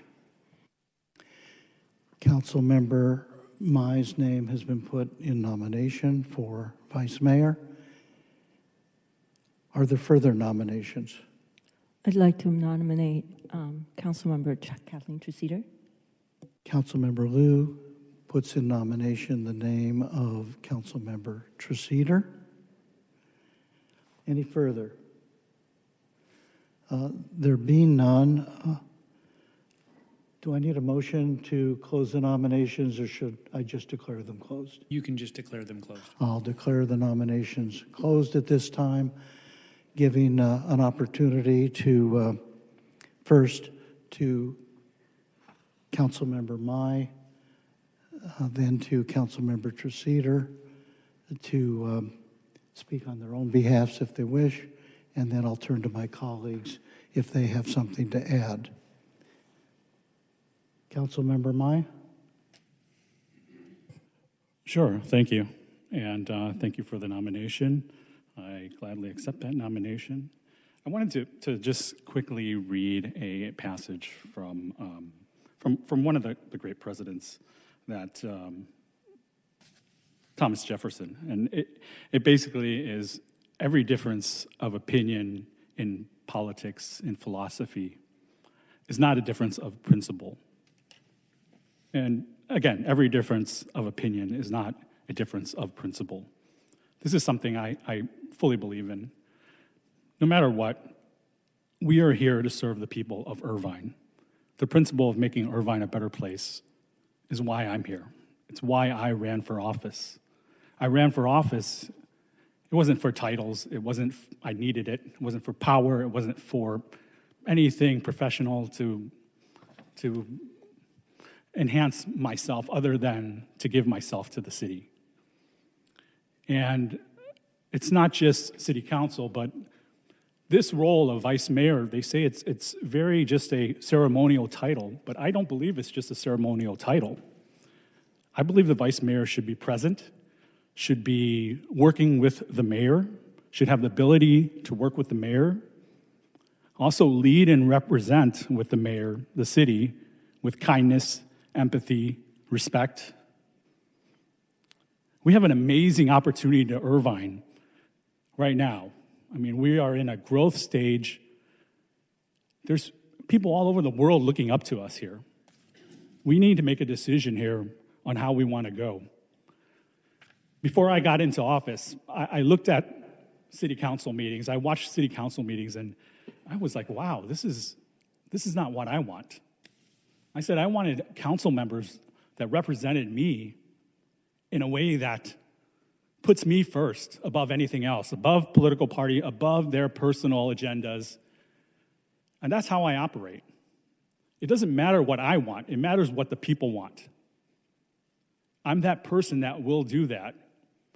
I'm sure with the mayor, we will not disagree. We will not agree with everything.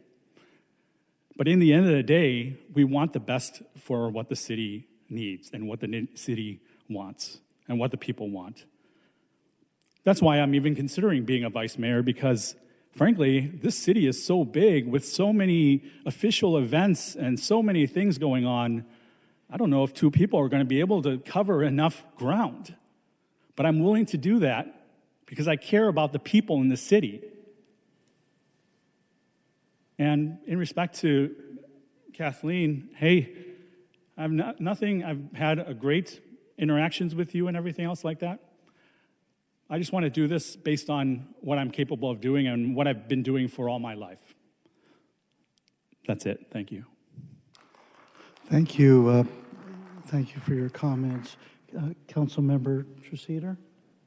Thank you. Yeah, I appreciate the nomination from Councilmember Liu. Thank you. I want to say I really respect Councilmember Mai, and everything that he said, I completely believe. I think he is serving because he really cares, and that he's willing to be vice mayor because he really cares. I think we agree on that. I am serving because I care about the city, and I am willing to be vice mayor. The vice mayor title doesn't mean a lot to me necessarily. Like last year, I appreciate one of the council members offered to nominate me for vice mayor, but I wanted to show respect for Mayor Agron. I felt like it was his turn, so I was happy to support him to be vice mayor. This year, I'm the most senior person who's been here who has not served as vice mayor. I think that Councilmember might be a wonderful vice mayor. The only thing is that there's a lot of terms of art with leading the meetings and with maintaining decorum, which I'm sure also Councilmember Mai would do, and to make sure that everybody has a chance to speak and be heard. And I'm more than happy to work with anybody who is respectful and who is working toward the city's betterment. Anybody on this council, happy to do it.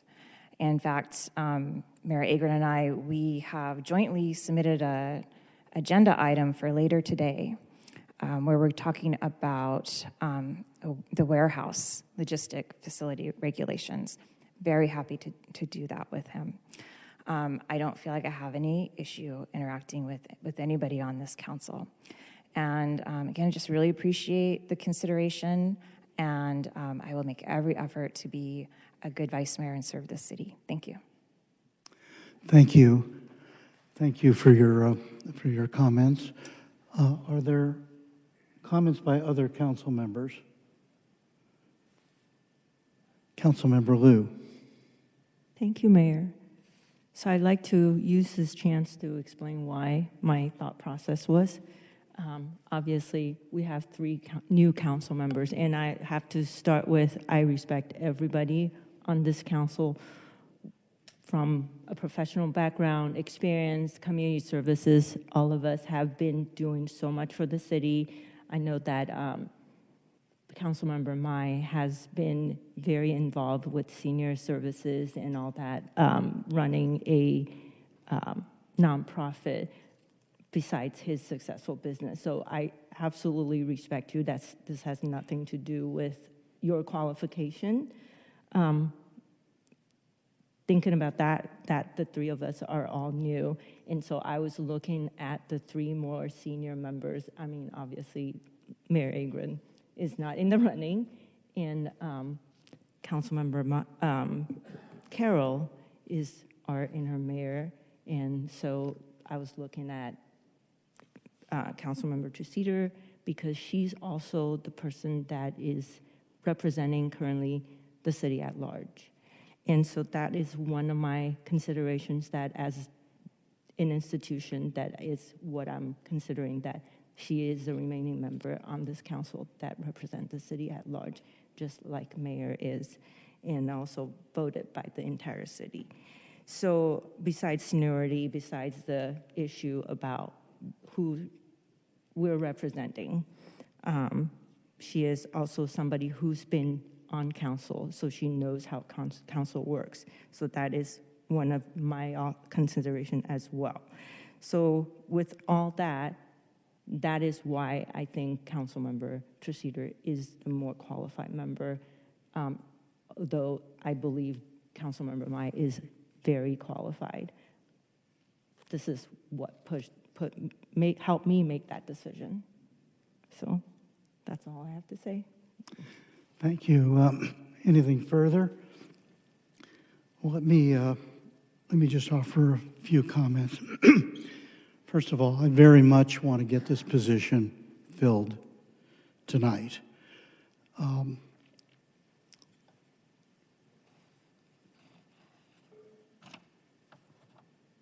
The question has come up about what a vice mayor's duties are. That has actually changed in recent years. It was in the past pretty much mayor pro tem to simply be there in the event the mayor was absent.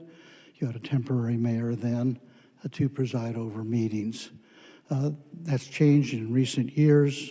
Past city councils have put in place the vice mayor's position, and although there have been limited specifications as to what that means as a practical matter, it means not just presiding over meetings in the mayor's absence, but it means shouldering more of the load here. It's very important to me that we spend much more time getting things done, working together, and putting in the hard work. Now, we have 3 new council members, and I've had an opportunity to get to know each of them, and I think each will be contributing a great deal to the betterment of the city in the years immediately ahead. And I think we, as an enlarged city council, will be seen as a council that actually presides over historic change. We've moved, of course, to a 7-member council, a mayor elected at large. Now we have districts. We're trying to figure out how all that works so that we can better serve the people. And I'll just be frank with folks. I want to work together. I want to be working with a vice mayor who works with me every day. And I'll tell you, I'm up to here with the partisan politics. It's well known I'm a lifelong Democrat.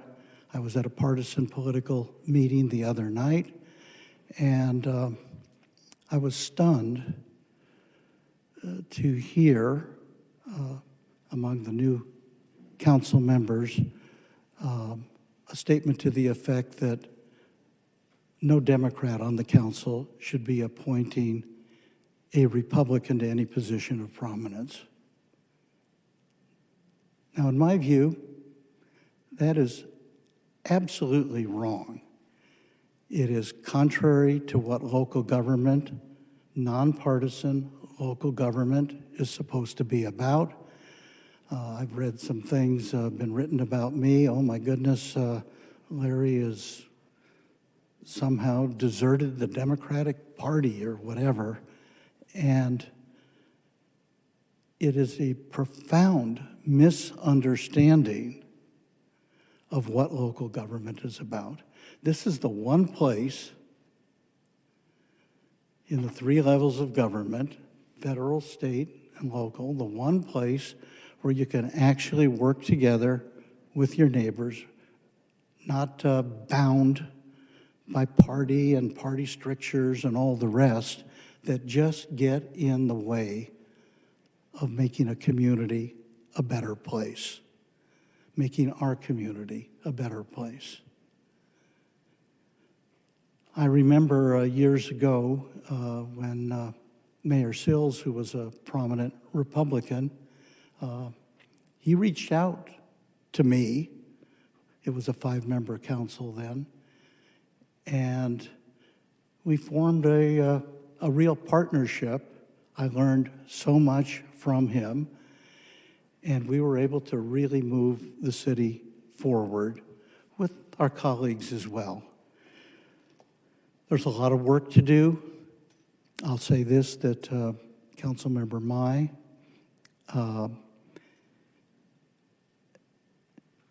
has the time, the drive, the determination to be of assistance to me and in turn to provide augmented leadership here in the city of Irvine.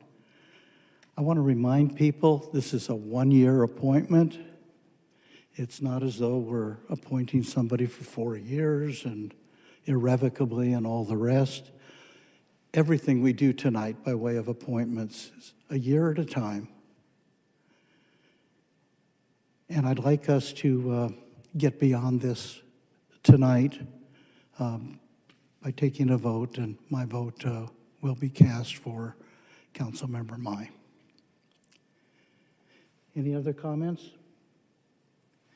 With that, the way we will call the roll is as we do on every council item, alphabetically. Is that correct?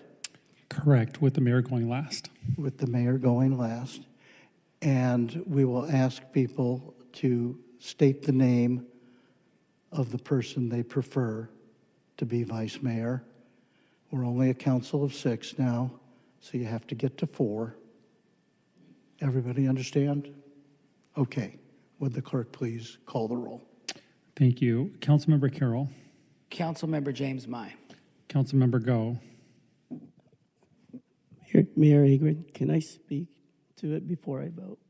Oh, yes, there was an opportunity to, so hold off. Well, go ahead. Can I speak and then I'll vote so we don't have to do it again? Just.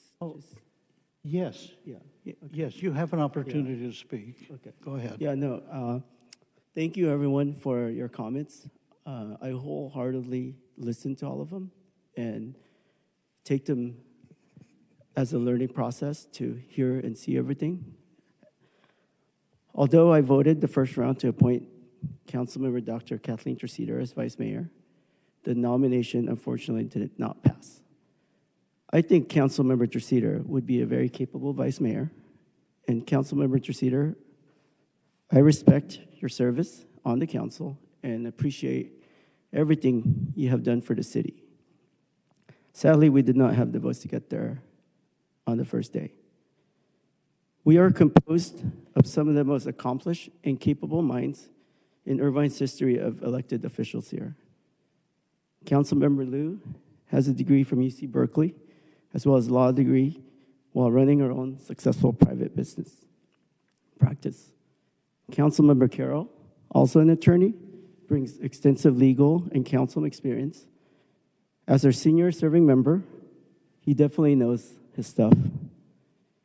He also served as vice mayor and the chairman of the Great Park Board and did an amazing job, as I've experienced in the past.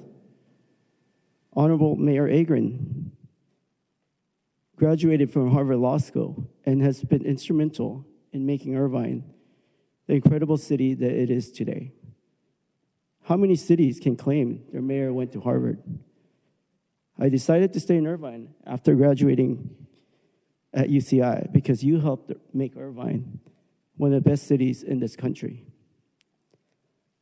I'm humbled and honored to serve alongside all of you. One of my mentors once said, if you're the smartest person in the room, you're in the wrong room. And that's why I've grown leaps and bounds and have felt at home here, because I feel like every day I have so much to learn from everybody here. Since my election, I've worked closely with Councilmember James Mai, and I have been impressed with his dedication to our city. I see James at City Hall every day. I welcome the days when I drive in here and I don't see his car, and that's very seldom. He attends every event I'm at. He's shown he's fully invested in Irvine, in our residents. Looking back at the last few years, I've seen many challenges and moments of contention here the council has faced. My goal is to move us all forward. We're here not only to represent our districts, but to make decisions that benefit the entire city.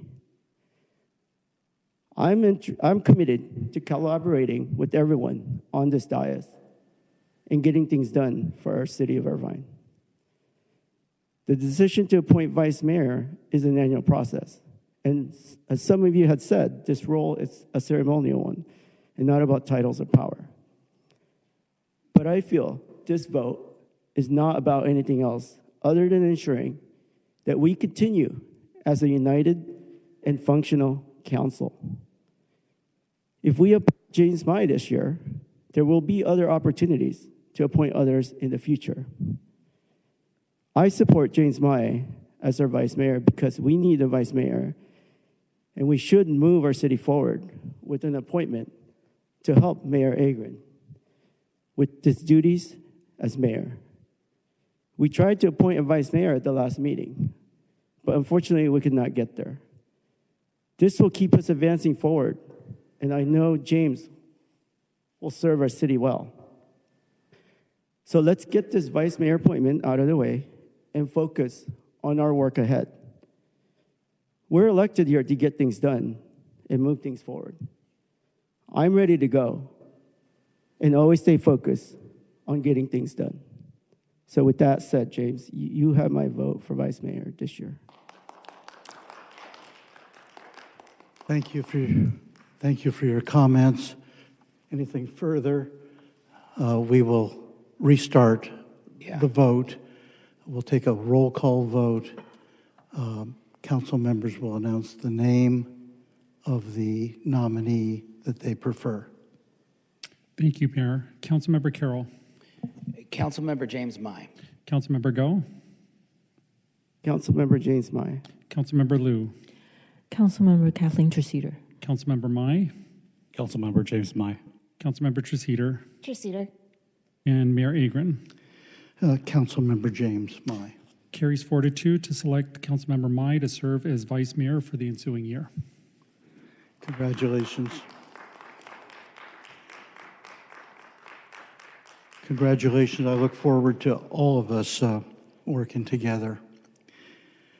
With that, it's time to move on to the next item, which is all the various appointments of city council representatives to city advisory committees and governmental agencies. Many people don't really appreciate the network of relationships we have, governmental as well as personal and political, throughout the county. All of the cities have extraordinary regional contacts, friends, and the like, often involved with agencies that we just take for granted: sanitation, vector control, you name it, many, many agencies, and we need to be well represented on those. Those appointments are also made on an annual basis as a part of our reorganization each year. So what I'd like to do is turn this matter over to the city manager. He and I have been working together very, very hard, spending more hours than we expected, talking with council members and with others to make sure that these important appointments are made, that we get reorganized, and that we go to work. With that, I'll turn it to the turn it over to the city attorney. I'm sorry, to the city manager. Before I do, I guess I need to announce that those who wish to participate by Zoom in this process, please enter the queue now. Raise your hand electronically to do so. With that, I'll turn to City Manager Chi, and we'll see if we can move this along. Thank you, Mr. Thank you, Mr. Mayor, members of the City Council. The mayor had asked that I provide a little background on the process we went through to get to this evening with the appointment of council representatives to various committees across the county and with other intergovernmental agencies that we partner with. By way of background, the process really began in December, early December. The mayor-elect Agrin at that point in time reached out to all different council offices, requested everybody submit their requests for different appointments to different roles on all of the different committees and assignments that were available. Throughout the process, the mayor was insistent. He was trying to make sure that we could honor the request of as many members of the council as possible. This morning, I was made aware there was a miscommunication with through the process with one of our council offices. You'll see that resulted in a revised errata that was submitted. I was heartened to see all members of the council in trying to resolve some of that miscommunication. We're flexible in trying to accommodate the opinions and desires of different members of the council to get assignments allocated. Based on where we're at right now, in addition to the errata that was published, only two appointment submissions that the mayor has offered up, I believe, are in conflict.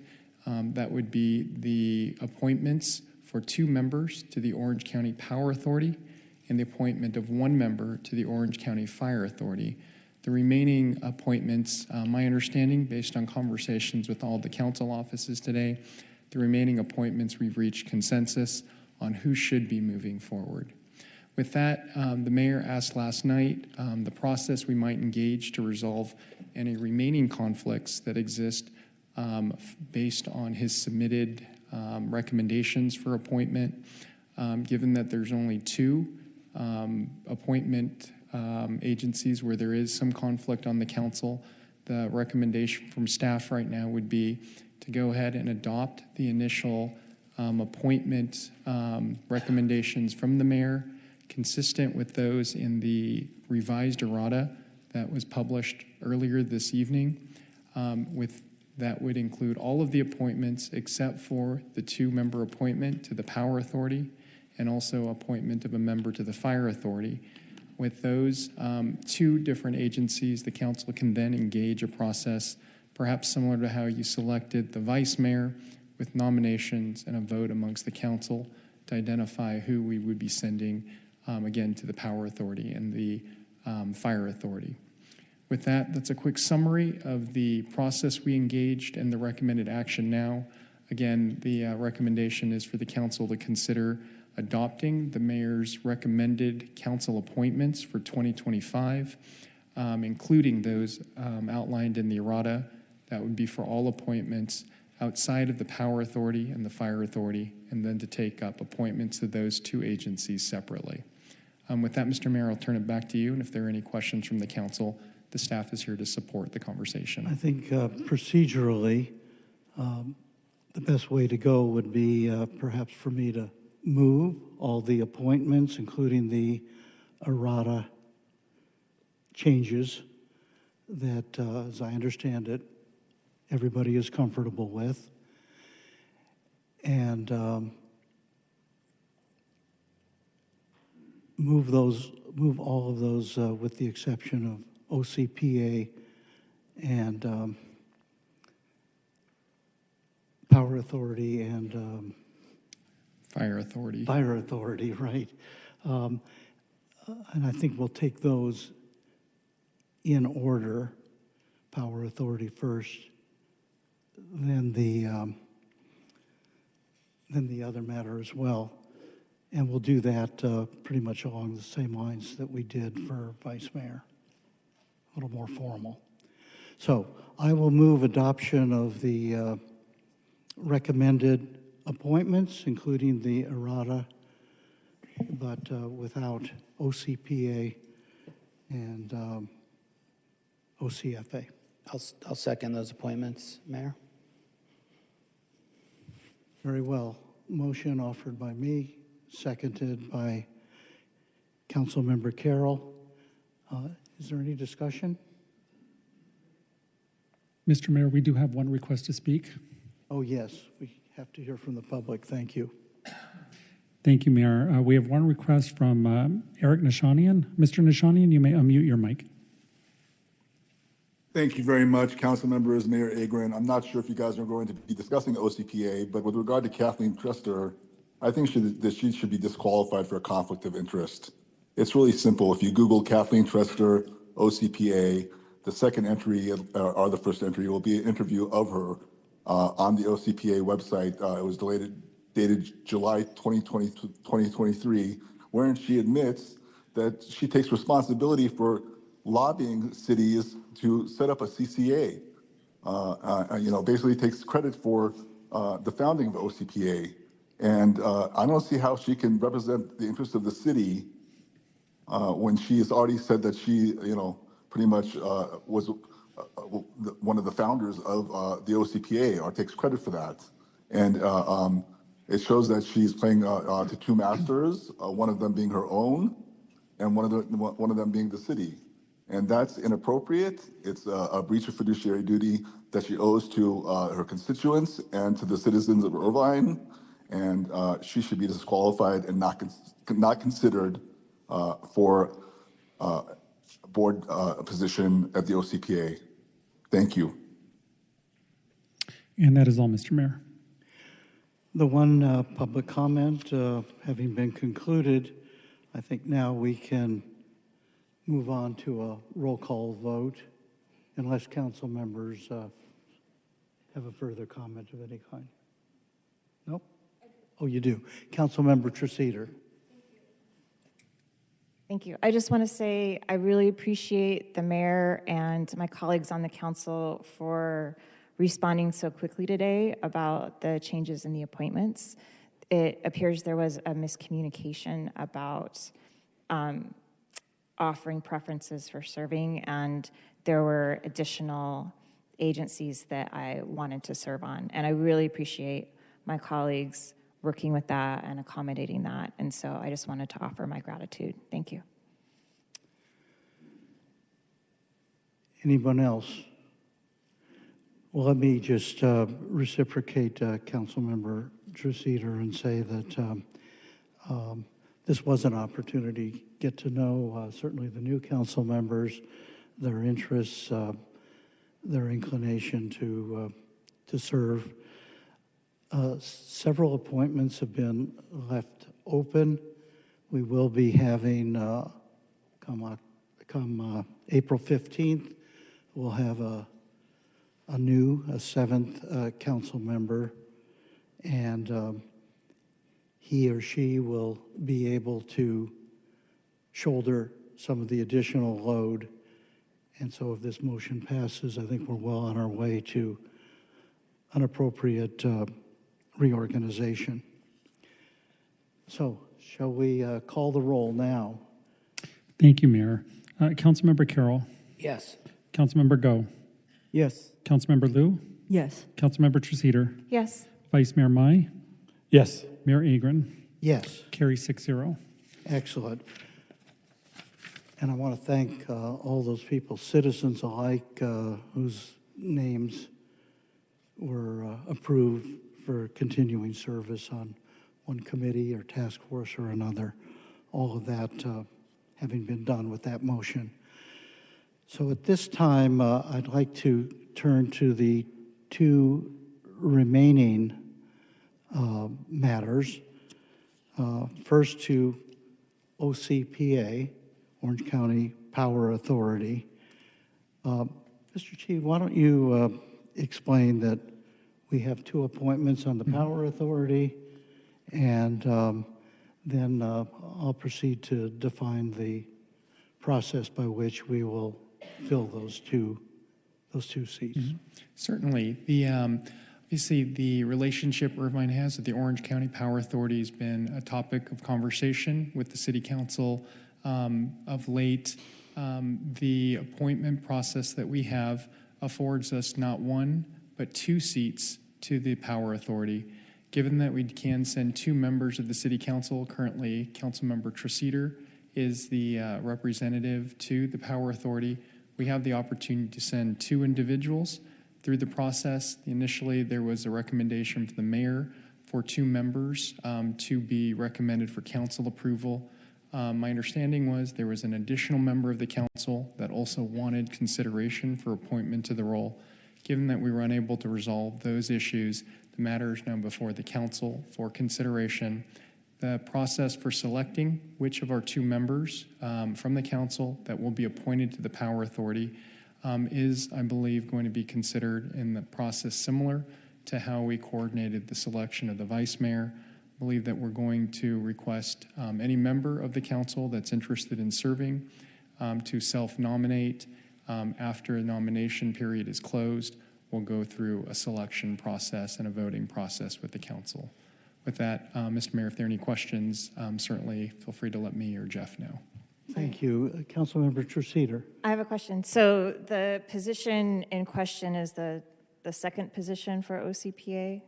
There are multiple people who want to do it? There are multiple people that would like to apply. Ultimately, there are 2 members to be selected. Okay. So at this point, I think there's 1 vacancy. You're the current member. If the council's unable to select members, you'll continue to serve as our representative until the council can. But ultimately tonight, I think it really is a selection for the full council to identify 2 members to send for this next year. Do I need to nominate myself, or is that settled? I don't know. I think you should. Okay, yeah, I'll nominate myself. All right. I'll declare the nominations open, and Councilmember Treceder nominates herself. Are there other nominees? We need a second nominee, at least, to fill both seats. I would like to nominate myself for OCPA board as well. All right, Councilmember Go self-nominates, and I see here Councilmember Mai. Yes, Mayor, I'd like to nominate myself to serve as well. All right, we have 3 nominees. Any further? There being none, I'll declare the nominations closed.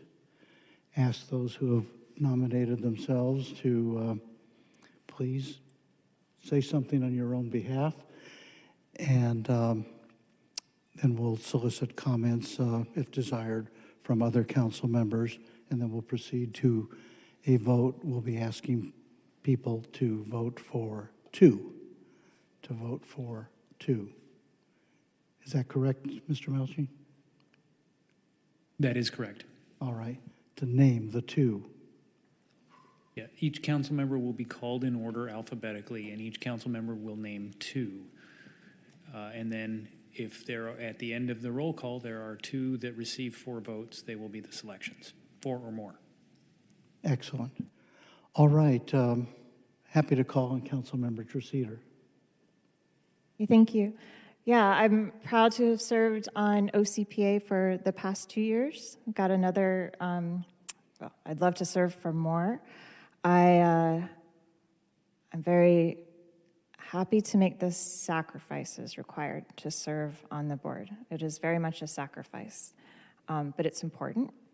I want to mention that I think at the last meeting that we had about OCPA, with our motion that passed, the part that directed the board members to advocate strongly for Irvine really is important to me. And so I will be doing that. And then I also, for a second person, also really want somebody who will advocate for the city on the board. And I have to say, I don't know Councilmember Mai or Councilmember Go as well as I would like to make the decision, but from what I can tell, both of them would be highly qualified. I think they're both mission aligned. They both will work hard for the city.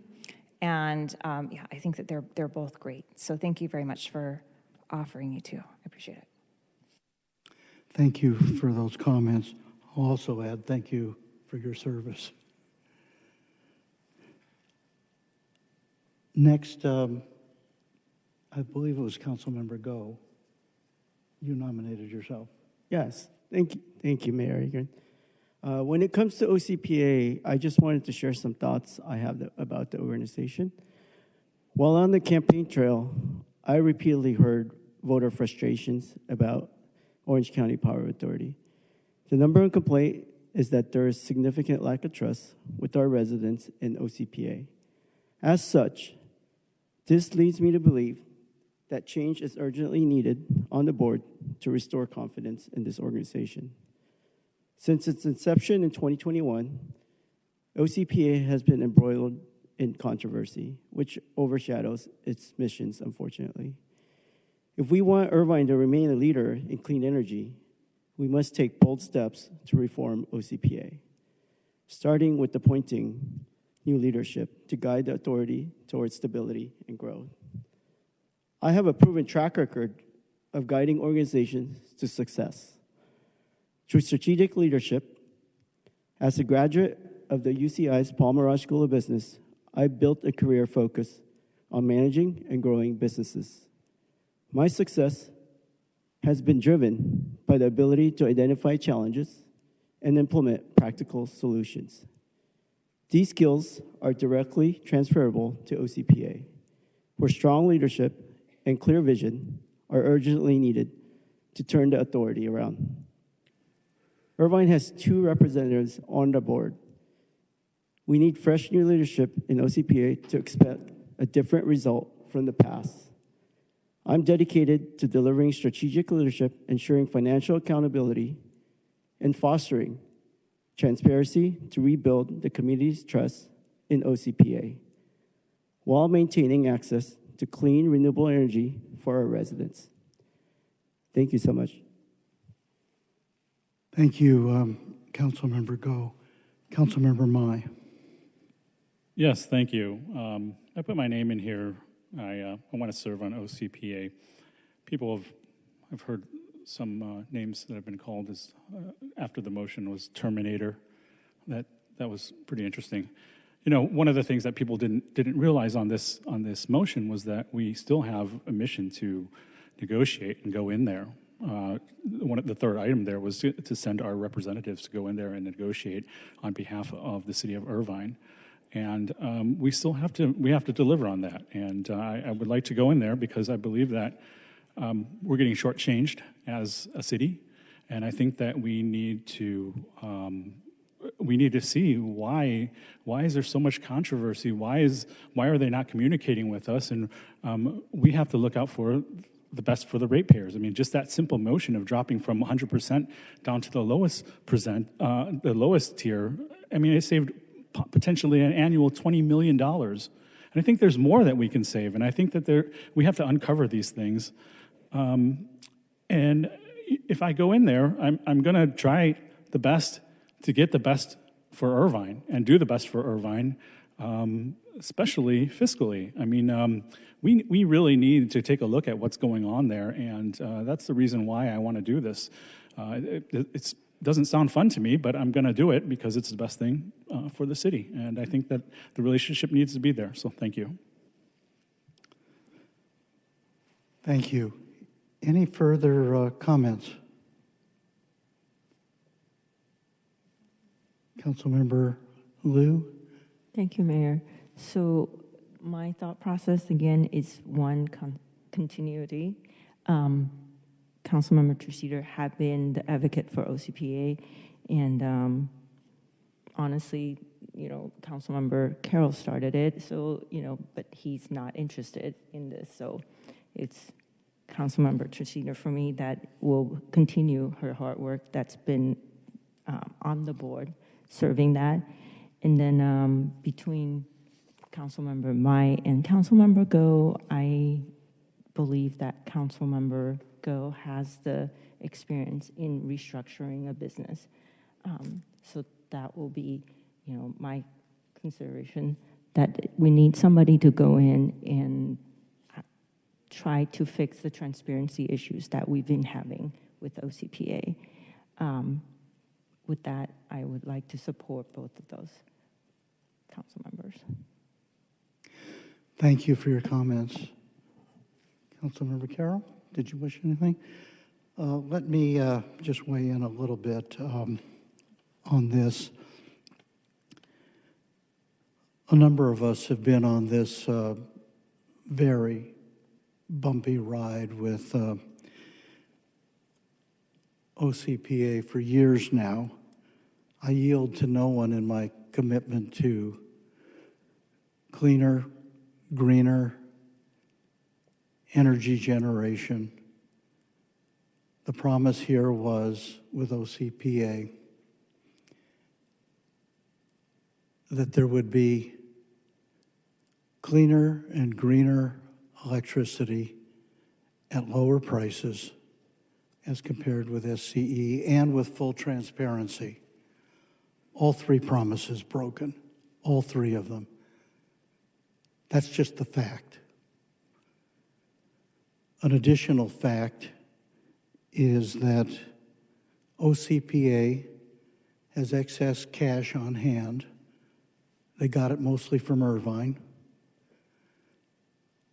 by putting us at the 100% tier.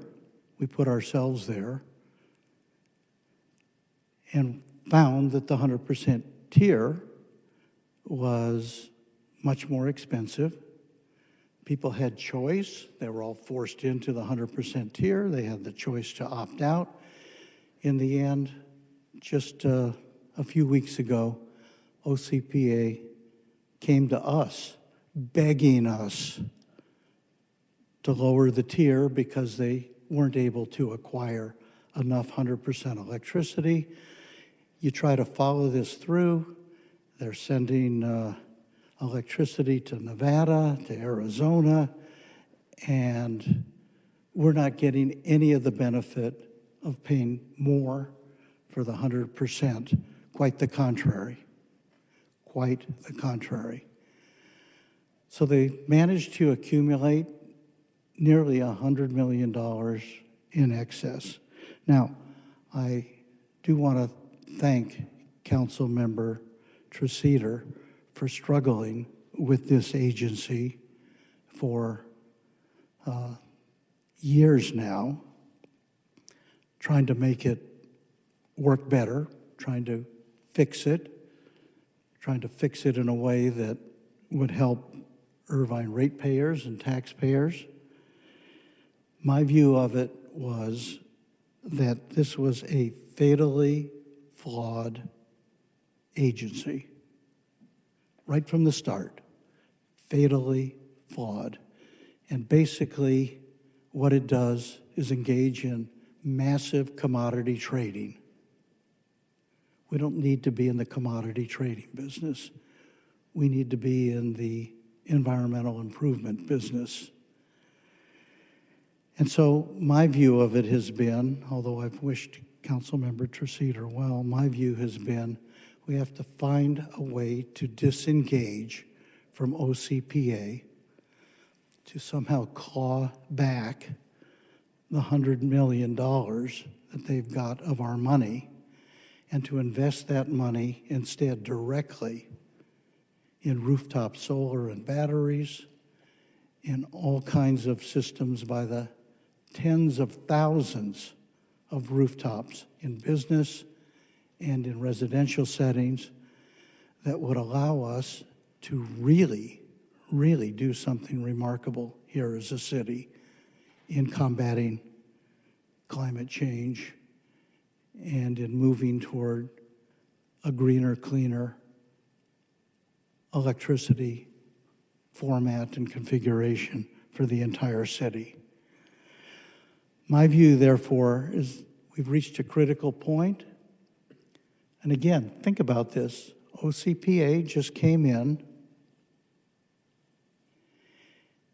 and told us they needed us to dramatically, immediately lower the energy tier here in the city, the electricity tier, which of course means, if you buy the whole premise of this, dirtier electricity, which is contrary to the very purpose of OCPA.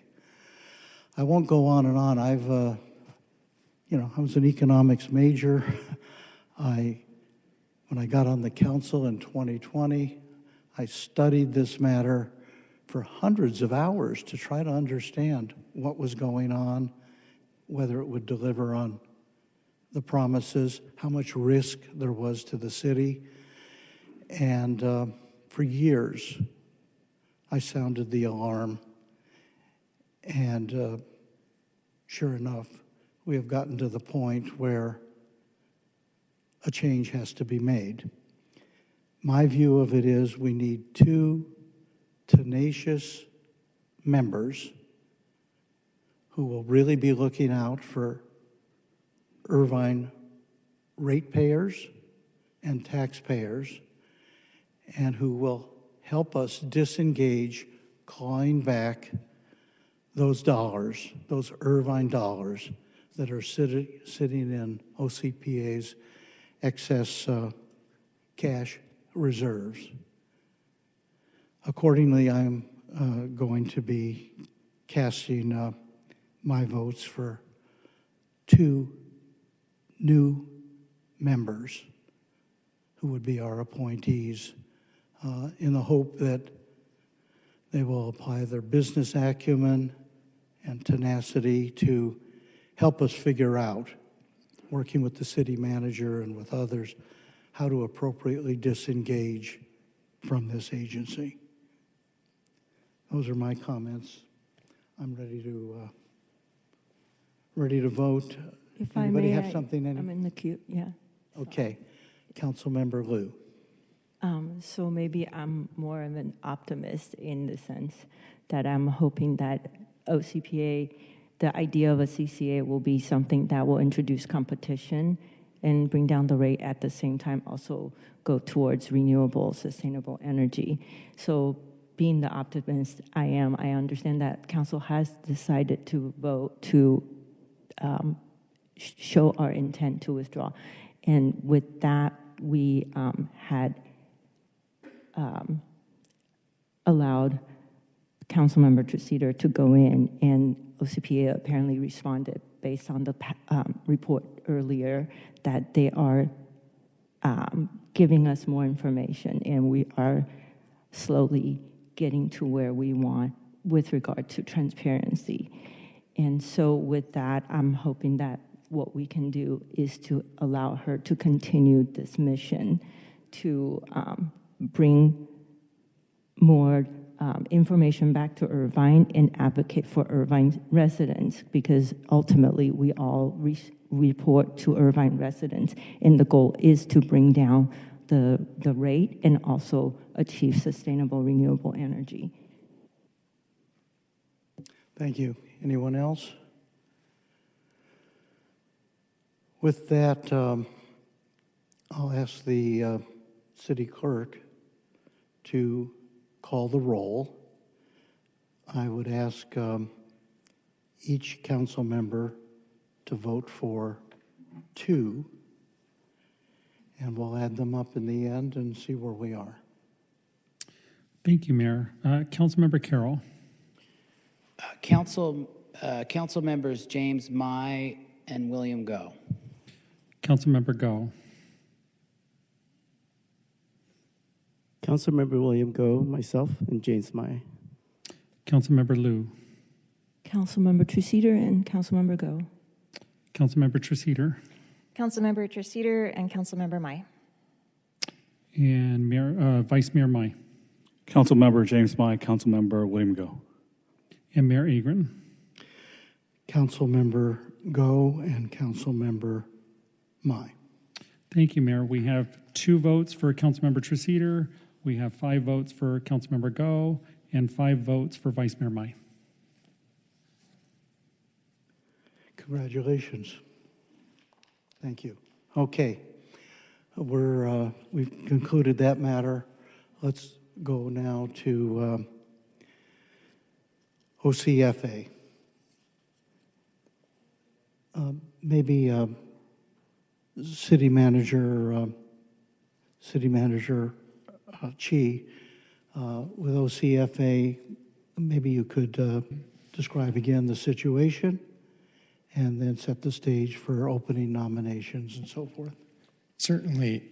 The City of Irvine is a member of the Orange County Fire Authority. We're a structural fire fund city, which means that there's a direct allocation payment of our base property taxes that goes to the Fire Authority.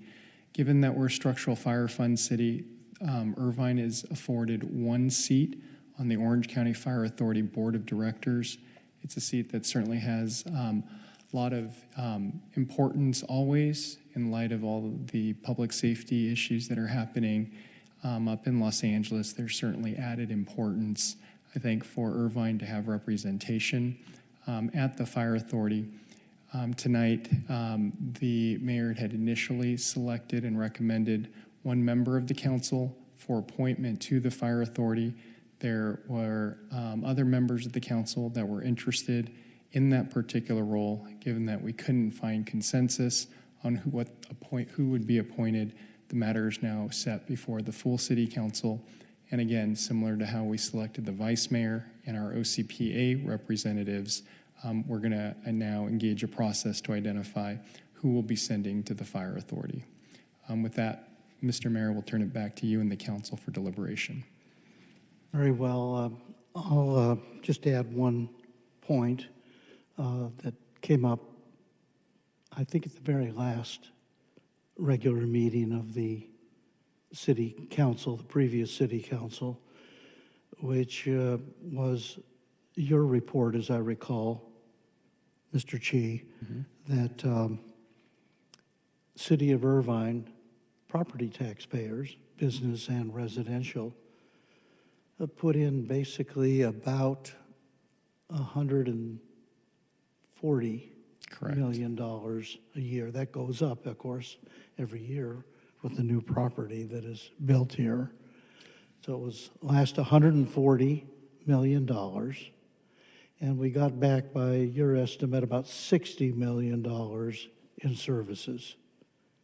That ballpark estimated numbers are correct. The annual property tax allocation from Irvine to the Fire Authority totals about 13.5% of our total property tax receipts for the current fiscal year. That's estimated at roughly $140 million.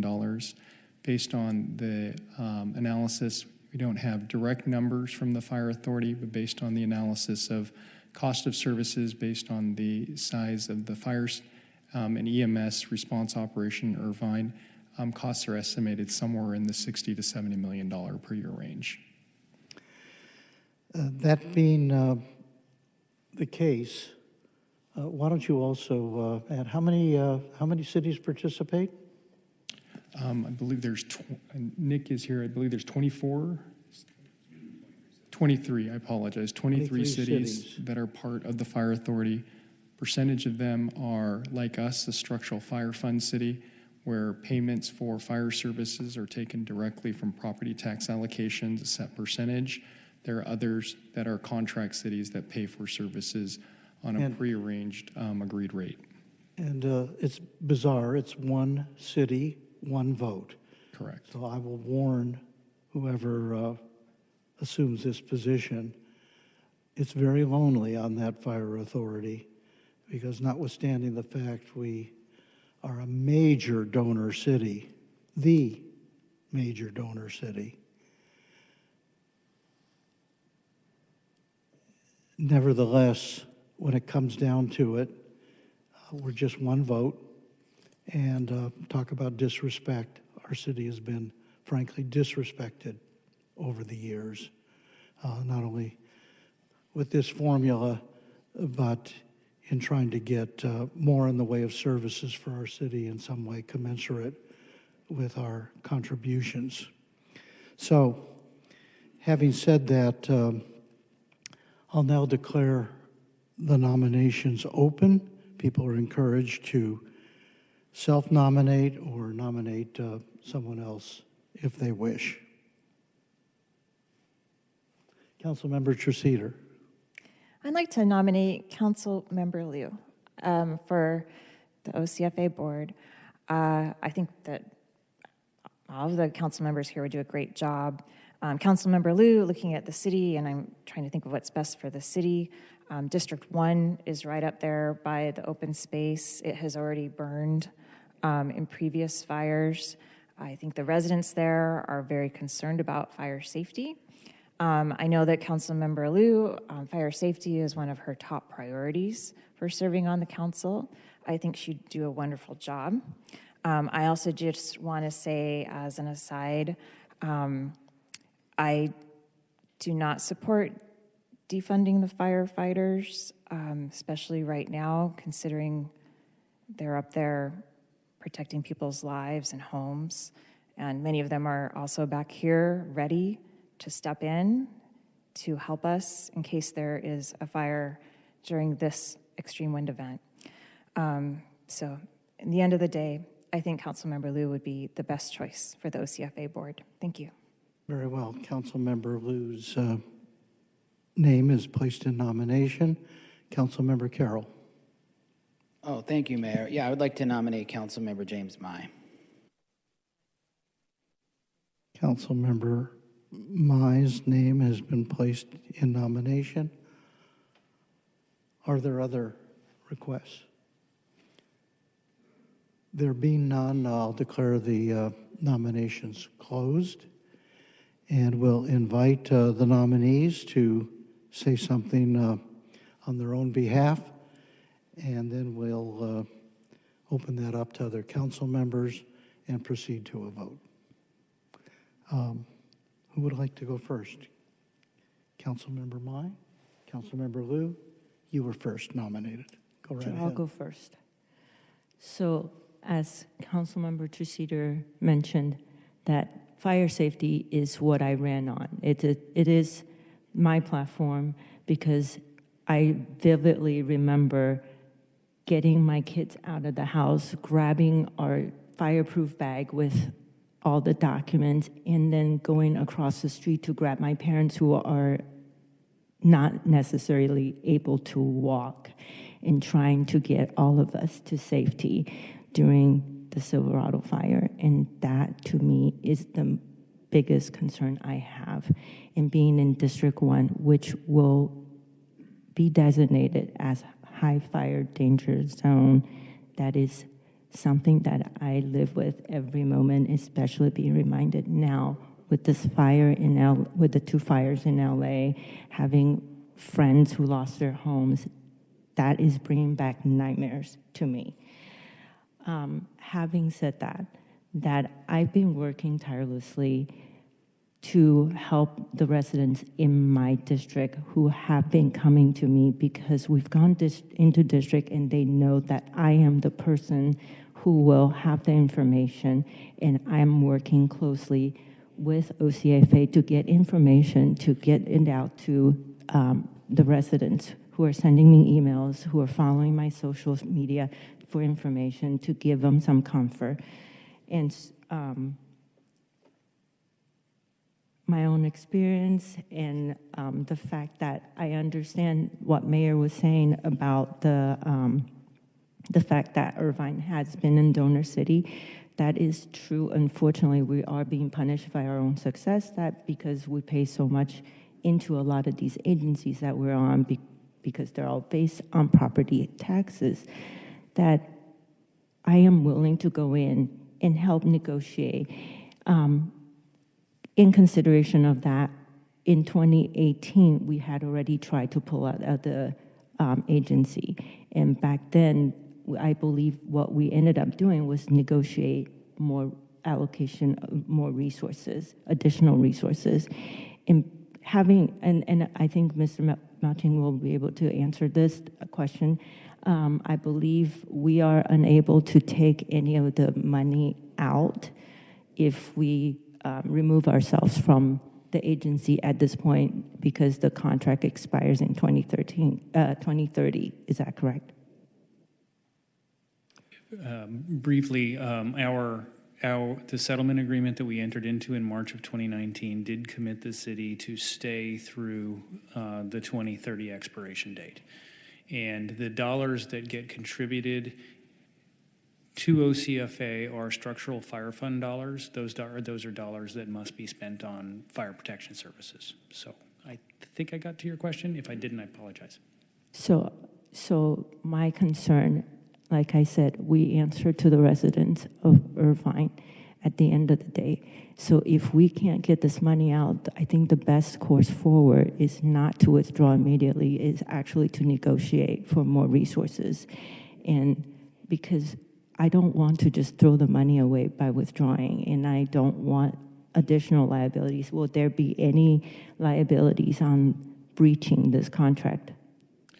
That is a fairly complicated question. There is one liability that was central to the discussion that occurred in the 2017-2018 timeframe, and that had to do with inheriting a percentage of the unfunded pension liability of Orange County Fire Authority upon the exit. That's a very top-line description of that liability. There may be others, but I just don't know offhand. Right. So because of all these considerations, I would like to be able to actually help negotiate and advocate for Irvine residents rather than haphazardly withdraw from the agency before we understand what the actual service amount or service value is compared to what we're contributing to the agency currently. I would like to see a study on that, compare apples to apples, and do a study to know that once we have, say, assuming that we will have our own fire department, what is the service going to be like? Because my understanding is OCFA provides mostly rescue services. I personally benefited from that, having my elderly parents living across the street. I've had to call 911, unfortunately, 3 times in the last 4 years. And I was lucky enough that we are part of OCFA, and the closest fire station is able to come and help my parents, as opposed to waiting for somebody who is in Irvine. My concern is if that's the case and there is not one available around me, what were we going to do? And I've been paying close attention to all the news on how there have been other rescue missions that OCFA is able to perform and help Irvine residents. So what I want to know is, before we say, here's a dollar amount that we are contributing more than what we're getting, I would like to actually see the numbers. I would like to have a study on what we're doing. Is it better for us to run our own fire department? Currently, I don't think we're able to come up with $50 million for a rescue helicopter on our own. So I believe in the cooperation system. I believe in having a joint power agency. But how do we help Irvine residents at the end of the day? And how do we make sure that the services do not, we do not sacrifice any of it based on pure estimate on what we're getting versus what we're contributing. So that's why I think I am more qualified as an attorney who has negotiated contracts to help Irvine residents get what they deserve. Well, thank you for your comments. Actually, I believe also at the last meeting, staff was directed to undertake an analysis to confirm the dollar figures, the contributions, an assessment of the service levels, and to begin to address all of these complex issues. I think you were going to be bringing it back to the new council. When might that actually be coming back to us? We actually have engaged the study that's being discussed. There's a team that the city has engaged and hired. We're currently in the process of collecting background information from OCFA to help with that assessment. The next couple of months, we hope to have updates for the council. We're currently in a document gathering phase, so hopefully in the next 3 to 4 months, we'll have additional details and matured everything to a point where we can provide the council with a more complete update on where we're at with the analysis. When would that be? In the next several months, the next 3 to 4 months, we should have at least a framework of data and some options for council to consider as part of the analysis that we're doing. I do want to make it clear that we're locked into agreements now, and nobody is talking about defunding our fire services. Quite the contrary, we're locked into funding them at even greater levels going forward. But the question arises as to whether we want other arrangements, and that would obviously be something that the appointee to the fire authority would take the lead in. Excellent, thank you. Councilmember Mai. Thank you, Mayor. Quick question before I speak, City Manager. You said that it's 140 million annually is our property tax going to OCFA. What, on a ballpark figures, what are we receiving back? Have you guys done the analysis on that already? Yeah, we did. OCFA's budget doesn't break out direct allocation of costs per city, but when we've worked with our consultants to assess the current service levels, number of stations, estimated cost of delivery based on the personnel staffed in Irvine, and based on anecdotal conversations with OCFA leadership, we're fairly certain the cost of service delivery is somewhere in the $60 to $70 million range. Thank you. Councilmember Liu, thanks for, I think we're aligned with advocating for the taxpayers of the city as well.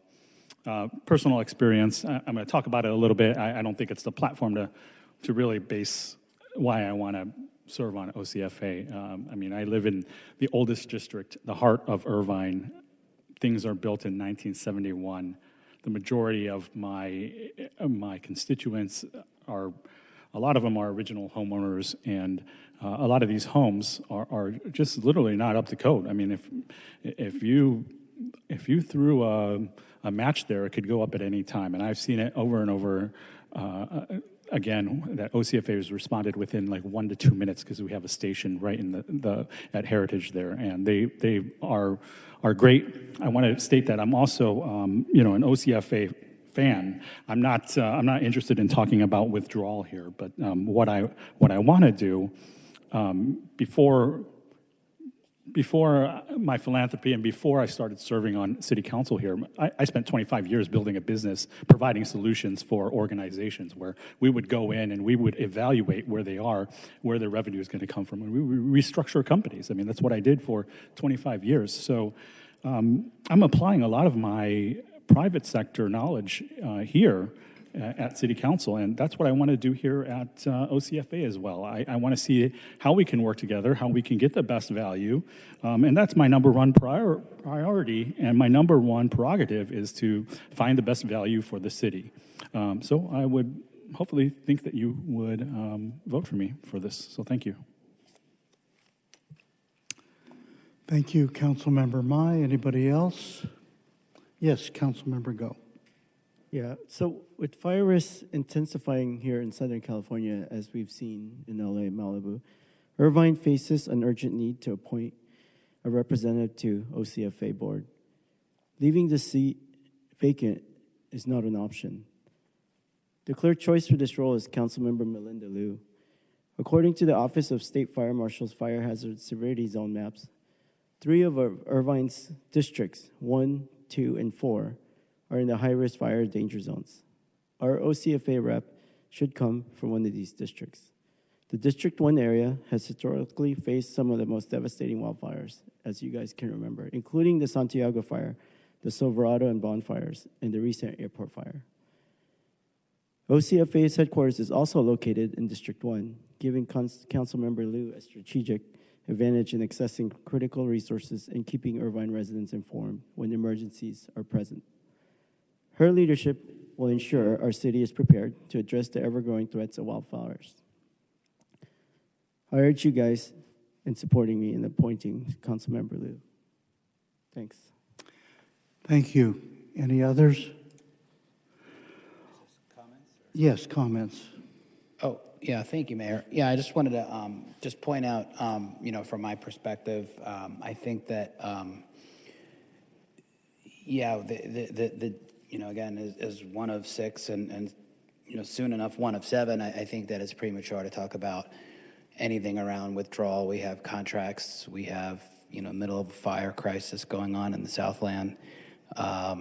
And we have an incredible Orange County Fire Authority that's doing great work. And hats off to those men and women and on the line that are doing the work every day at those houses, at those stations, and also to the management as well. Everybody from Chief Fennessy down.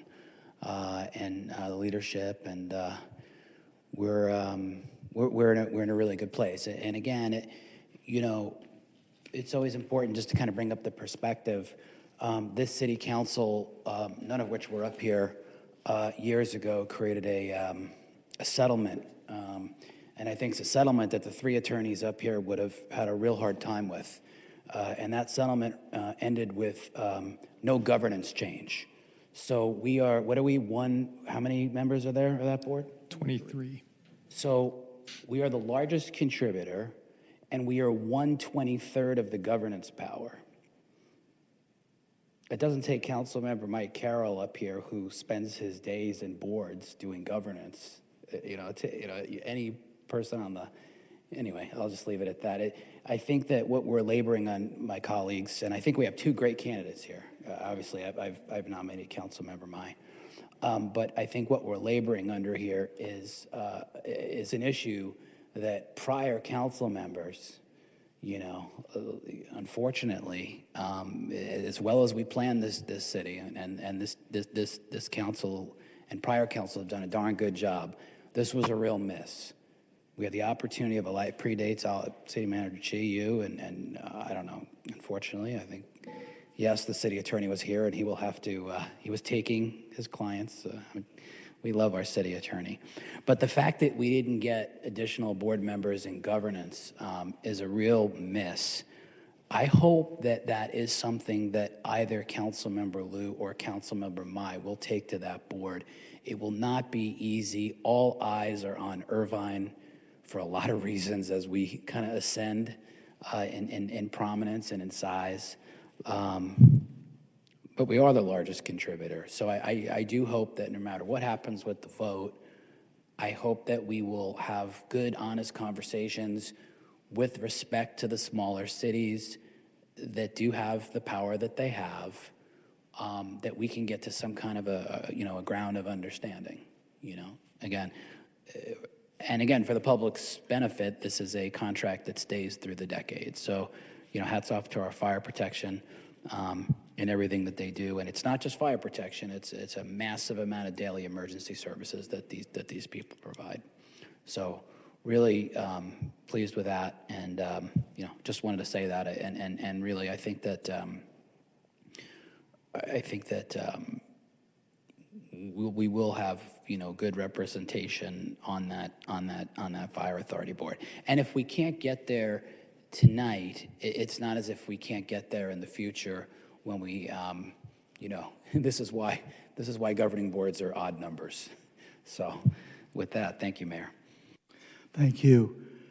With no further requests to be heard, I'm going to ask the city clerk to call the roll, and if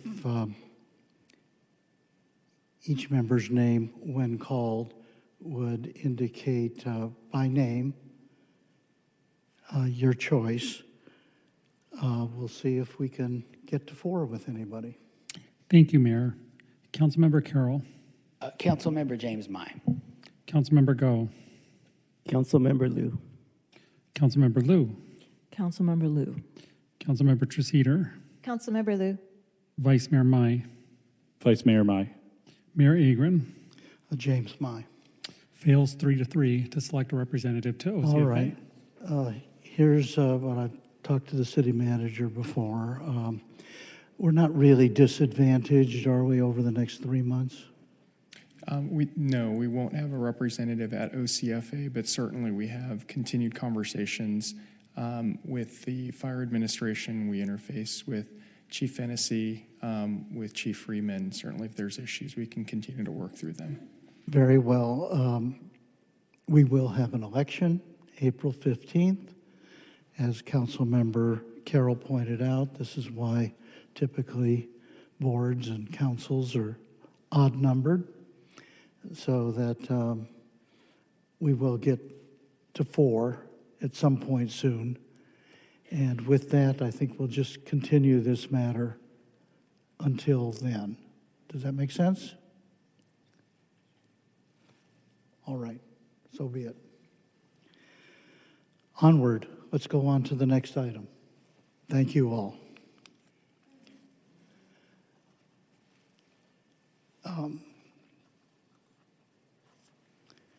All right, we go to item 4.3. I'm going to turn to our clerk to read by title this item, and then we'll invite in speakers by Zoom. Thank you, Mayor. Consideration of a request by Mayor Agron and Councilmember Treseder to discuss enhanced warehouse and logistic facility regulations. Yes, let me just say that anybody who wishes to speak to this item, please raise your hand electronically to enter the speaker queue.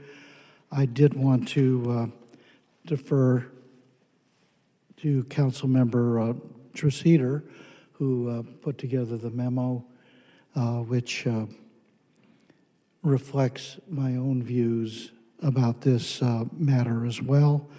And I'd like to turn the microphone over to her at this time to provide opening comments, if you would. Thank you, Councilmember Treseder. Thank you. Yeah, I really appreciate the mayor agreeing to be joint on this memo. We had a similar consideration back in 2023, and Mayor Agron and I were on the losing side of trying to impose stricter regulations for warehouses. So I wanted to bring it back with the new council. I hope that the new council is thinking about what large warehouses would do to our environment in Irvine. Large warehouses, I don't think, are consistent with our general plan.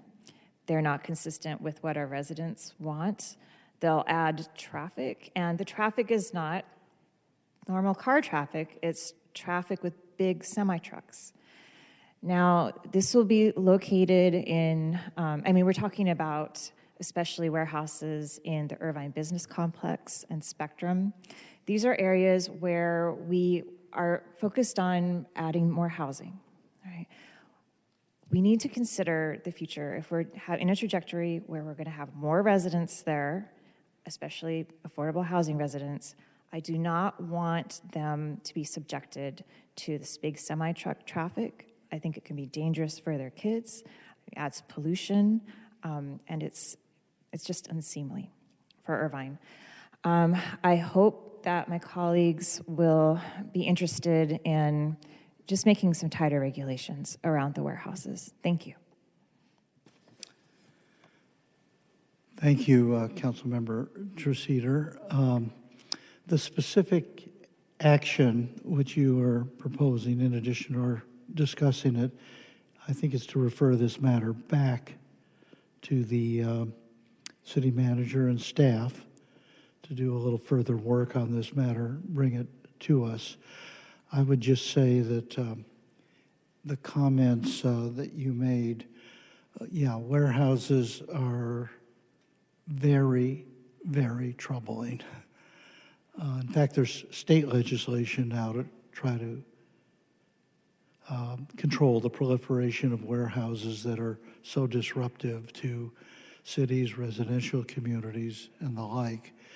And I think taking another really good, hard look at this is well advised at this time. So obviously I'm very supportive of not just the memo, but any motion you would wish to offer. If you'd like to frame one now, or wait till we hear from residents and then other commenters, and then we can frame a motion and move on. All right? Thank you. I'd like to hear the public commenters. Excellent. Okay.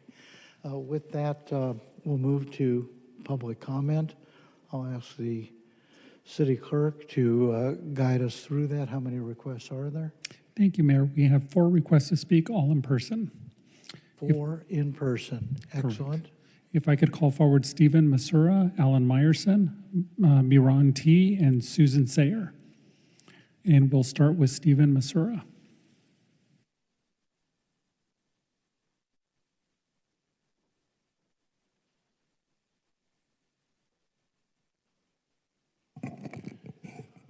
3 minutes. Good evening, Honorable Mayor and council members. Stephen Sawyer with Rexford Industrial Realty. We are an industrial property owner in the city of Irvine. Rexford is a large publicly traded REIT, real estate investment trust, with property throughout Southern California, and we are long-term holders of our properties.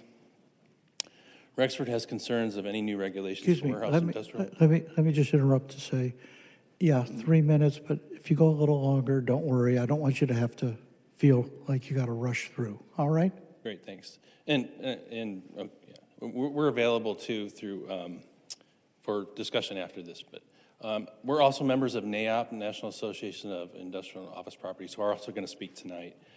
So we will support with our comments as well.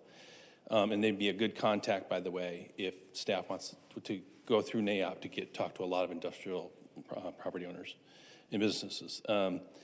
Rexford has concerns of the new regulations for industrial warehouse properties and will create many negative consequences for the city of Irvine. And this would greatly reduce the ability and incentive for property owners like Rexford to upgrade and modernize their properties. New modern Class A development will help reduce vacancies in older buildings and help to attract new businesses to the city.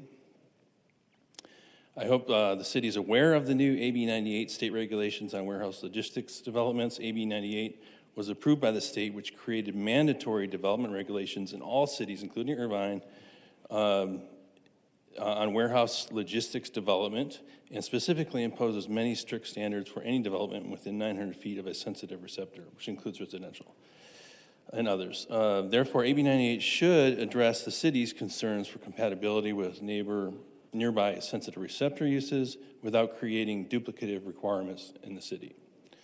Also, Irvine's existing general plan and zoning are in place to address the long-term impacts for the build-out of all properties in the city if consistent with those existing regulations, so new regulations should not be needed. So if the city chooses to consider modifying any warehouse industrial regulations, then I hope you will create a process for input from property owners and businesses. Our company is known for redeveloping older buildings to modern codes for fire safety and energy efficiency and sustainability, and achieve LEED Gold certification levels. And this creates new quality, long-term, stable employment opportunities and creates higher property values and related taxes in Irvine. Thank you for your time and consideration. Thank you for your comments. Appreciate that. Alan Meyerson.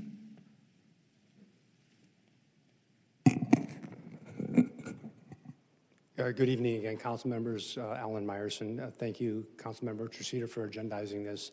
I think when the IBC was put in the master plan so that people could live near where they work, the idea wasn't to have gigantic warehouses across the street from where they live. It's just a common sense thing. Nobody wants to live next to or near a gigantic warehouse with trucks, big semi-trucks driving around 24 hours a day. No one wants that. I went back and looked at the previous meeting in May of last year because I was curious who voted against the regulations, and it was Mayor Khan, Councilmember Kim, and Councilmember Carroll. I kind of understood why Councilmember Carroll voted against it. I didn't understand why Mayor Khan and Councilmember Kim voted against it, unless, of course, a lobbyist got a hold of them. It's the only reason I can think that somebody of their political persuasion would vote against something like this. So I just wanted to say that. I wanted to say to Councilmember Carroll, now that you represent a district, if those warehouses were going to be in the district you're in, would you still vote the same way you did last time? It's a little bit different situation when you're representing a district and there's a possibility that a warehouse like that could be near your constituents, and then you're going to have to hear them. So anyway, I just wanted you to think about that. Thank you. Thank you for your testimony. Miran T.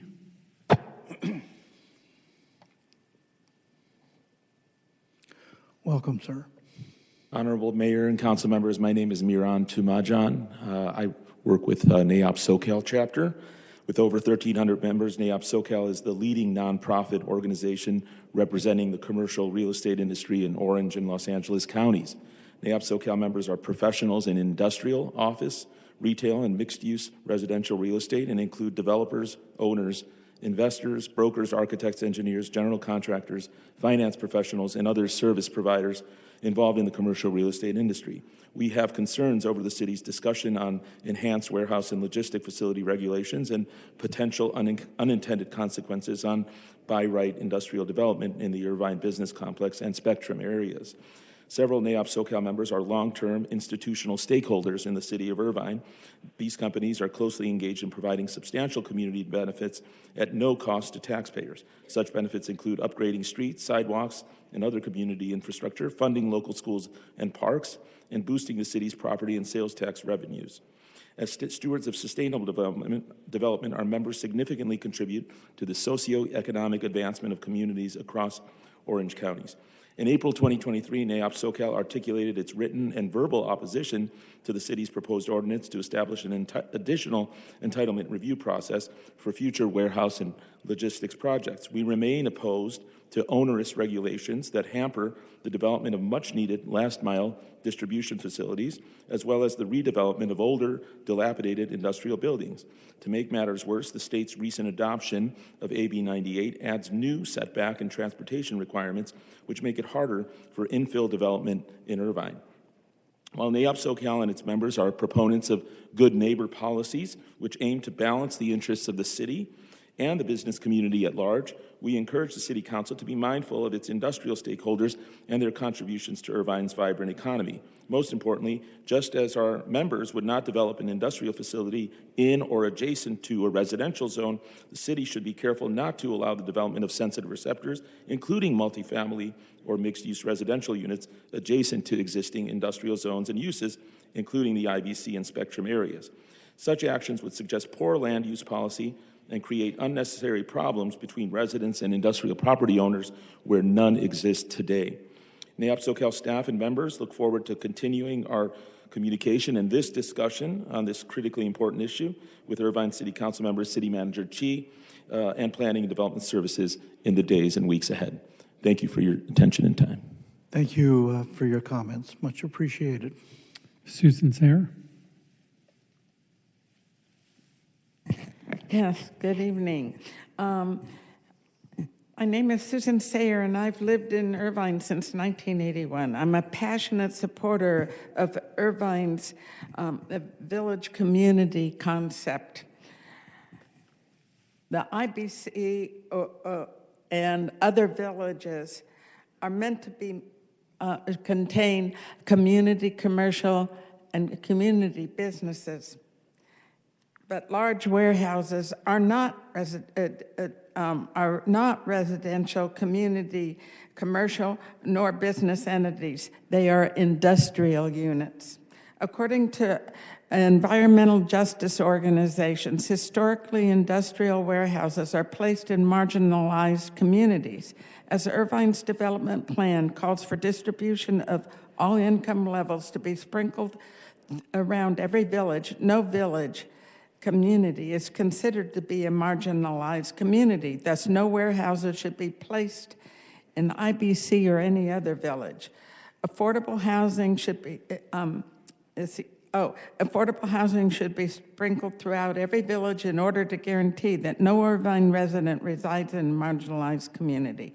I strongly oppose placing large warehouses in Irvine villages. However, if it is ultimately decided to approve these projects, I would like to see the development plans for the warehouses amended to include requiring enhanced soundproofing for both the warehouse and surrounding residential and business structures.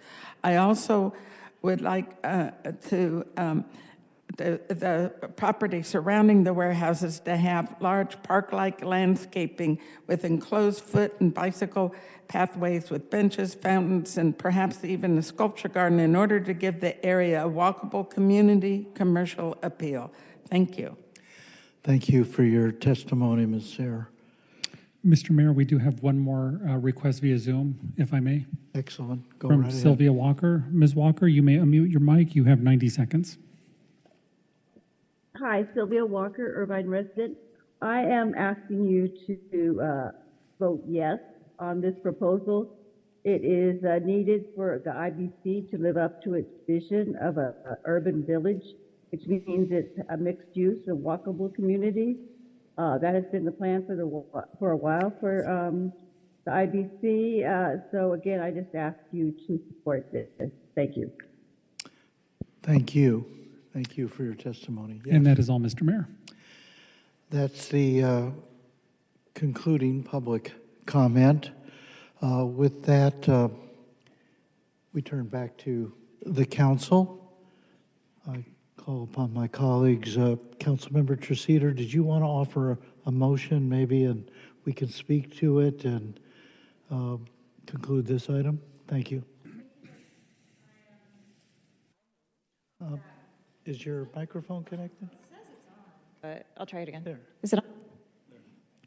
How about right now? Okay. I move that we request that the city manager update our previously proposed warehouse and logistics regulations and to bring those updated rules forward for full city council consideration. Thank you. Thank you. Would the clerk read that motion back?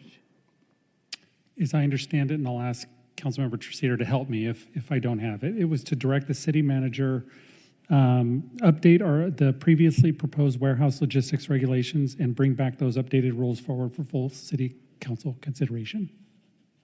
Good. Thank you.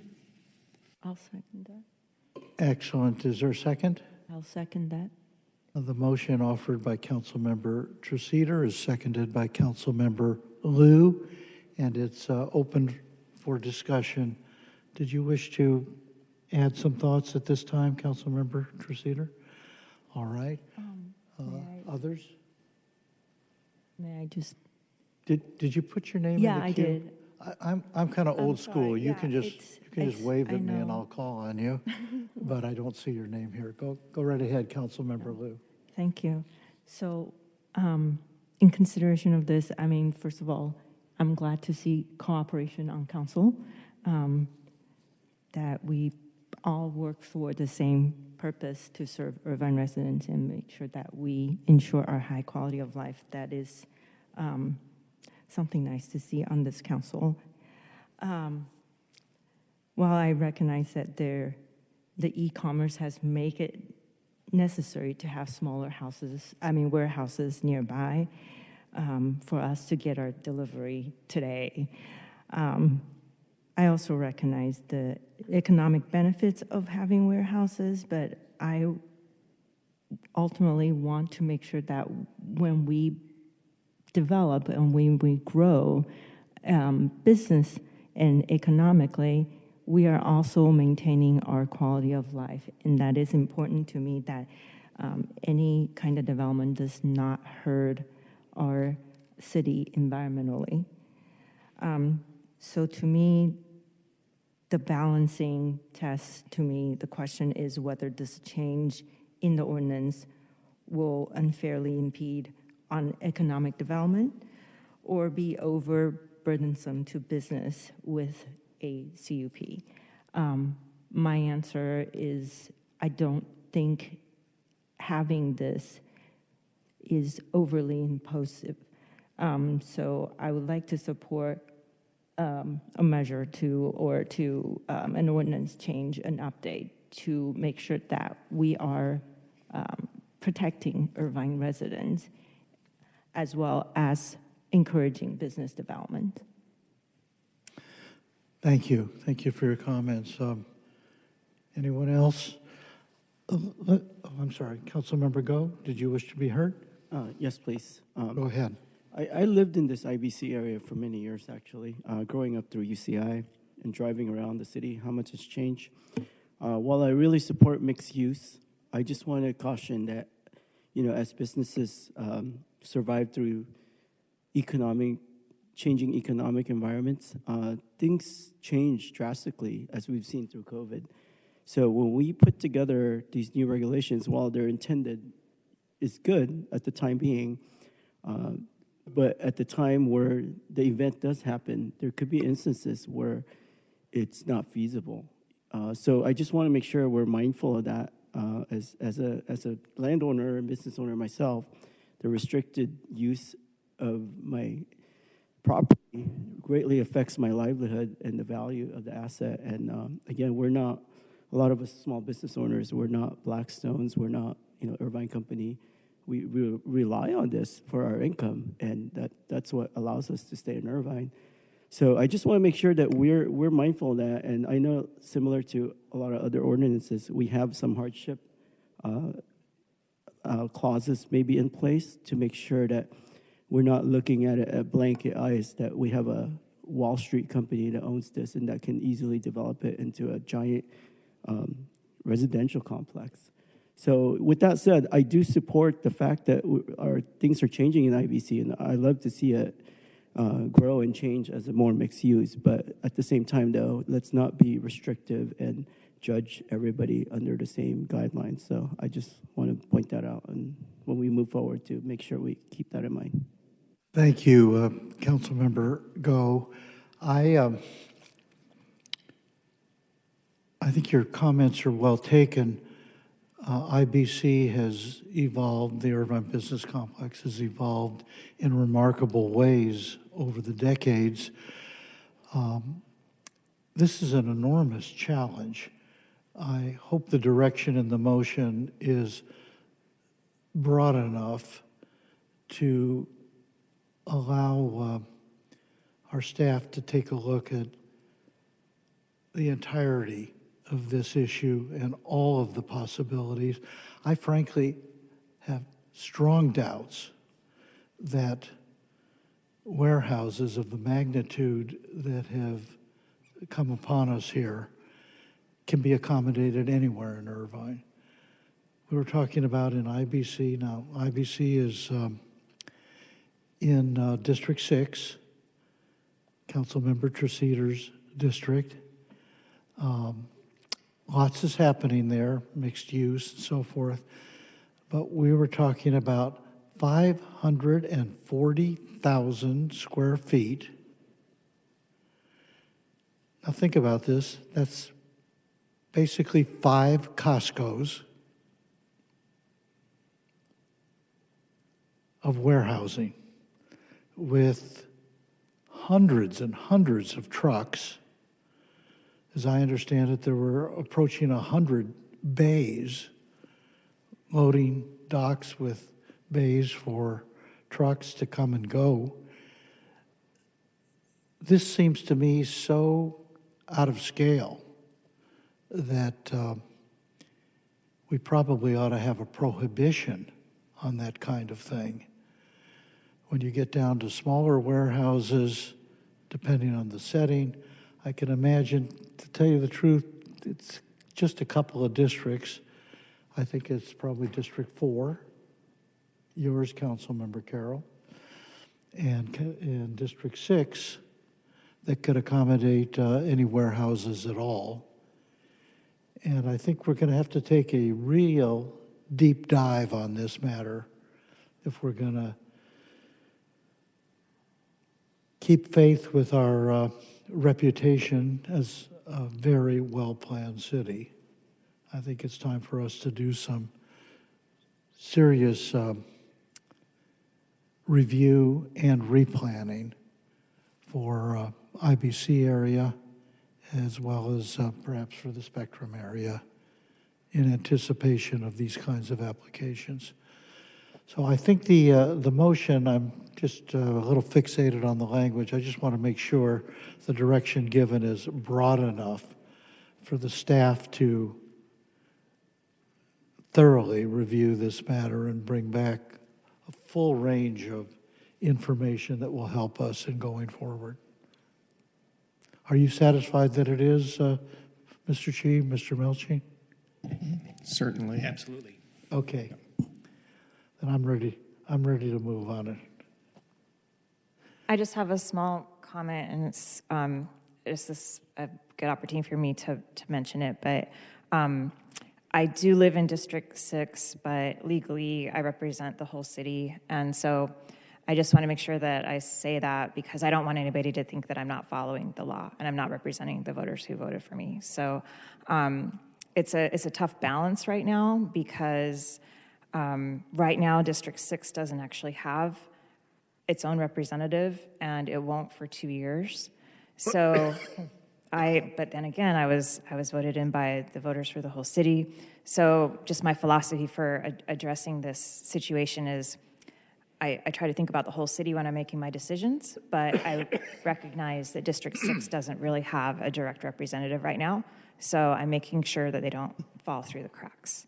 So, and that just, it's just a matter of a clarification, just so people don't wonder at all how I'm approaching this. Thank you. Thank you, Councilmember Treseder. Anything further?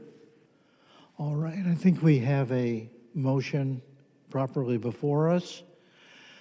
With that, will the clerk please call the roll? Councilmember Carroll. No. Councilmember Go. Yes. Councilmember Liu. Yes. Councilmember Treseder. Yes. Vice Mayor Mai. No. Mayor Agron. Yes. Carries 4-2 with Councilmember Carroll and Vice Mayor Mai voting no. Thank you. And you'd be coming back to us when on this, do you figure? Either at likely our first or second meeting in February. All right, we'll look forward to that. Thank you. That allows us to move on to item 4.3. I think we can deal with these last several items fairly quickly. I hope so. Would the city clerk please read the title of item 4.3 under council business? Thank you, Mayor. Just one clarification. This will be item 4.4, which is consideration of a request by Councilmember Mai to discuss the establishment of a PACE program in Irvine. Oh, my mistake. Thank you. Councilmember Mai had put this on, and it is item 4.4. At this time, we'd like to invite any speakers via Zoom to raise their hand electronically to enter the speaker queue. Councilmember Mai, would you like to provide opening comments on this? Sure, absolutely, Mayor. I'm going to read this quick paragraph here, and then I'm going to jump in with some comments. But thank you to everyone in the audience here, and thank you for the staff for being here as well. I know it's a late night, so thanks for bearing with us here. The city has a vibrant and robust senior community, and we have long focused on developing programming to support the ability of our residents to age in Irvine with dignity. However, as I reviewed the city's most recent strategic plan for older adult services, I found it striking that nearly 25% of the city's population, which accounts for almost 80,000 residents, is aged 50 and over. Additionally, the report identified that 35% of adults aged 65 plus in Irvine live alone. When I introduced this program PACE stands for Program of All-Inclusive Care of Elderly. This is a program that is a benefit to the seniors in our community. And it's a program that I, in my personal life, have seen in action as well. In a previous life, I would go into skilled nursing facilities, jails, and PACE centers. And these PACE centers were just amazing for the seniors, because one of the big things I've heard from constituents and many of the residents in Irvine is that I'm 70 years old. Like, they're saying that they're 70 years old, they have to drive all around the city, 6 appointments every week, going to their primary care, going to their podiatrist, going to their heart doctor, going to the pharmacy, going to social centers like our senior centers. So what this PACE does, it is an all-inclusive center. It's a one-stop shop for seniors to go and get all their services, so they don't have to drive around and they don't have to spend time finding rides. They go there, they get services. They not only get medical services, but they also get social services. They get a warm meal. They get to bring home food from the food pantry. And they don't have to drive there because transportation is provided as well. Everyone has asked me, hey, this sounds like it's going to cost a lot of money. And I wanted City Manager Chi, if you could speak to how the PACE funding comes from, just briefly. That'd be great for, I think, the council here and just for anyone with questions. For sure. Really the way that the PACE programs are funded is through Medi-Cal reimbursements.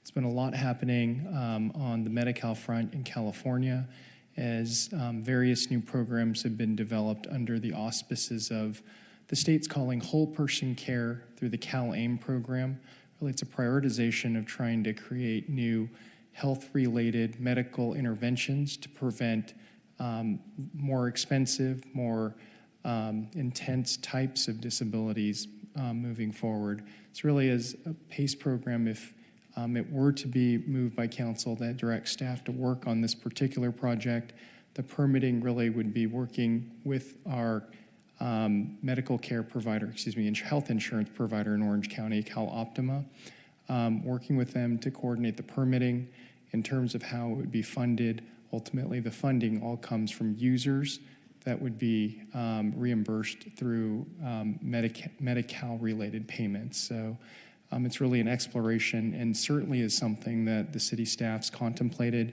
The city's currently a big supporter of a scaled-down PACE in some respects. We're helping to support the Irvine Adult Day Health Care Center located at Lakeview Senior Center.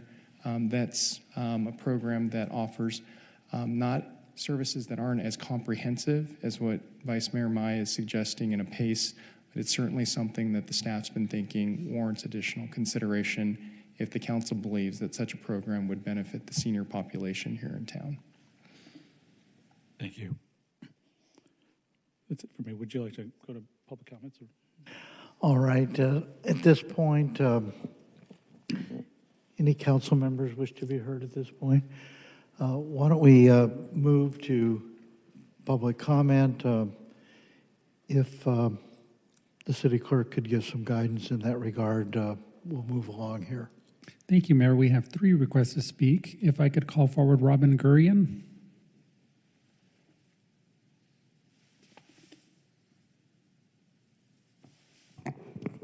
Hi. Hi, welcome. Well, I want to thank you for this really exciting proposal. And it's kind of in my wheelhouse because I work in public service with seniors every day. And so for those who aren't familiar with the PACE, it sounds like there's some familiarity with the PACE program, but I do want to make clear that PACE programs are, people who are eligible for that are seniors in the 55 or older who are eligible. Ordinarily, they'd be living in a nursing home because they are permanently disabled to the point where they cannot take care of themselves. And so PACE provide services for individuals like that to be able to continue to live in the community, which is fantastic because what we know about aging community members is that once they lose their independence and they can't live alone, pretty much all of their quality of life really declines from there. And so there is a huge reason to want to keep aging people in their homes. However, if we have an individual who is permanently disabled to the point where they would need a skilled nursing facility, they can't live at home and be part of PACE. They wouldn't be eligible. The state actually will have to come in and certify anybody who wants to be part of PACE to actually certify that their disabilities are in fact severe and that their home environment is one in which they can live safely in their home and in the community. So those are the kinds of things to consider. Along those lines, we probably want to take a look at whether we have enough of those types of seniors here in Irvine to be able to serve them accordingly, because we don't want to get ourselves into a situation where we start a program without knowing exactly how many people would actually be eligible and then want to be willing to sign their, join a Medicare network or a PACE network, which actually would require them to use only practitioners and services through PACE and not through any of their own choice practitioners. So again, I think this is great. I'm totally excited about it. I would love to be on this task force if you create one. As I said, it's my wheelhouse. Thank you. Your time is up. But I just hope that the council asks for additional community-based research with regard to the magnitude of support before we move forward. Thank you. Thank you for your thoughtful comments. Anything further? Our next speaker is Eric Nishanian. Mr. Nishanian, you may unmute your mic. Thank you, council members, Mayor Agron. It sounds great, but what it really sounds like is another level of bureaucracy. I guess Oliver Chi answered the question about financing. I guess Medi-Cal is going to finance this, but what we haven't really heard about is how many nursing facilities and skilled nursing facilities do we have in Irvine? We have senior centers. The county has the Office of Aging, which provides transportation to the elderly. And this sounds like it needs a little more research rather than talking about how it's going to be free for the city, because we don't know who's going to apply to. It just sounds kind of duplicative at this point, and it sounds like a great idea, but I don't know who it's going to apply to. Perhaps looking into having an ombudsman to assist individuals to find the aid that they need, to make sure that they're getting the assistance that they need and that they're not being abused by whatever system that they're participating in, would be more helpful to the citizens of Irvine, especially the elderly citizens of Irvine. Perhaps that ombudsman would be placed in Department of Health that the city has been talking about building or creating. But this sounds like it's a little bit about the cart before the horse. Thank you very much. Thank you. Our next speaker is Pam Wyckoff. Pam, you may unmute your mic. I have two comments on this issue. First, only legal American citizens should be entitled to services such as PACE. Irvine's resources must be reserved for U.S. documented residents alone. For the past 4 years, our federal tax dollars have been paying NGOs to walk, fly, bus, and shuttle people in from every nether region. In the same 4 years, California gained at least 2 million more illegals. Likewise, the lack of borders enabled child sex, workforce, and drug trafficking. This has been tolerated by politicians and governments and run by Mexican cartels. It is abusive and dangerous. We must address this issue by making public services available to the citizens that fund it. We can help people with welfare and health care, or we can keep our open border policy, but we can't do both. We are broke and our security is at risk. The same people that neglect our sovereignty are the same ones that force us to house the world. As you know, the Irvine Business Center will expand with 15,000 more apartments. It is better to donate to NGOs who help the needy while they stay in their own culture and homeland. For example, a Mexican orphanage on the Baja can stretch $1 American dollar to $10. Americans with certified citizenship only must be allowed to our services. Secondly, I should not have to give up my medical freedom in order to be eligible for services. I shouldn't have to get the vaccine of the day. Only under strict rules is anyone allowed to participate in or even visit any senior facility. 4 years ago, the city closed Lakeview Senior Center with no notice. Tyrannical leaders enriched the pharmaceutical companies by requiring untested mRNA injections. The shot has injured and killed hundreds of thousands worldwide. From 2020 to 23, our community was under 5 levels of harmful mandates. The authority-driven rules shut down resources for seniors. In 2020, Lakeview closed and discontinued those who regularly had lunch there. Some seniors were dependent on that one meal. When the lunchroom did open up, unvaccinated adults were not allowed. Later, they were allowed to dine outside on the patio. Now there's no vaccine requirement. Government benefits thrive on government controls. Thank you and good night. Thank you for your comments. Anything further? That is all, Mayor. That concludes the public comments. Councilmember Mai, would you like to frame a motion for this matter? Sure. I'll read this here. I'd like to consider creating a new 1.5 million allocation to facilitate the next. Oh, I'm sorry, I'm on the wrong thing here. I want to read the title correctly here. Consider directing staff to develop plans for establishment of a PACE program in Irvine. I'd like to make a motion for that. I'll second it. All right, it's been moved by Councilmember Mai, seconded by Councilmember Carroll to give direction to staff. Maybe it's time to just turn to staff. Were this motion to pass, what would you be giving by way of direction to subordinate staff tomorrow? Actually, we have subordinate staff right here that will be starting additional conversations. Again, if the council does vote to move this forward, development of a PACE program in Irvine really would start via a conversation with Cal Optima.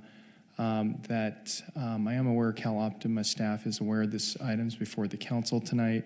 The process we would engage really starts in that discussion with Cal-O, and it would facilitate really exploration of how we get such a facility permitted and where that location might make sense here in Irvine. Again, if the council does move forward, we'd expect within the next 30 to 60 days we'll have a good sense of how the overall project could unfold. And in the next couple of months, we could come back and provide the council with an update as to the progress we've made in pursuing the development of a PACE program. Very well. I'd also be interested in knowing how this relates to the much larger health and wellness program under consideration, how this fits in, what the costs would be. Yes, federal dollars, apparently maybe state dollars would be an important source of funding here, but how about all the staff that would be involved and so forth? So I'd like, were this to pass, I'd like to see the time taken to do a really thoughtful study on this. It doesn't sound to me like it's something that can be put together, that is to say the entirety of the project, its implementation, in a matter of months. Correct. It would be years, perhaps.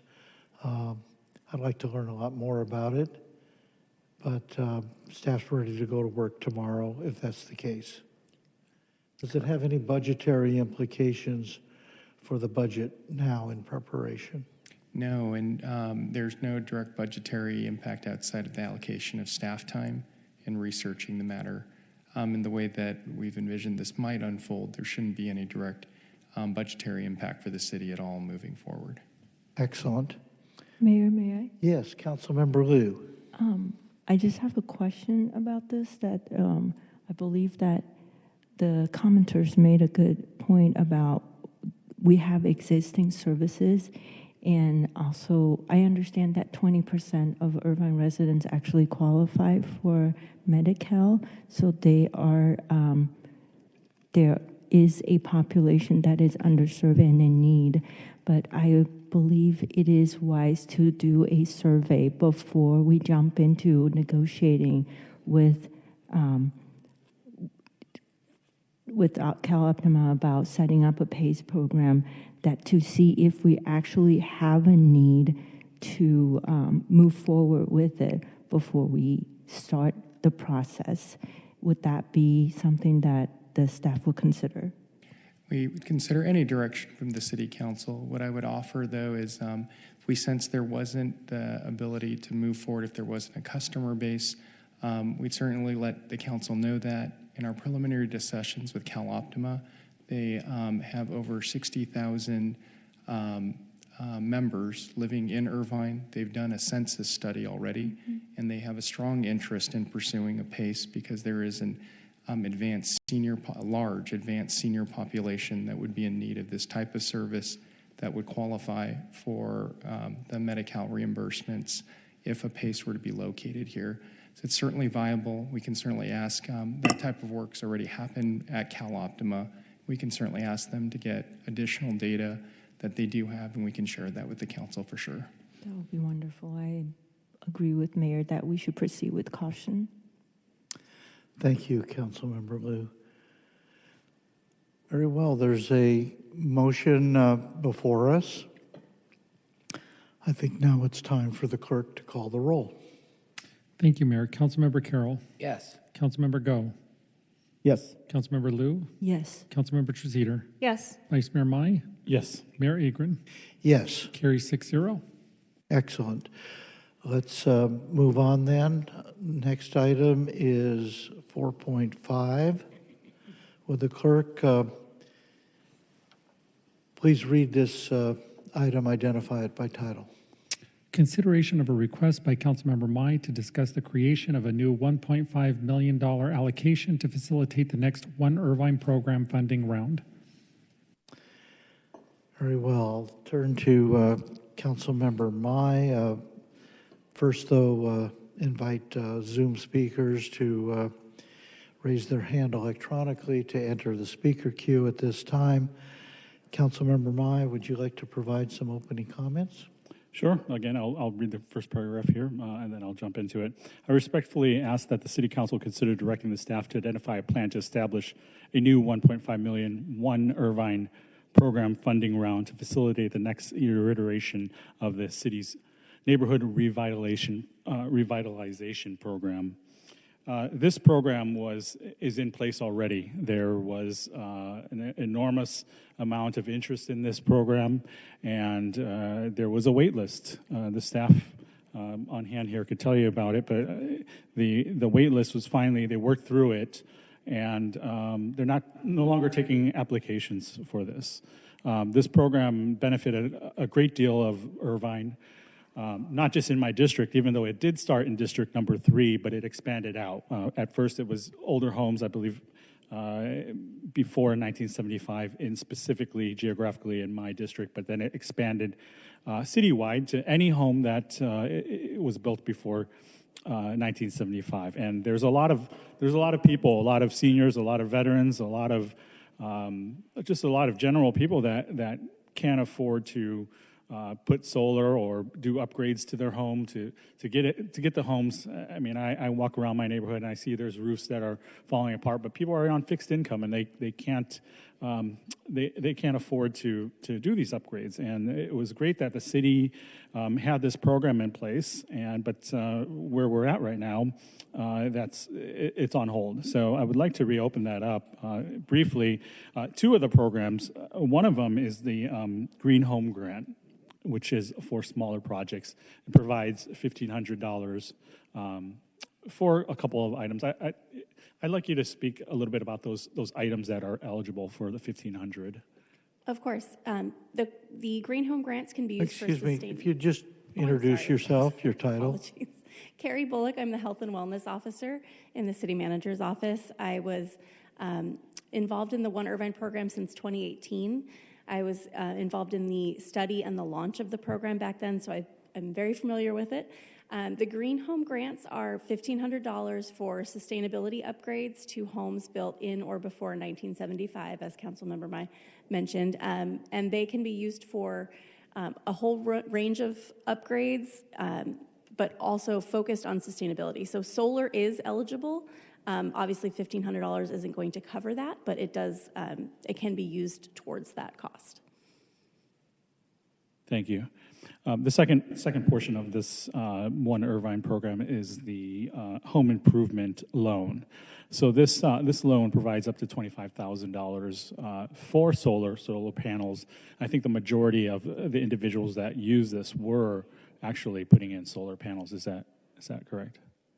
About half so far have used it for solar.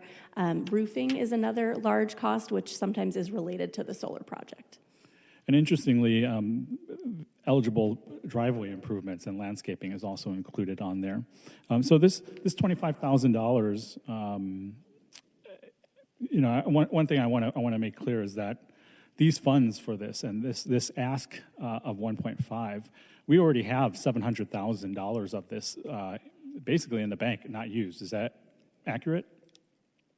We have $700,000 in loan funds that were allocated for loans that have not been utilized. Correct. And those funds were not from the general. Those were from... Those were American Rescue Plan Act funds, yes. Okay. So a question I always had or was asked was, where are these funds coming from? So they're from ARP funds. And then one thing I want to make clear is that the remaining ask of this, I would not like to see it come from the general fund. I would like to see where we can get the other funds. And I know the city has it, but part of directing the city to move forward with this is to find and allocate funds for this. And maybe city manager, you can talk to a little bit about that. Yeah, certainly. In reading through the memo, it's really not requesting that the funds be allocated right now, but that through the upcoming budget process that we're starting really as we speak right now, we identify additional funding mechanisms of $1.5 million to really open up the next notice of funding availability for green home grants and home improvement loans. Based on the comment, Vice Mayor Mai, that you just made, we certainly can look at other funding sources outside of ongoing general fund revenues to allocate towards the program. The council provides that direction tonight. Through the budget cycle, we'll certainly identify different funding sources that are available. We'd bring all that back for council approval here in a couple of months as the budget process unfolds. Thank you. And given all that information, I would like to direct the staff and city manager to look into where we can find those funds moving forward with this project. Why don't we have you frame a motion? You can hold off. We can hear from the public first. Yeah. Do we have public comments at this time? There are no requests to speak, Mr. Mayor. We've worn them all out. Okay. Wait, may I? Yes, council member Go. I'm sorry, may I? Oh, I'm add sorry. a Were little- you next? No, I was just going to add a comment. Oh. Okay, council member Blue, go ahead, and then council member Go. I'm sorry. Just a quick comment that I understand this program was started 4 years ago with COVID money, and now that we are looking into looking for the source of funding, but at the same time, I understand it's very successful, so I am fully supporting this. I would like to suggest that if we could expand the qualification from houses built after 1975 to maybe 1980, because it's been four years now that houses don't stay the same, and we probably have a bigger need now with some other houses. So if that will be a consideration. I'm sure in framing the motion, giving the direction, you'd be willing to expand the time period, alter the time period, the vintage of the homes involved. Absolutely. Very well, so that'll be incorporated in the motion that's offered. No public comments. No, Mr. Mayor. All right. Council member Go. Yes, so just a quick question. This is probably for Oliver and Jeff. When we do these loans, I know we don't have a repayment until there's a repayment event. How do we book these loans? Do we use a third-party servicer? Do we lien the property? And what is the administration cost? We do put a deed restriction on the property so that the city is reimbursed upon sale or transfer. And we utilize an escrow company to transfer the funds from the city to the contractor. Does that answer your question? Yeah, I just imagine the administrative type of transaction this is. We're probably fairly not used to doing a lot of these as a city. So we do a lot of these in our business. So I'm just curious how to make sure that we're following protocol, and would love to help in any way if you guys had any questions beyond that. Thanks. Let me just say that this was an enormously successful project, and really it's, I think, a terrific program to get people involved in repairing, maintaining, upgrading their own property. You know, everything in Irvine been built over the last 50 years or so, and it's all great and in great shape until it isn't. And at the 50-year mark and beyond, this is the kind of program we ought to look at investing in further, really expanding our investment that's of help to the entire Irvine community, not just to those who are benefiting from the grants and loans. So would you like to frame a motion broad enough so that staff can go to work on it? And this really is a matter that I think staff will be reviewing in connection with the presentation of the budget. So if you can include language that refers to incorporating consideration of this with the budget, Okay. that'd be appreciated. Yeah, I'd like to make a motion, consider creating a new $1.5 million allocation to facilitate the next One Irvine program funding round within consideration to the improvements made by my colleague, Council Member Liu, and then also in consideration to the budgets as discussed here as well. Mm-hmm.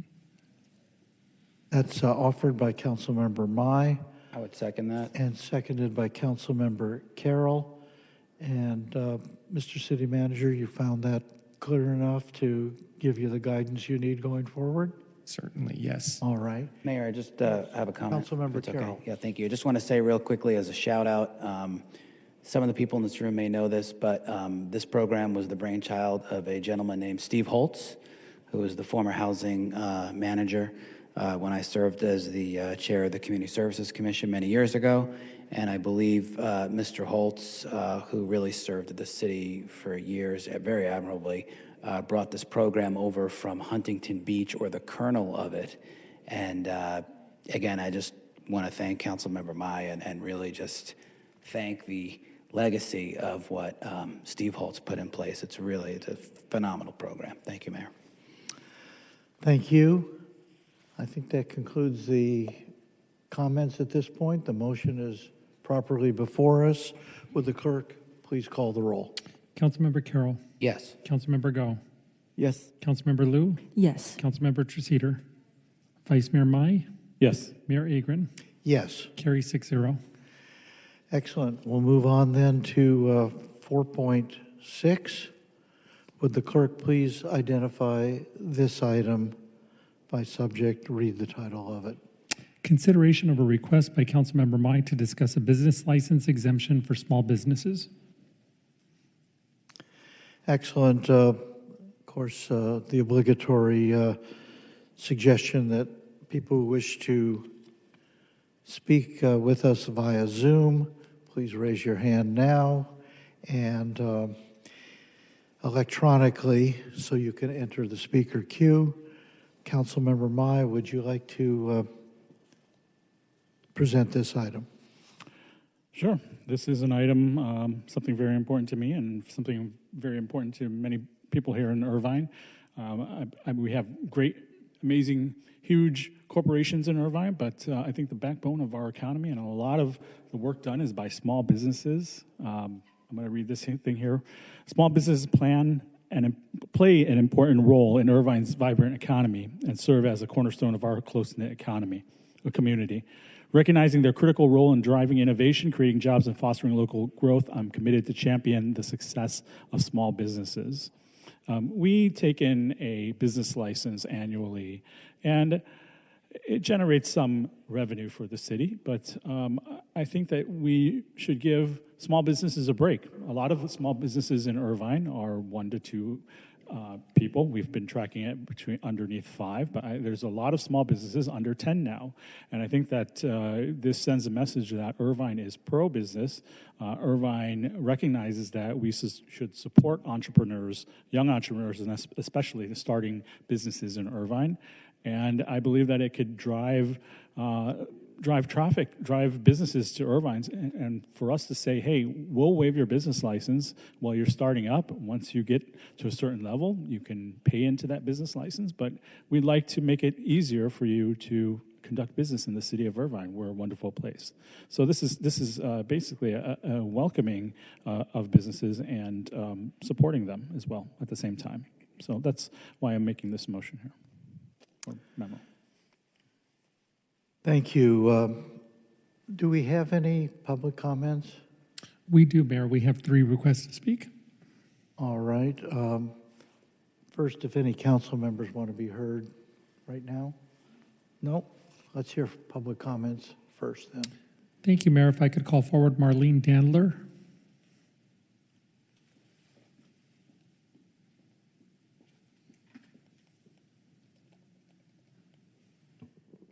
Thank you, Mayor. Welcome. Thank you, council members. My name is Marlene Dandler, and I am a business owner in Irvine. I want to thank you for starting the meeting with Martin Luther King. The diversity of the city is amazing. I'm biracial myself, married to an immigrant. My clients are both native-born Americans and immigrants of many different ethnicities, and I think that's a beautiful thing in this city, so I appreciate your leadership on that.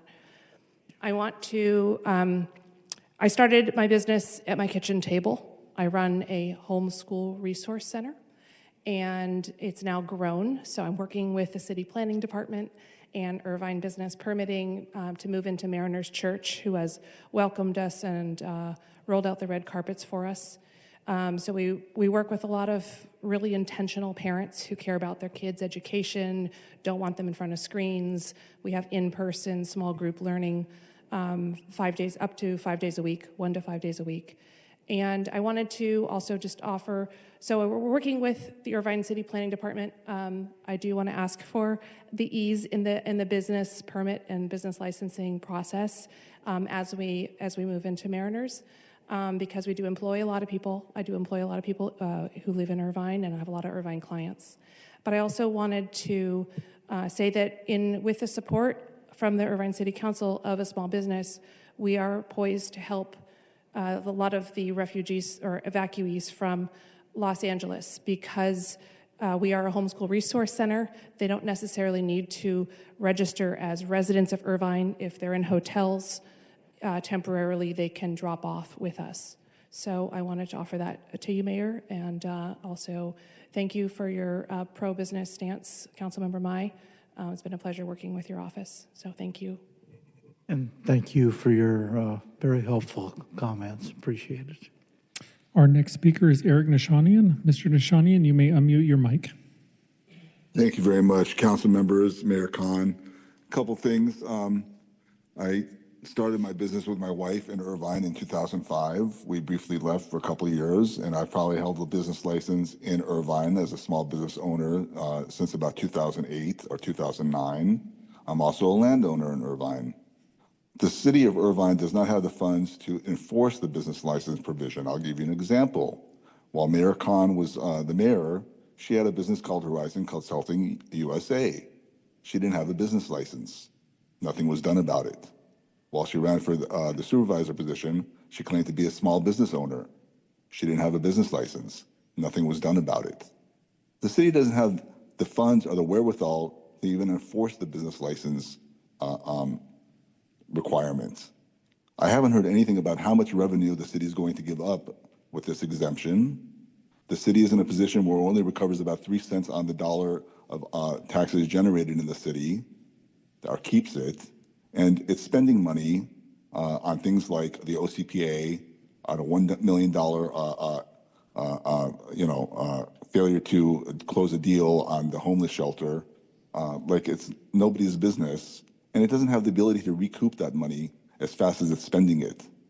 So without hearing how much money the city is going to give up, or how it's going to enforce the business license provision to begin with, this again sounds like leading the cart before the horse. Sounds like a great idea. I would benefit from it. I would ask for a rebate for the last 17 years or 15 years that I've been paying for my business license, while people like Mayor Khan have been doing business in the city are purporting to be doing businesses in the city without a business license.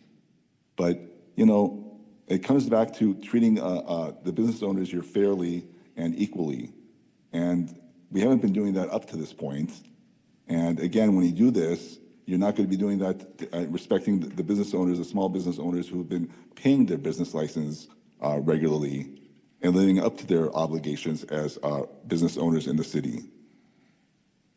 So perhaps you guys should think about this a little bit more with the totality of the whole program, because Mayor Khan sat on that dais claiming to run Horizon Consulting USA. She didn't have a business license. She ran for supervisor and Larry endorsed her, and she claimed to be a small business owner and she didn't have a business license. So what are you guys really doing with all this stuff? Treating us unfairly and unequally? Because that's what happened. And that sounds like it's what's going to happen in the future. Because what will happen is people that are at 12 members or 12 employees, they're going to say that they only have 8. And you guys wouldn't be able to enforce that anyways. So why don't you just keep everything the way it is and let some small business owners not pay their fees like they've been doing? Thank you. Your time is up. Thank you for your comments. Anything further? Yes, we have one more speaker, Don Geller. Mr. Geller, you may unmute your mic. Well, thank you.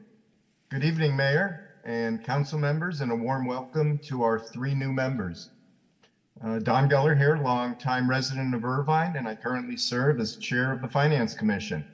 Although I am just speaking for myself tonight, as Finance Chair, I would like to advocate for the Finance Commission's responsibilities. The purpose of the Finance Commission is to give advice to the City Council about matters that affect the city's budget. And the Finance Commission is always ready, willing, and able to support that function with 6 very strong commission members. We all have financial backgrounds. And although I can respect the spirit of Councilmember Mai's agenda item to support the small business community by waiving the business licensing fees, I think it would be prudent for the Finance Commission to review exactly how much this will reduce the city's revenues and what will be used to replace this revenue source. I also wonder if charging a reasonable fee of $68.57 per year for a business license would really deter a business from starting or staying here in Irvine. Collectively, these fees help defer staffing and administrative expenses that support and process these licenses, as well as other related expenses. So please be aware that the Finance Commission is willing to do the necessary hard work, ask the tough questions, and offer advice as our charter requires to the council.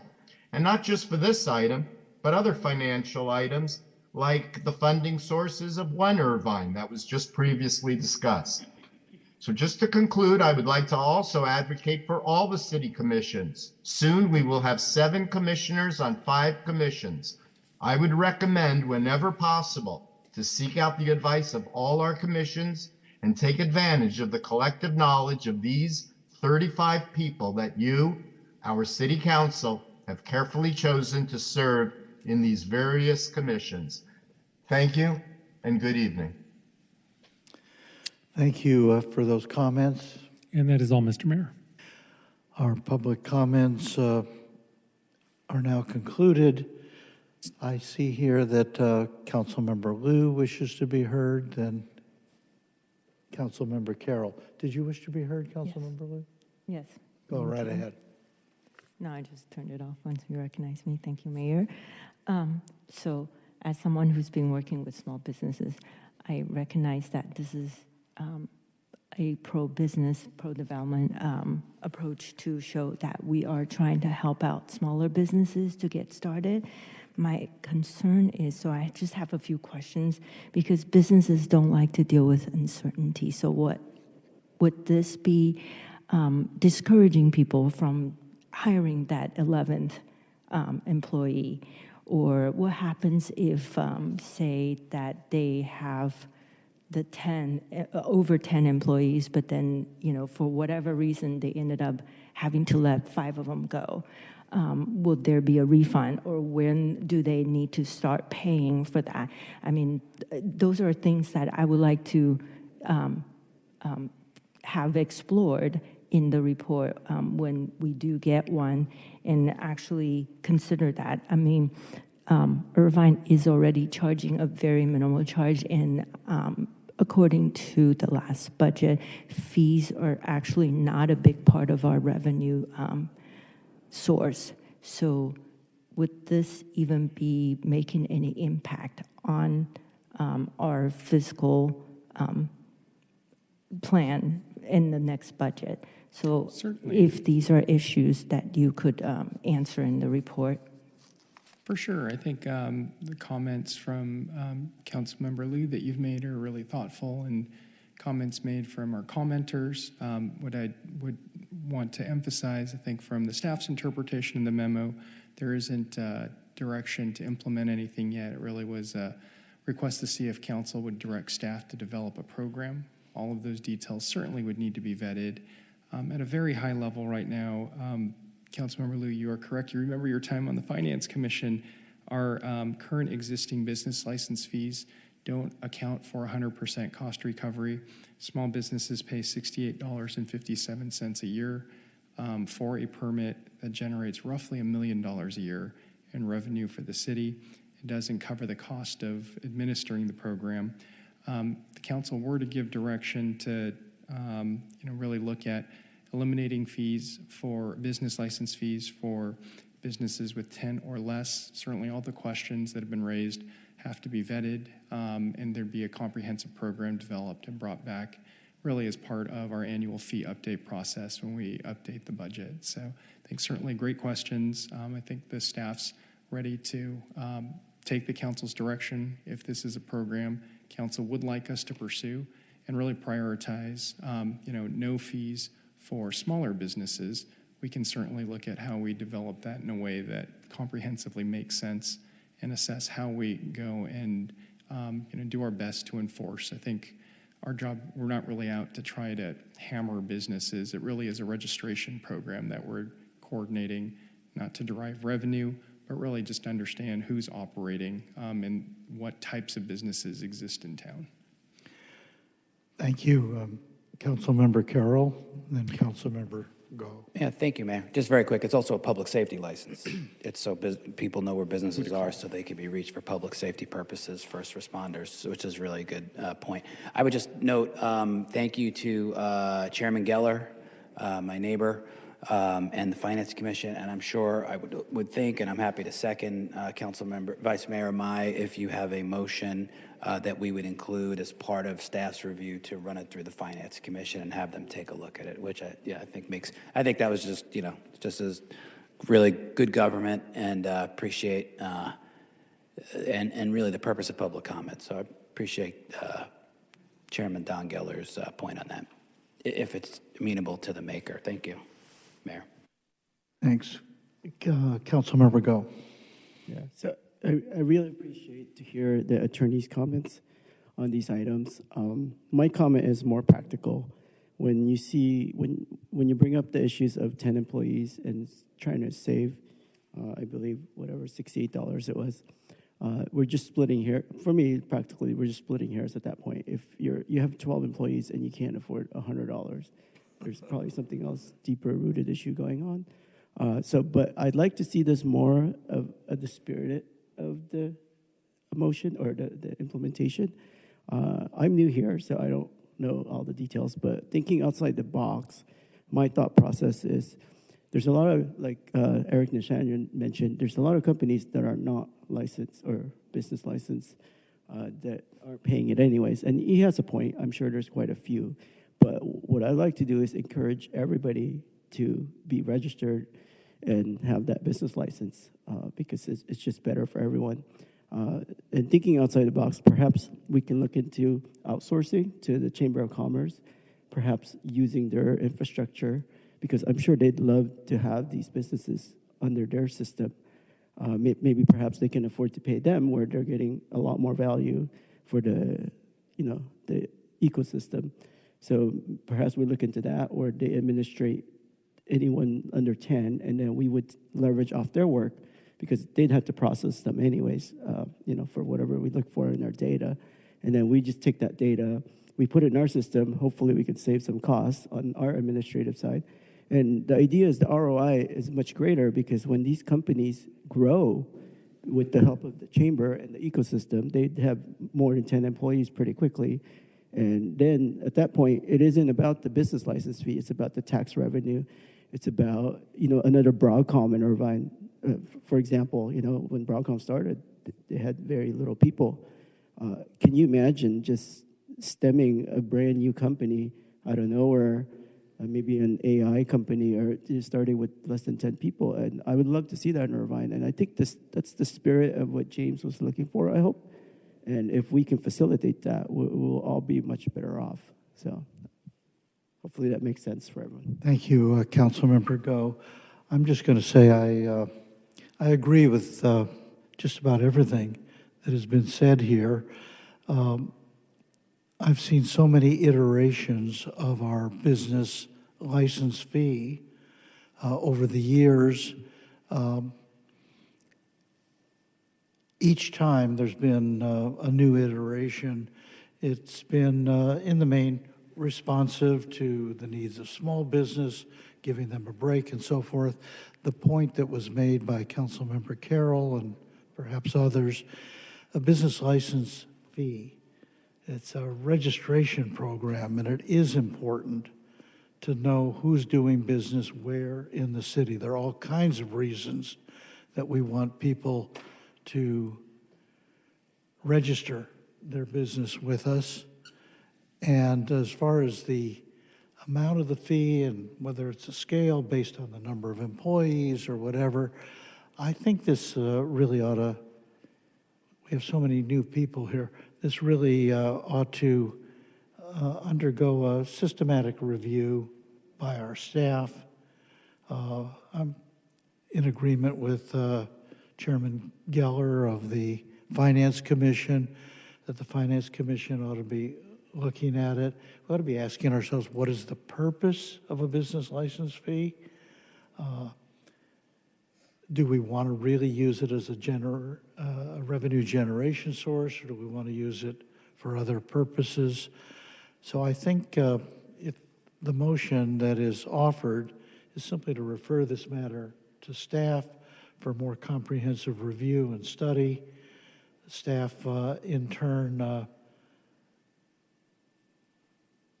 taking this as well to the commissions as part of that review, and bringing back something that is fully baked here for us to talk about and deal with again.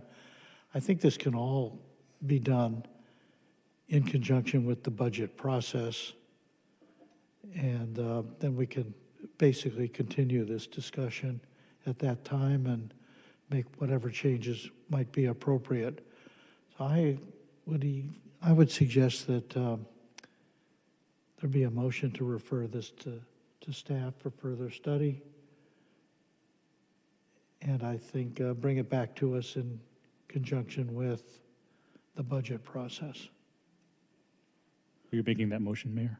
Well, I don't want to put the motion in your mouth here, but yes, I'm happy to make that motion.